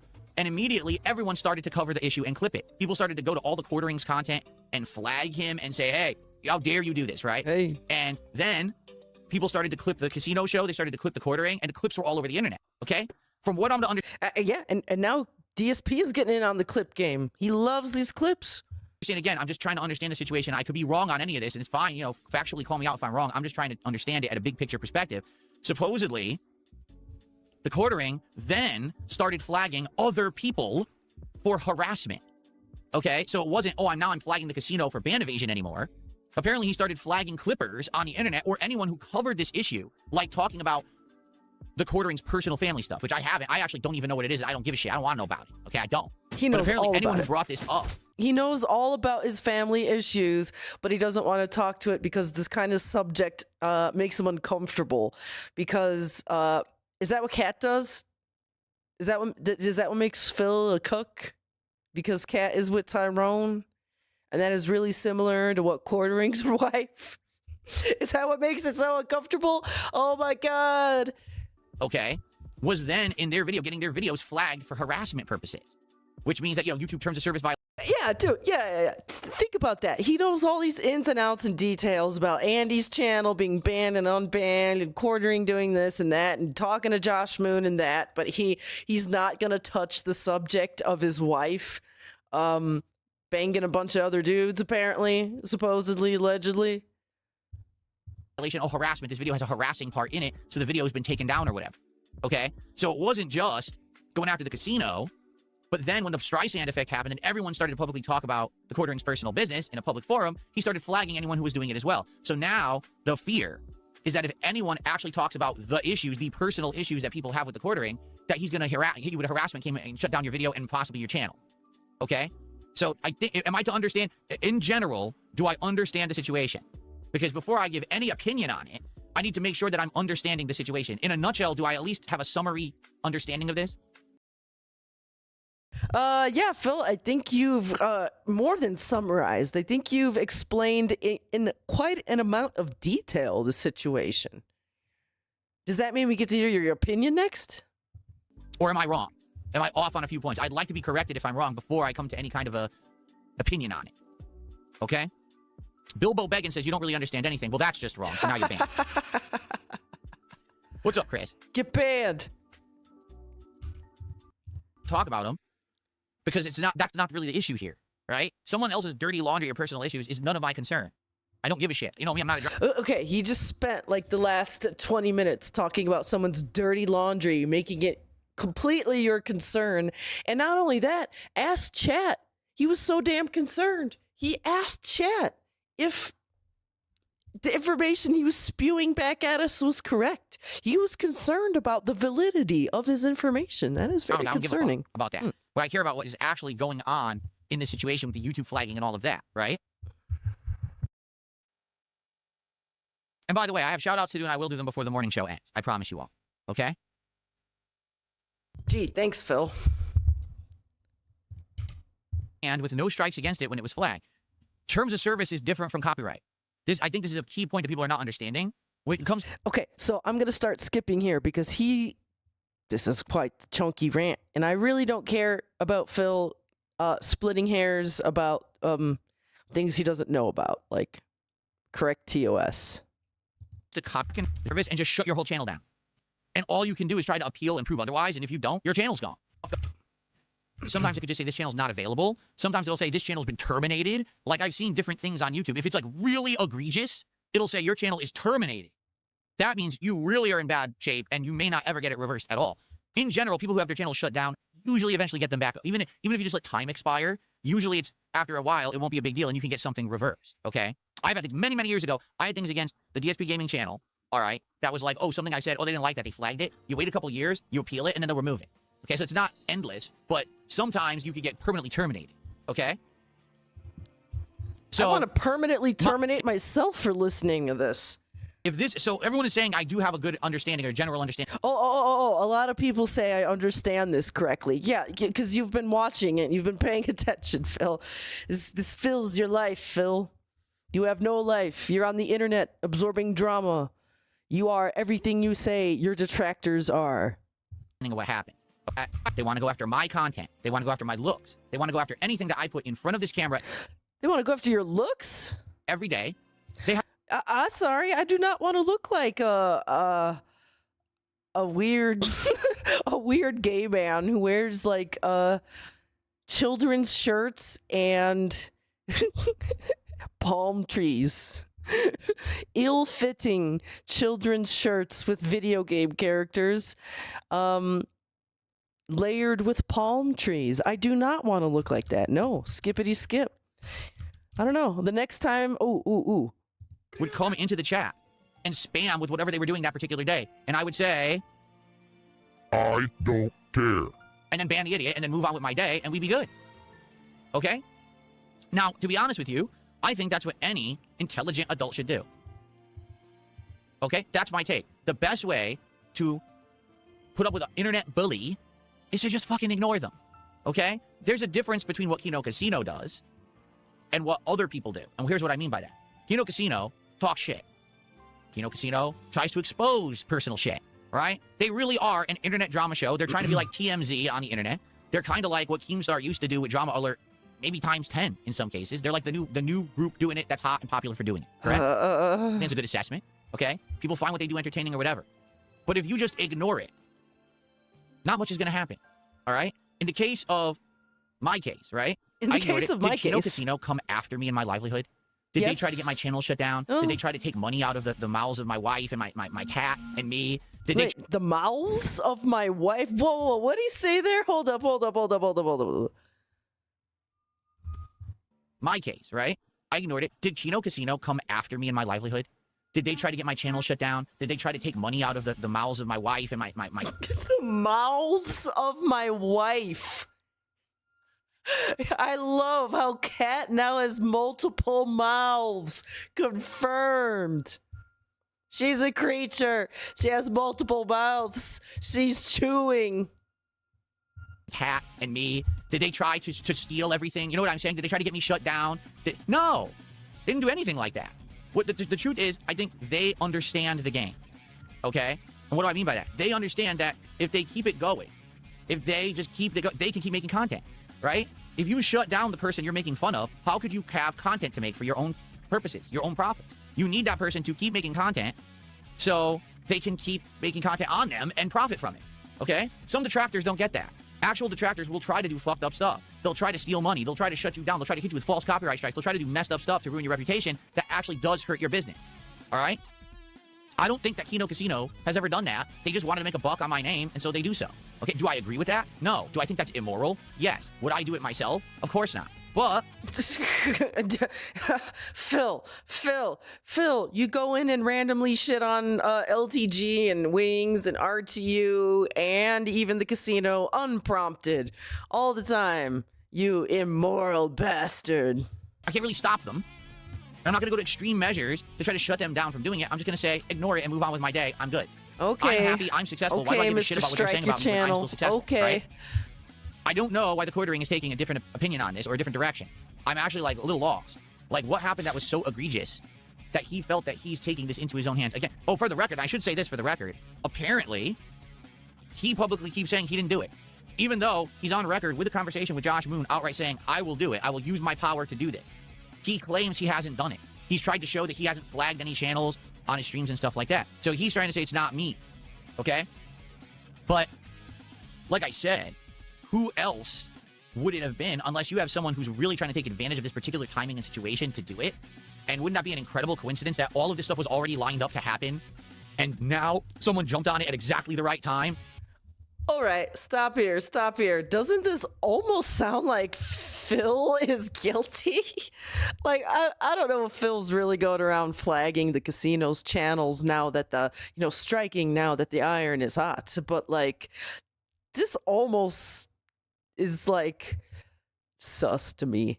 It almost sounds like Phil is striking the casino's channels because he knows everyone is going to blame quartering.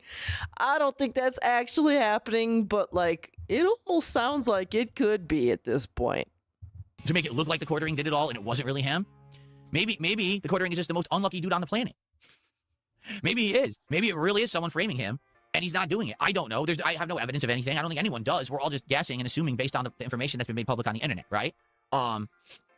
But here's the thing. Now we're actually going to get to the real meat of the issue and the opinion, all right? So, like I said, my opinion is if you don't like someone, if you want to go back at them and start a feud and benefit from it, that's one way to go at it. The other way is to ignore them.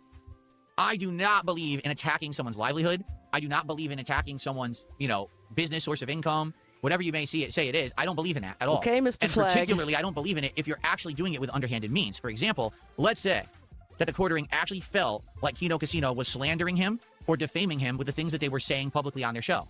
Well, he has a legal right to take them to court for that. There's a court system in place just for this kind of thing. You get a lawyer, you lawyer up, you show what's been said, you say this is all defamatory or slander, whatever it is, because I don't know. It would also be international law because they broadcast from Canada and Kick is based in Canada, so you'd have to have a U.S.-Canada law thing. We have to figure it out. Well, we're going to have to do Forex, Phil. We're going to have to do U.S.-Canada dollar conversions. And hey, what's up? Bad Moments DSP history. Thanks for stopping by. Thanks for the Canadian $2. I guess we're going to have to go and do conversions here. Yeah, big ups. By the way, yeah, this is a great time to announce. We have planned a stream on April 28th together, and we're going to try really hard, really hard to be there. So yeah. April 28th with Bad Moments. Oh, Bad Moments Reacts. Sorry. I thought you were Bad Moments of DSP history for a second there. Bad Moments Reacts. Wow. Okay. Sorry about that. I read your name wrong. I'm so sorry. Oh my goodness. But that's the avenue that he could have taken. He could have said, let's legally go into this, and I feel like I've been, slighted, and this needs to be taken care of this way. If he decided not to do that, but instead, I'm going to go behind the scenes, and I'm going to pull this, real fast one on you. Like, sleight of hand almost, right? Like, I'm going to see that Andy's channel's unbanned, and I'm going to get it rebanned, and then as it's being rebanned, I'm then going to flag another channel that we all know isn't owned by Andy, but convince someone on YouTube that it is. And then say that it's ban evading when we know it's not. That's pretty dastardly. Like, that's some dick dastardly, curly mustache villain tying a woman and tying her to the fucking train tracks kind of level of shit. That's some fucking underhanded, dirty shit. And I guess my question would be, Gulp. how the hell did he pull it off? Who does he have on the inside at YouTube working this stuff? Because, again, from everything we've been told up to now, the Kino Casino Clips channel was never, ever owned or controlled by Andy. Maybe we've been lied to, and maybe it was. But if it wasn't, that YouTube channel should have a registration of a name and an address if it's made ad revenue. The AdSense account has a name and an address, and as long as neither of those are registered to Andy, it doesn't matter what content is on the channel, you can't get that channel for ban evasion. Okay? However, I will say this. I feel like, sadly, being such a public spectacle like they are, Kino Casino kind of worked against themselves in this situation, and here's what I mean. I know the way YouTube works, okay? The way YouTube works is YouTube only cares about the legality of a situation based on the information it has. So, the moment that Kino Casino Clips got flagged and shut down for ban evasion, all YouTube will care about is speaking to the person who is legally registered as the person who owns the channel, period. And literally no input from anyone else matters. Because they know legally. Oh, boy. Okay, so we got legal style Phil here. I don't care. I'm going to skip ahead a little bit here. This rant was a long one, folks. I wasn't kidding. I've lost some of your attentions here. I'm losing my own attention here. Hang on. I understand. So, but all they want to do is talk directly to the person who legally owns it. But I think because it was such a big public hoopla, now it's become so convoluted. And for what I'm to understand also, that I guess they already did their appeal, and the appeal got denied. That's what? bad. Dude, like, DSP knows so much about this situation. I really do believe he's been reading the Kiwi Farms on this situation. He knows so damn much. Like, I don't think a DSP flying monkey fan, you know, one of his trusted dents, I don't think he's sitting there and typing all of this to Phil. Phil is going out and like reading as much of this information he can. I think it's even beyond the point of the stuff you could pick up on Twitter or X, you know. Yeah, Phil's probably directly going to the Kiwi Farms thread at this point. Because YouTube basically will not give you 20 chances to appeal. What's to say whatever happened, right? What's to say it might not happen again? Like, let's say that this editor decides to make another channel, or another person decides to make another channel, and this is their new clips channel. What's to say someone doesn't try to do it again? What they really need to do, which I don't know if they have the ability to do, they need to get Andy's channel unbanned. Because that seems to be the root cause of all of their problems right now. If that channel gets unbanned, then they can't have anyone saying that there's any kind of ban evasion. But how do you get it unbanned? Why was Andy's channel banned to begin with? Okay? So, in my opinion, the best way to go about taking care of internet bullying... And okay, in your opinion, let's hear it. What, is to just ignore it? As you've been saying? Trolling is very simple. You ignore it, or you choose to go back and clap back and benefit from it. There's two options. I guess the quartering took a different option, at least. Well, I think the quartering was trying to clap back and make money off of it, but it backfired. That's what everyone is saying. I don't know if there's evidence, but that's what everyone is saying, is that he took another option, and he's done this underhanded stuff on YouTube to try to get back, and now he's flagging other channels as well, supposedly. And I don't know if it's true or not. I've seen no evidence of it, obviously, but people are saying, yeah, this is the case, this is what's happening, okay? I don't stand for that, and here's why. When you abuse the system, a couple things happen. Number one, you expose the system for its shortcomings. If the quartering actually has found a way to abuse YouTube's system and fool it into thinking that someone's ban evading, that's a bad thing. We need YouTube systems to work and be safe. We can't have people abusing them, because then it leads to my second point. Other people will now take advantage. Do you see what I'm saying? If this indeed is what happened and it worked, what's to stop someone else now from stepping up and saying, well, he found the loophole, time for us to use it on everyone we don't like. And all of a sudden, big YouTubers get shut down for ban evasion when they're not actually evading anything, right? So that's a huge problem for everyone. That's not just a problem for the quartering. That's not just a problem for the casino or any of these clip channels. That's a problem for literally every YouTuber who's ever uploaded to YouTube.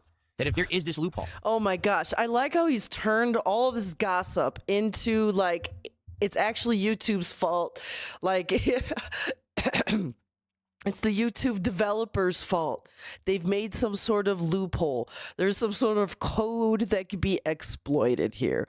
Like, I'm actually kind of surprised that this is the actual conclusion he is reaching.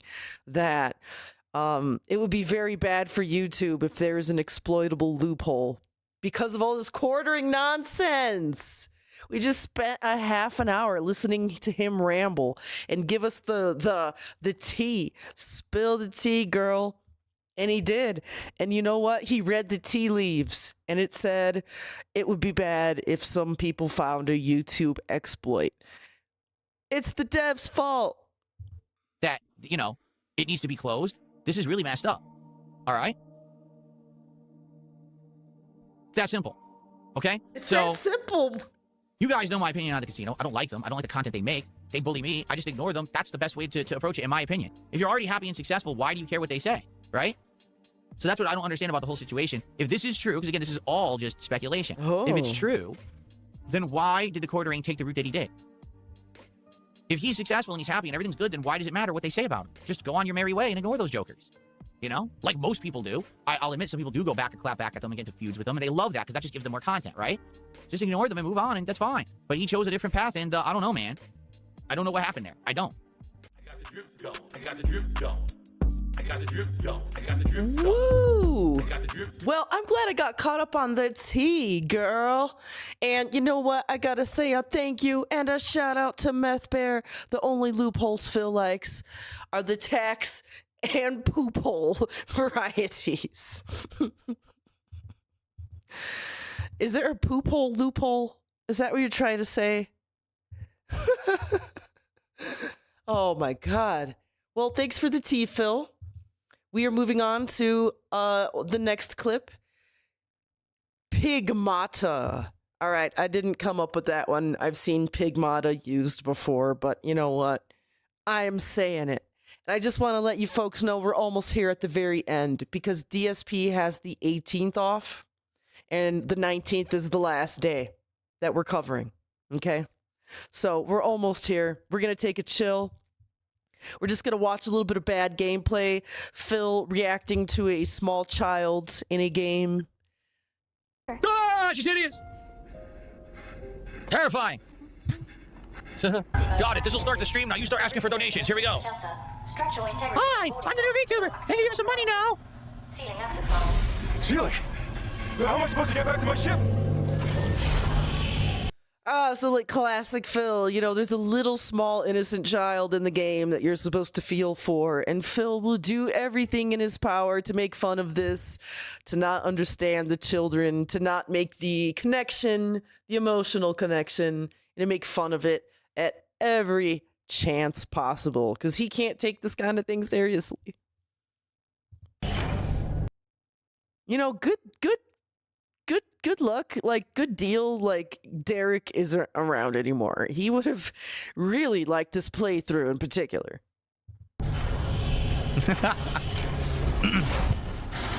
Quick, how many viewers do we have? Post on all the socials. What does that even mean?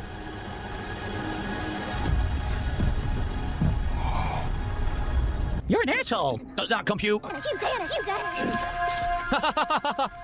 had enough. I mean, I know that she's like supposed to be childlike, but if she was a robot, wouldn't she act like an adult? Consider giving the video a like and leaving some comments if you're watching on demand. If you... Whoa, she's doing some Scatman stuff. Says, how do you think the game will explain that she looks and acts like a girl, but all the other robots so far, well, we've only seen one, looks like a genderless robot? Maybe it's a clever ruse. This is how, basically, you would earn the trust of the humans by pretending to be human yourself. Phil? Are you admitting something here? Especially with that stupid face that you're making at the end? Are you saying you maybe are trying to fool humanity? Ooh. Maybe you are not human yourself? Neo Konoichi. Hoi! You can say whenever you want? In a Capcom game? Come on the train and ride it. Woo, woo! Sorry. Die. Oh my god! That makes me think of Tevin. Woo! It's basically... Oh! Oh! Ooh. My guts. Ouch. What is this? New business ventures to explore. Ew, new ventures to explore. Emergency lockdown. The next part. Thanks for watching Pragmata Part 1 here on DSP Gaming. See you in the next one.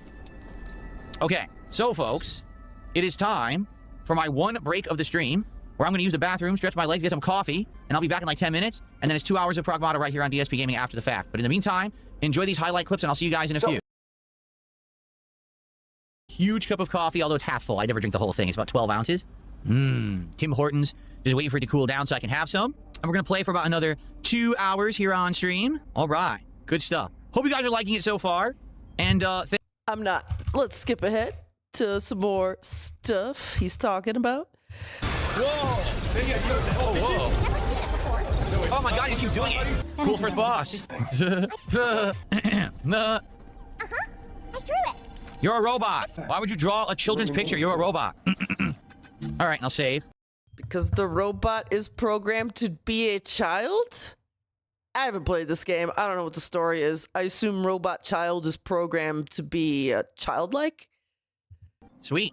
All right, guys, so 2 hours in. I like the game, obviously. It's fun, interesting. Plot's getting more interesting. New gameplay mechanics unlocking. There's a lot to it. It's a good game. So far, so good. I hope that you are enjoying my playthrough of Pragmata here on DSP Gaming. If you're watching, please, if you could. If I'm watching, I'm skipping.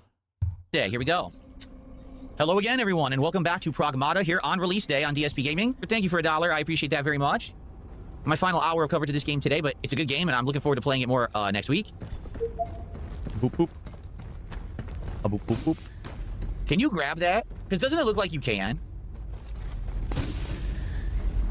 Oh, no. Felted by the box. Great. Oh. Oh. Oh. Oh, what is that? Is he, practicing for Tyrone? Oh, excuse me. Got a tickle in my throat. Hold on. Oh, he muted. Oh, he muted. He has the technology now to mute. I'm so glad. He wasn't able to mute before, but now the technology exists in 2026. Oh, wait, I got a tickle in my throat. Fast. We did it! Excuse me. I got a tickle in my throat now. This is not good. I have an endless tickle in my throat. I hate it. Allergies is what it is. I had a tickle in my throat, and that makes me have stupid post-nasal drip and phlegm in my throat. It's gross. But we don't really... That is pretty gross. Recently, that attendance and engagement both went down. So if tonight, you know, it slows down, we may take that time of Crimson Desert and play other games because we need it right now, to be honest, with all the new games that have come out. So let's see if you guys will come back tonight for Crimson Desert or not, and we'll go from there, okay? Okay. So once again, Phil is basically warning the dents. Crimson Desert is going away. It doesn't matter how much money he makes. Okay. Well, DSP takes a day off on April 18th. Maybe there is a God. All right. And April 19th is going to be the last day we cover. And I love this kind of stuff when he talks about him and Kat and his house and his relationship. I love the domestic talk, okay? And this last clip here really, all right, I guess second to last clip. This one's full of juiciness. Also, remember, Phil likes diversity. It's the spice of life. I think this clip is from Duty Streams. If it decides to load. Come on. We almost made it to the end. Here we go. How's my weekend going? Oh, good. Oh, so, all right. So let's talk about yesterday. Yesterday was my day off, okay? A little different of a day off for me. Why? Because Why? Was it a hybrid day off? I had a delivery coming. As I've told you guys, I am working on fixing up my house. So I've lived here for 12 years, okay? In the 12 years I've lived here, financially, I was pretty bad off for a while, and mostly because of my bad choices. Not 100%, but I'll take responsibility for like 80% of it was me doing really bad things with my finances, racking up credit, not paying stuff down like I should have, and being irresponsible financially, okay? There, I said it. I'm 80% responsible. 20% of it was out of my control, but 80% of it, the brunt of it, I'll take responsibility for, all right? I'll never take 100% responsibility, because then I'd be the only person who did the wrong thing, and I'm not willing to do that. Oh my God, Phil. It is your fault. Take 100% responsibility. You're the only person who opened your phone and clicked buy Sweaty Min JPEG pack. No one else was doing that for you. Absolutely not. No. Never ever will you hear me do that.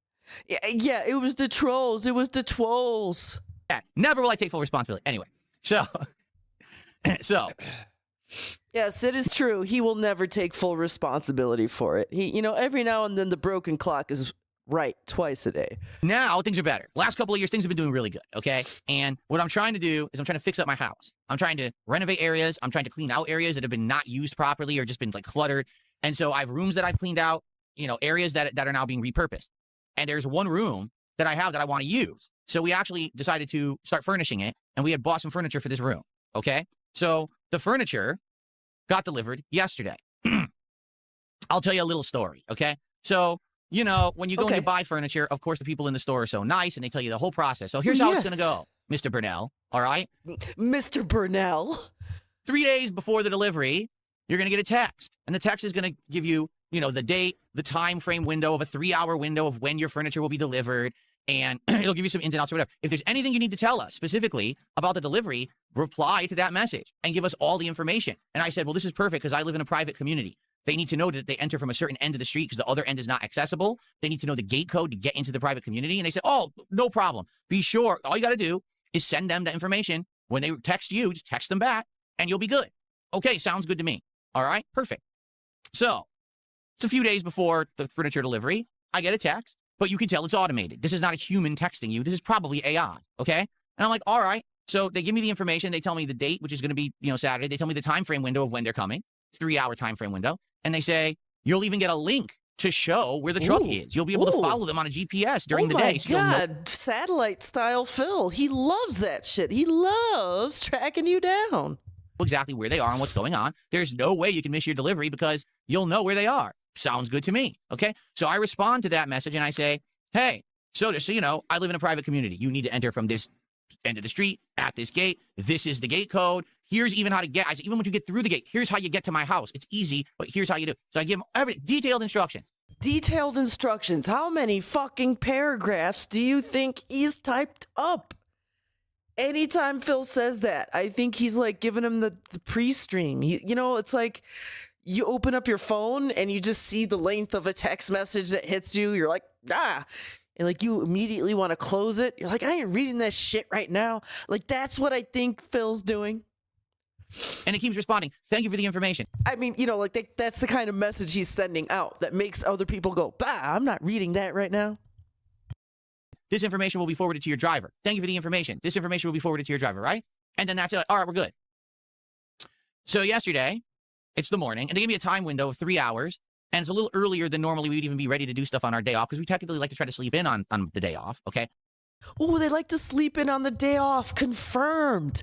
Dude, Phil always talks about, I'm up so early on the day off getting errands done. No, fuck off. You're a liar. You love to sleep in. Confirmed.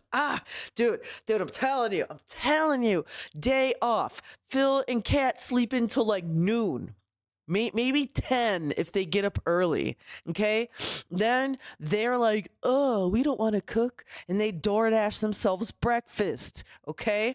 So now they're heading out.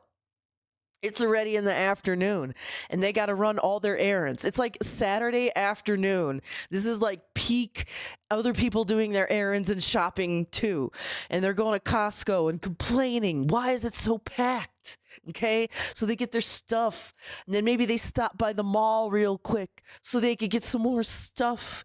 And now, you know what? You know what's next to the mall? The fucking boba place or whatever the hell. Kat's got to stop and get her drink. Okay, it's now late afternoon. They still have to go to the other store to get more other stuff. So they do, and they're putzing around, and then they stop at like Petco and then go get the rats and stuff like that. And then they're like, oh, honey, you know what? The Asian buffet is right over here. So they stop and they get their dinner at the Asian buffet, and then they get home after their dinner, and she's like playing her simulation game.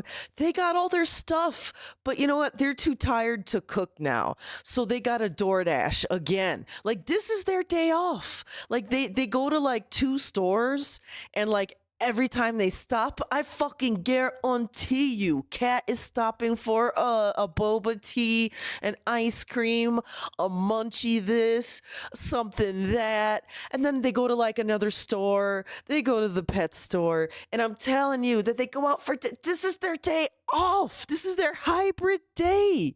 They have no concept of like just getting shit done. Okay? They go everywhere and they overspend, and they overspend their money and they overspend their time. All right, I'm getting off track. I'm getting mad over stupid things here. Let's continue the furniture story. But because this furniture is getting delivered, we can't sleep in. We have to get up earlier because it might actually get delivered on the earlier side. So, I get up and, they actually sent me the link. This is cool. So I click and it shows you the GPS. It shows you where the truck is. Oh, this is neat. This is never have I experienced anything like this before. Maybe this really will be nice and seamless. No problem, right? So I'm tracking it. It says there's 5 deliveries, and I'm delivery number 5. There's 4 deliveries in front of me. And I'm like, oh, that's cool. That's pretty neat. So I'm tracking it, and it's giving me an estimated time. It's saying that it's going to estimate that it's probably going to be here around 12:30 p.m. Okay, no problem. So over the course of the morning, I keep checking it to see if it's updating. But the weirdest thing is happening. So I click on it, and it shows, here's the truck. It's in, it's local to me, so it's showing me where it's driving, delivering other people's furniture. But then all of a sudden it would blink and it would say that the truck is in Spokane, Washington. Spokane in the membrane. Spokane got no brain. Bill's lived in Washington for 12 years. It's Spokane. Isn't it Spokane? It's Tuscan. It's Tuscan, Arizona. Now, for those who don't live in Washington, you would never know this. I live in the outskirts of Seattle. Spokane is like 5 hours east. Oh my God. People who don't live in Washington don't know where Spokane is. It's impossible to know where a city is unless you live in that state.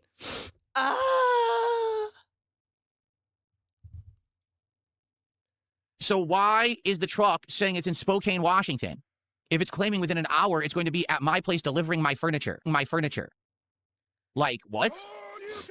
Right? Like, I'm very confused. Like, what the hell are you talking about? Okay.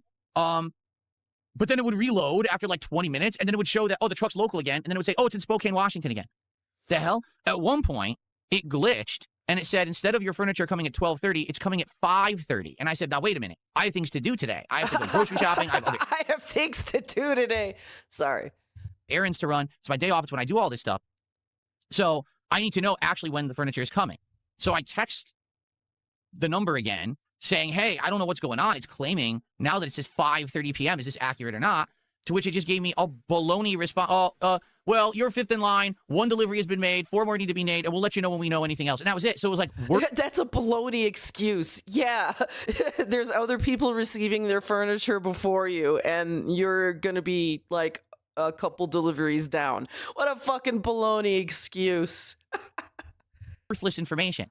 So I'm sitting here, I'm like, I really hope that this thing is truthful and they are locally in my area, and not that there's some truck in Spokane, Washington that has to drive across the entirety of the state from eastern Washington to western Washington to deliver my furniture, because they might not be here till late night, okay? So I wait and I wait and I wait. It's probably about, I want to say, 12:30-ish now, 1 p.m.-ish, and it updates again, and finally updates, and it actually is now seeming to be accurate, and it says, okay, almost all the deliveries are made. Your delivery will be coming by roughly between 1:30 to 2 p.m., all right? So just be ready. Okay, I'm just ready. By the way, movie sign, thank you for becoming a misery broker for now 11 months. Thank you for your continued support. I really appreciate it. Thank you so much. Perfect, right? Great. So I'm preparing. I'm ready, all right? 1:30 comes by, and you can see the truck is coming down the street. It's coming down the street. It's coming down the street. And then as it's at, like, where it would turn into my community and be at the gate, it glitches and says it's in Spokane, Washington. So what the dude, it was right here. I was about to actually let them in. Like, I have a way to open the gate if I want to, rather than having to use the code. I was going to let them in. What the fuck? Why did it say they're in Spokane again? Okay. Then it unglitches. Movie sign. Once again, thank you for your support. Thank you for the 5. He said, wait a sec. Was he texting an automated line? A line that won't reply? Get bent, Dave. You know what? That's what I thought so at first, although it does kind of sound like the line doesn't go directly to the driver, but rather like maybe the dispatcher. I think he mentions that, like, he's able to send the dispatcher a message who's then able to send it to the drivers. So I'm not 100% sure if it's automated, but that was my first thought. He's texting an automated line. All right. And guess what happens? They're in the wrong facility. Okay? They are now in the apartment complex that's one section over on my street. So they turned too late, and they're in this very confusing maze-like apartment complex over there, and they're just driving in circles. Okay? And I'm like, shit, they missed the turn. Yeah, I'm sure he's like watching the live GPS, and it's just showing them going in circles and circles and circles, and they're not stopping. Oh my God. So they're not going to know what's going on right now. So I text the thing and I say, the drivers are in the wrong thing. Oh, he texts the thing. Yeah, you're right. It might be an AI agent.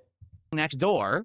Can we notify them that they need to go back out to the main road and take a right, and then right there is my road? Okay? We will forward that information to the drivers. No problem. That's all it says, right? Okay? So as I'm sitting there, I'm like, I have an idea. Maybe I could get their attention because there's a fence between my facility and this apartment facility, and it's chain link. Like you can see right through it. Oh. So I go over there, I walk in outside, and I can see them. The truck is sitting in the parking lot with its hazard lights on. The drivers have no clue what the fuck is going on. I thought they're driving circles. They don't know where to go. And I'm thinking to myself, wait a minute. I gave them the instructions. I told them specifically how to enter. I told them the gate code. Why do they not know that they need to be in a private community with a gate? This doesn't make sense. I gave them all the information earlier in the week, right? So I'm literally yelling, hey, over here, over here. They're not hearing me and they're not paying any attention. I'm like, oh. Dude, imagine being one of DSP's neighbors.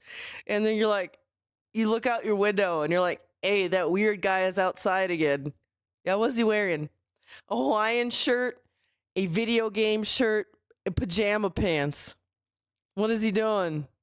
He's going all the way to the far chain link fence.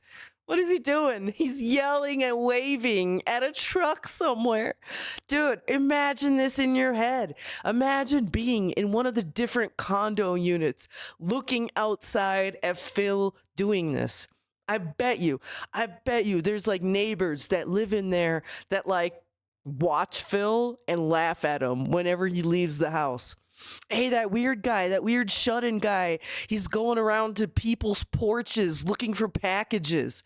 Oh, hey, that weird shut-in guy, he's feeding the woodland creatures. That weird shut-in guy.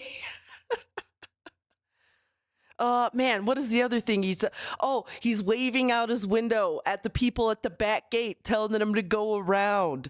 Like, just imagine being one of Phil's neighbors observing this thing. Holy shit. Oh, yes, the ring cams. I would love to be able to see that ring cam footage. Holy shit. Oh my God. So now I realize everything here is automated. The AI and all this shit, none of it works. I sent them that information earlier in the week. Those drivers don't have that information. They have no idea. So they are literally just trying to get to my facility. And here's the problem. They're using Google GPS, and Google GPS doesn't work here. If you try to use it, it says that my house is in the apartment complex. It's not, but Google GPS is glitched. So a lot of people who try to deliver stuff to me and use Google GPS end up next door and can't find me. Okay? So I'm like, oh my God. Great, what am I going to do now? Because this is a bunch of furniture. It's expensive, right? I'm going to have them drive away with this shit. They got to deliver it. So I'm like, well, what should I do? I know, I'll call the company. Rather than going through this AI bullshit, let me call the company. So I call the company. Okay, confirmed. It was an AI agent. Oh my God. He is talking to an AI agent, trying to get them to, like, give the right directions to the drivers. Oh my God. And thank you for the $2 link 1019. The theater of the mind is hilarious. I agree. Like, I think some of the most enjoyment I get out of Phil detracting is to actually, like, imagine other people observing Phil in real life. Which is why I hope he takes that versatile film stick out into restaurants. I want to see people in the background staring at him. And NWO News with a 5. I want to thank you again for all of your support. We need to read next door neighbor posts to see if they reference him in that location. For the people that are still watching NWO News, I tried that. There isn't too much interesting on Nextdoor, but I did go into deep diving into some Renton Facebook groups, you know, the kind where they talk about like crime and stuff like that. If you haven't seen it, what one is it?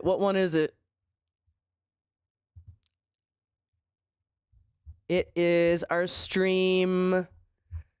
What stream was that? It's the one where we discovered the Wendy's with the rats. Misery stream number 4. Alert threshold 220. In that stream, I go on a deep dive in a lot of them, like Renton police groups, and also I found a Pacific Northwest DoorDashers group. I have infiltrated all of them, and I took a lot of screenshots for you guys, just going over Renton and like the crime and the ridiculousness, the Wendy's with the rats. And I did find a couple of DoorDashers complaining about Renton in particular. So yeah, if you guys want to check that out, that is Misery Streams number 4, alert threshold 220. Yes. And then I did go on Nextdoor, and there really wasn't too much interesting on Nextdoor. There is someone, I don't think it really is Phil and Kat, but I think someone did go on Nextdoor and make like a Phil and Kat account. I forget who. I think it might have been Kat. I don't think it's really her. And there were no posts associated with it or anything. I just think someone was trying to be funny. But yeah. I tried. I actually tried. I talk to a human. I give the human all the information. As I'm doing that, I get a call on the other line. I answer it, and it's the driver of the truck, okay? Heavy accent, and barely speaks English. Barely speaks English, heavy accent. Phil, I thought diversity was the spice of life here. You said it. I'm not saying there's anything wrong with that. I'm just saying it's very hard to talk to the guy because he doesn't really understand me, okay? And I'm trying to tell him on the phone, you're literally next door to me. All you need to do is drive to the major road, take a right, take another right, and you're at my complex. You just have to do that. And he doesn't understand anything. And I'm trying to explain, didn't you get any instructions? He goes, what instructions? It's like, you were supposed to get instructions. I said, he doesn't understand anything. So then I ask him, did he get the instructions? And he tells me what instructions. All of this to the furniture company earlier this week per their instructions. I gave you all the information on how to get there. The guy had no clue what I was talking about. Zero. Like, I don't know what you mean. Okay? So finally, I go back to the other line. I talk to this other woman who I'm trying, and she's like, okay, give me the information. She apparently gets in contact with them, and finally, they get to the front gate and they get to my house. And they get out.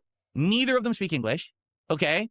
And both of them are just showing me the Google GPS. And I'm like, yes, you can't use Google GPS to get to my house. It doesn't work. I knew this ahead of time. That's why I gave all the instructions specifically. I don't know why they told you to use Google GPS. For the record, do any of these furniture companies actually have their own delivery people? No. They all... Like, what would Phil suggest to use? Waze?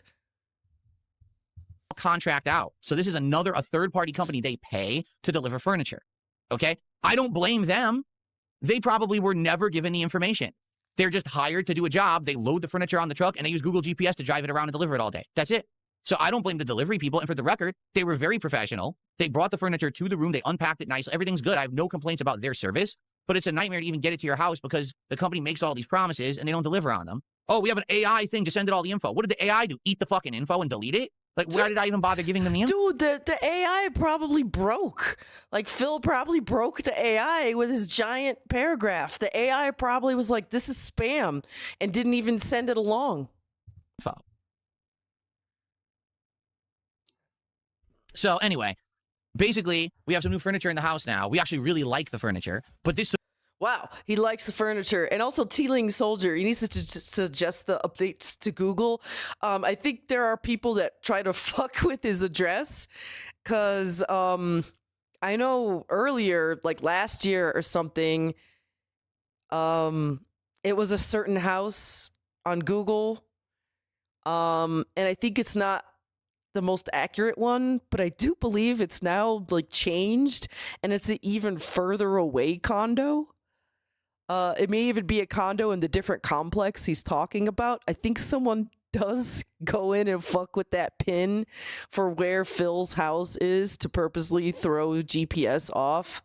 And I know that over time it has been marked as different types of businesses and things like that, all kind of nonsense. But I think someone is actually going in and trying to change it, but like make it even harder for the delivery drivers. Hours of work, like it should have been quick, and because of all this rigmarole, they took like, it was like a 2-hour deal. Finally they were gone, and then let's get to the rest of our day. So now I'm way behind, so I had to rush out, do my grocery shopping, run my errands, come back, we ate dinner quick. Like, oh, so truth be told, we didn't even get to use the furniture yet. Like, we want to, you know, test it out and everything. We haven't been able to because it ended up being a hectic day. But what kind of tests do you need to do for the furniture? Weight tests to make sure it can fit you and Cat on it without breaking?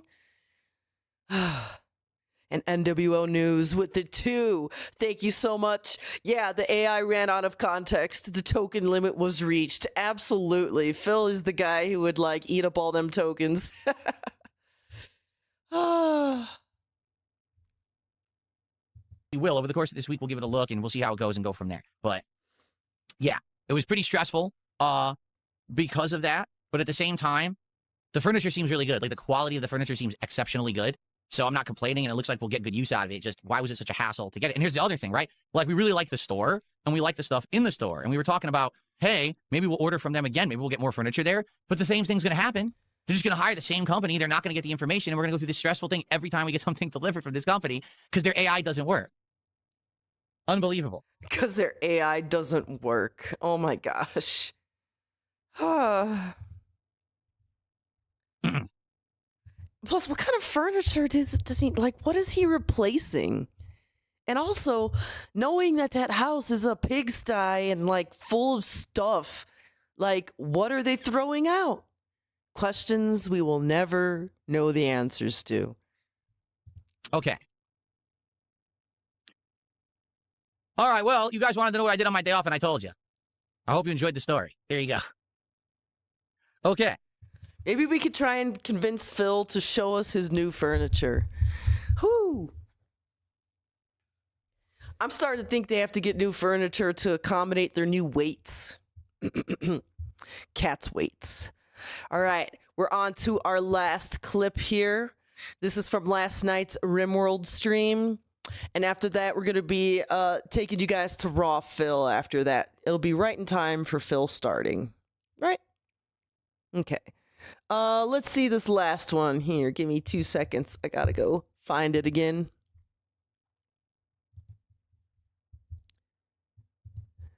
All right, so this is actually from Raw Phil's channel. Now, RimWorld was kind of funny, like earlier when he started that new one, because he had dementia and completely forgot how to play it. But like the funniness wore off really fast, and I really don't want to. I don't have any timestamps for this one. But what he does is he is doing that thing where he's trying to justify why he wants to quit RimWorld, okay? So, the really crazy part is this rant that you're going to hear. This rant that you're going to hear, he actually like loops and he does this exact same rant 2 more times during the RimWorld gameplay. Okay? I just want to keep that in mind, folks. That was weird. The music was unchecked, and I have no idea why, because I don't remember unchecking it. There now. You guys can hear it now, right? That's bizarre. All right, anyway, it's back now, so you should be able to hear it. How y'all doing? It's time for our one stream of the week of RimWorld. Mike Klum really bungled that, didn't he? Thanks for the 2 NWO news. Oh, man. I think Mike Klum is the only person who could really comment on this kind of stuff, and I'm not sure if he ever will, you know? It's a shame. It's a shame. Mike Klum, you got to come through. At least, like, give us a hint. Give us a hint. And I hope that you guys are down to chill and see if we can survive and how we do. To be honest, tonight's kind of an important night because tonight I'm going to make the determination. Do we continue with RimWorld, you know, as an ongoing playthrough? Or in light of the fact that we are currently trying to juggle so many things, including 2 brand new releases, an ongoing Dragon Quest playthrough that's heading into its home stretch, Fire Red in Pokemon, and of course, what's the other one? God. See, I'm juggling so much, I can't even keep it on my mind anymore. Like, really. I'm playing so many games right now, it's kind of an issue. So, we're going to see tonight how it goes. If it goes well tonight, and we get a good crowd, and they're engaged, and they're supportive, and we have a good night, maybe I'll keep going anyway. But tonight, if it ends up slowing down, and we notice there's not as many people, and not as much engagement, and not as much support, then maybe we won't. I don't know. I'll be honest. Okay, so like he kind of sets it up there for the dents who like don't pick up on this stuff. You know, he's setting up the lie of, you know, if it gets enough support, then maybe he'll keep playing it. Okay? Honest, I like RimWorld, but I've noticed distinctly over the last month or so a drop-off in interest. For example, the on-demand videos of RimWorld are doing poorly. They barely get 300 views in some cases. In fact, let me take a quick look at how RimWorld has been doing since last week. Let's see. So he looks up his terrible, terrible numbers on his channel. It's pretty bad, to be honest. Yeah, it is pretty bad, Phil. It is pretty bad. At this point, over 60 hours. And listen, I like it. I do. I wouldn't keep playing it if I didn't enjoy the game. But it's kind of like a... Like, you wouldn't keep playing it if people weren't paying you. tough decision. Like right now, not only am I juggling 2 new releases in Pragmata and Mouse PI, a long Dragon Quest playthrough we're trying to push through and finish, a long Pokemon playthrough that we're trying to finish, and, you know, and now RimWorld, you know, we're trying to really make active progress in everything. It's very difficult. In addition to that, there's more games that we want to play, right? There is this Tomodachi Life game that came out last week that I wasn't even aware was coming out. That's out. There's Vampire Crawlers coming out, I think, tomorrow or, no, Tuesday. There's no way that I can play those unless we start wrapping stuff up. Oh, that's right. That's what it is. Crimson Desert. John Nevers says, what about Crimson Desert? You're right. That's the one I was forgetting. Crimson Desert. So, yeah, being honest here, I really feel like something's got to give. Whether it's RimWorld goes on hold and we bring it back later, whether we just throw in the towel on Crimson Desert despite the fact people keep showing up and supporting it, I don't know. I don't know how I can keep going, honestly, and play this much. All right? So, I guess we'll see. We'll have to talk about it tonight as I play and see if we can figure this out. Look, Pokemon is a long playthrough because Phil makes it a long playthrough. So yeah, Phil sets it up dense. You better pay up, or RimWorld gets the axe. So let's see how that goes. By the way, he rants on and he keeps going on about this content for a long time. But let's watch this real quick. All right, really quick, I'm going to go use the restroom, and then we're going to begin. Okay, I'll be right back, and then we'll get set up. Okay. He's doing the thing again. The Pac-Man shirt has really long sleeves, and the Hawaiian shirt has really short sleeves. Okay. And he's wearing... Ooh, are those not pajama pants? No, those are shorts.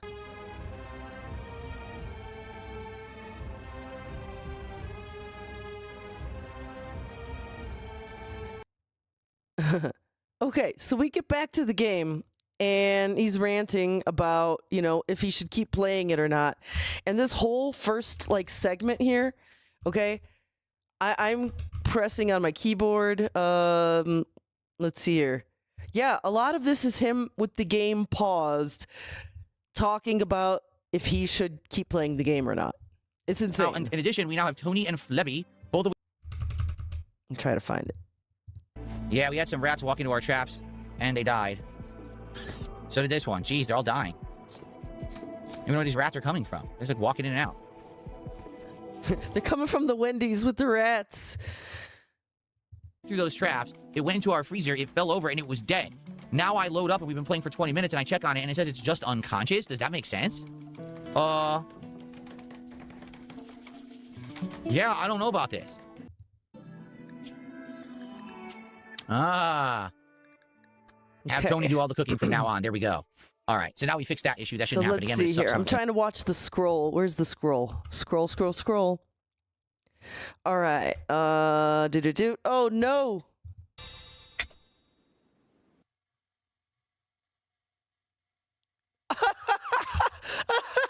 I like how Phil is confused himself.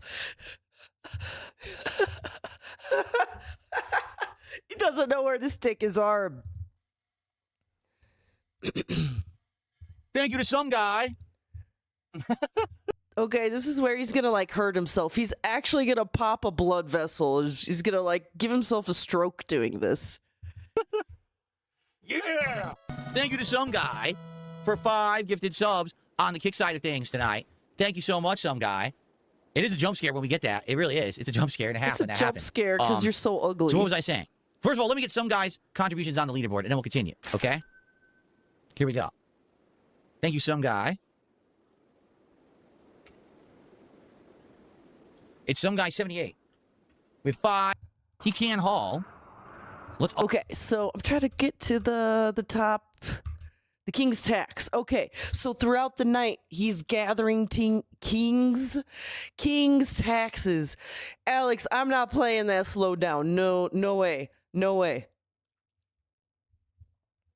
So the King's Tax is 115. He's doing pretty decent for RimWorld. 20 hours. That's a little different than 40 plus hours. You know, I'm not even kidding, we're 45 hours in the Dragon Quest 7. We got to finish it.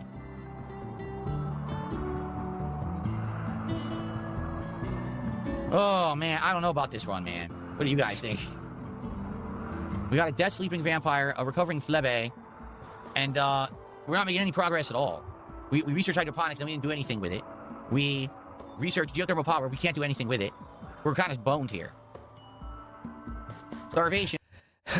So Phil, once again, he buys the DLC and he's barely utilizing it. He's barely utilizing anything in his colony. He doesn't know what to do. He has no real fun and joy in life. But he has $115. So what does he do next? He makes a poll. Should I keep playing?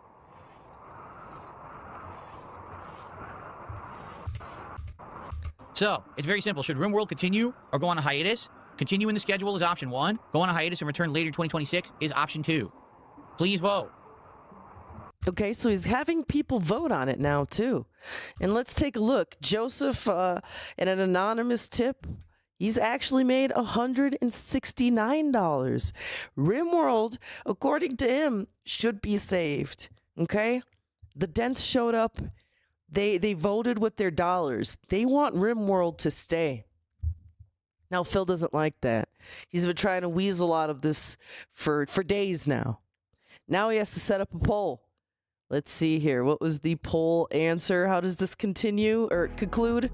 Apparent that people who didn't whenever I do a poll, less than half of the people always vote. Despite viewers on YouTube. But somehow... let's see here. I actually can't see what the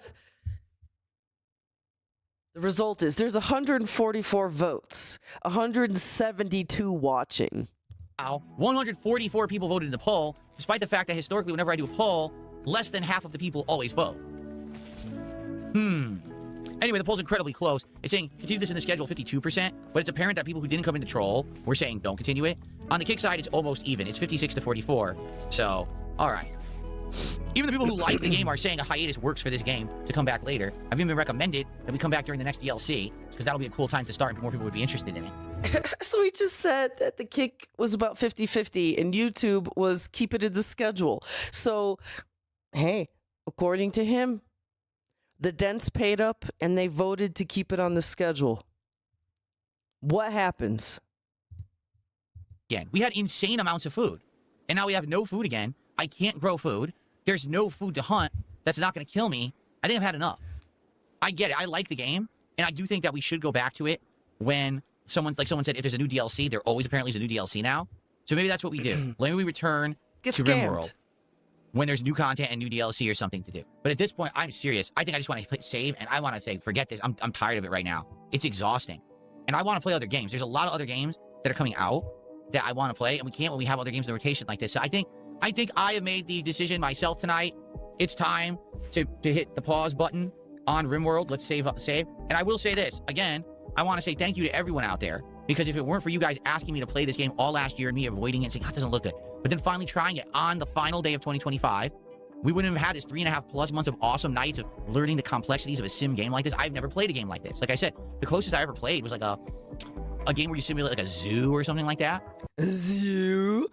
Oh my God, get scammed, Dents. You paid him. Wait, I think he's still collecting donations at a certain point over here. Let's see here. King's Tax, $172. They voted with their dollars. Keep RimWorld. They voted in the poll. Keep RimWorld.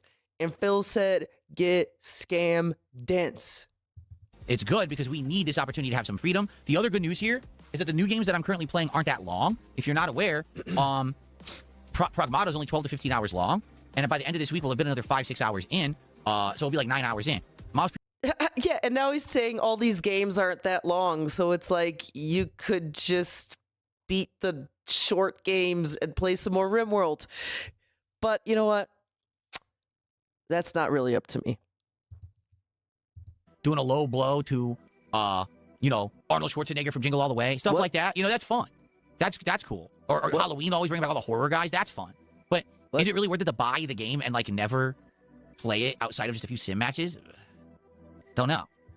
Oh, yeah. He's talking about whatever wrestling game. Yeah, because it was brought up multiple times because there was the big wrestling thing the other day. Phil does not watch wrestling anymore. He doesn't talk about it. He doesn't even think about it. He really doesn't even want to play it unless it's for sim matches. Well, Phil ends on kind of a, let's see. Is he flexing one more time? I'm going to this one. who sees it is like, it's not very good. It's just like, there's different levels of acceptance. Like, I saw this one guy who's like, so I have a bunch of kids, and I've kind of accepted the fact that I'm going to have to watch this movie a ton. And that's kind of what's happened with the first Mario movie. Like, I've probably seen the movie like 50 times, and it's not, I don't particularly like it, but I have to force myself to not hate it because I understand I must watch it over and over with my children. So now with this new one, it was kind of a cultural thing to go with his kids and to get the popcorn bucket, and they're freaking out, they're loving it. And he compared it to like things that happened in his childhood that he did with his parents, and it's like the thing. And he's like, now I kind of understand how my parents probably did things they didn't like with me, but they did, you know. And I'm like, yeah, I get yeah, it. like your It just dad would be taking nice you if to they see could've made a movie Street that everyone Fighter? liked instead of just kids. So I'd like to see it at least to understand it, and I'm sure people would want me to give my opinion on it, but I don't think I'm going to like it.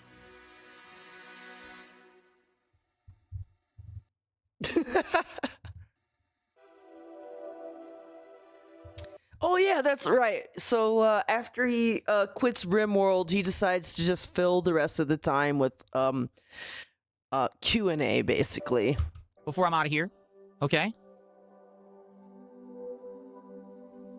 No. Oh, what? Wings is doing a science run in Fallout 4. Do I have any tips for him?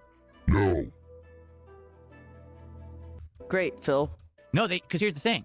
If you think about the history of Call of Duty, as soon as Modern Warfare... And we don't care about that. He's talking about Call of Duty bad takes. Fun with right away without technical know-how and insane amounts of like knowledge of anything. Okay, Phil's basically saying he doesn't understand how the new movements and gadgets work. Responded to the Street Fighter trailer back on Friday. You can check out Friday morning's morning show if you want to see that. Actually, I think that was Thursday. Thank you. So I have a DSP morning show. Then it will be the continuation of Pragmata, which I'm excited for. Games, chill vibes all day. Cannot wait. Hope to see you then. Alrighty. All right, everybody. So yeah, he ends the stream with scamming the dents, and then he just talks for like 3 more hours. Pretty terrible. And that was April 19th, and that has been the conclusion of the last 2 weeks of DSP in the Snortex Vortex. So before I leave you guys, we actually are going to go to Bad Moments instead of Raw, just so you guys could maybe have a break. But before I send you there, schedule style announcements. If you've been watching, I've been saying that April was going to be a weird month for us because we actually had some planned travel. And now it looks like there's some unplanned things happening as well. We originally said we would stream on Monday the 27th because we needed to get back on our original every 2 weeks kind of stuff. Now that is kind of up in the air. I don't know. Follow us on X if you want all the updates. I'll let you guys know there if we're going to stream next Monday or not. And then Tuesday, we're trying really hard. If Mr. Merch can't make it, at least me, I'll try and make it to Bad Moments. We have a stream. We've been planning the stream for like 2 months now. I'm not kidding you. And of course, as the day comes up, it becomes uncertain if we can make it, or at least if Mr. Merch can make it. So yeah, yeah. Cult, thank you guys for showing up. It's been a weird kind of a stream with me doing it solo. Hopefully things will be better, and next time Mr. Merch will be able to join us. Yeah. So until next time, folks, be the detractor Phil thinks you are. And remember, if you're ever doing delivery in his area and Phil is on the other line, just lie and pretend you don't know English. Thank you guys for showing up. All of your support has been appreciated. See you next time. Bye. Oh my God, Movie Side. Thank you for the 10. Thanks for always doing the community big ups merchants. Oh my God.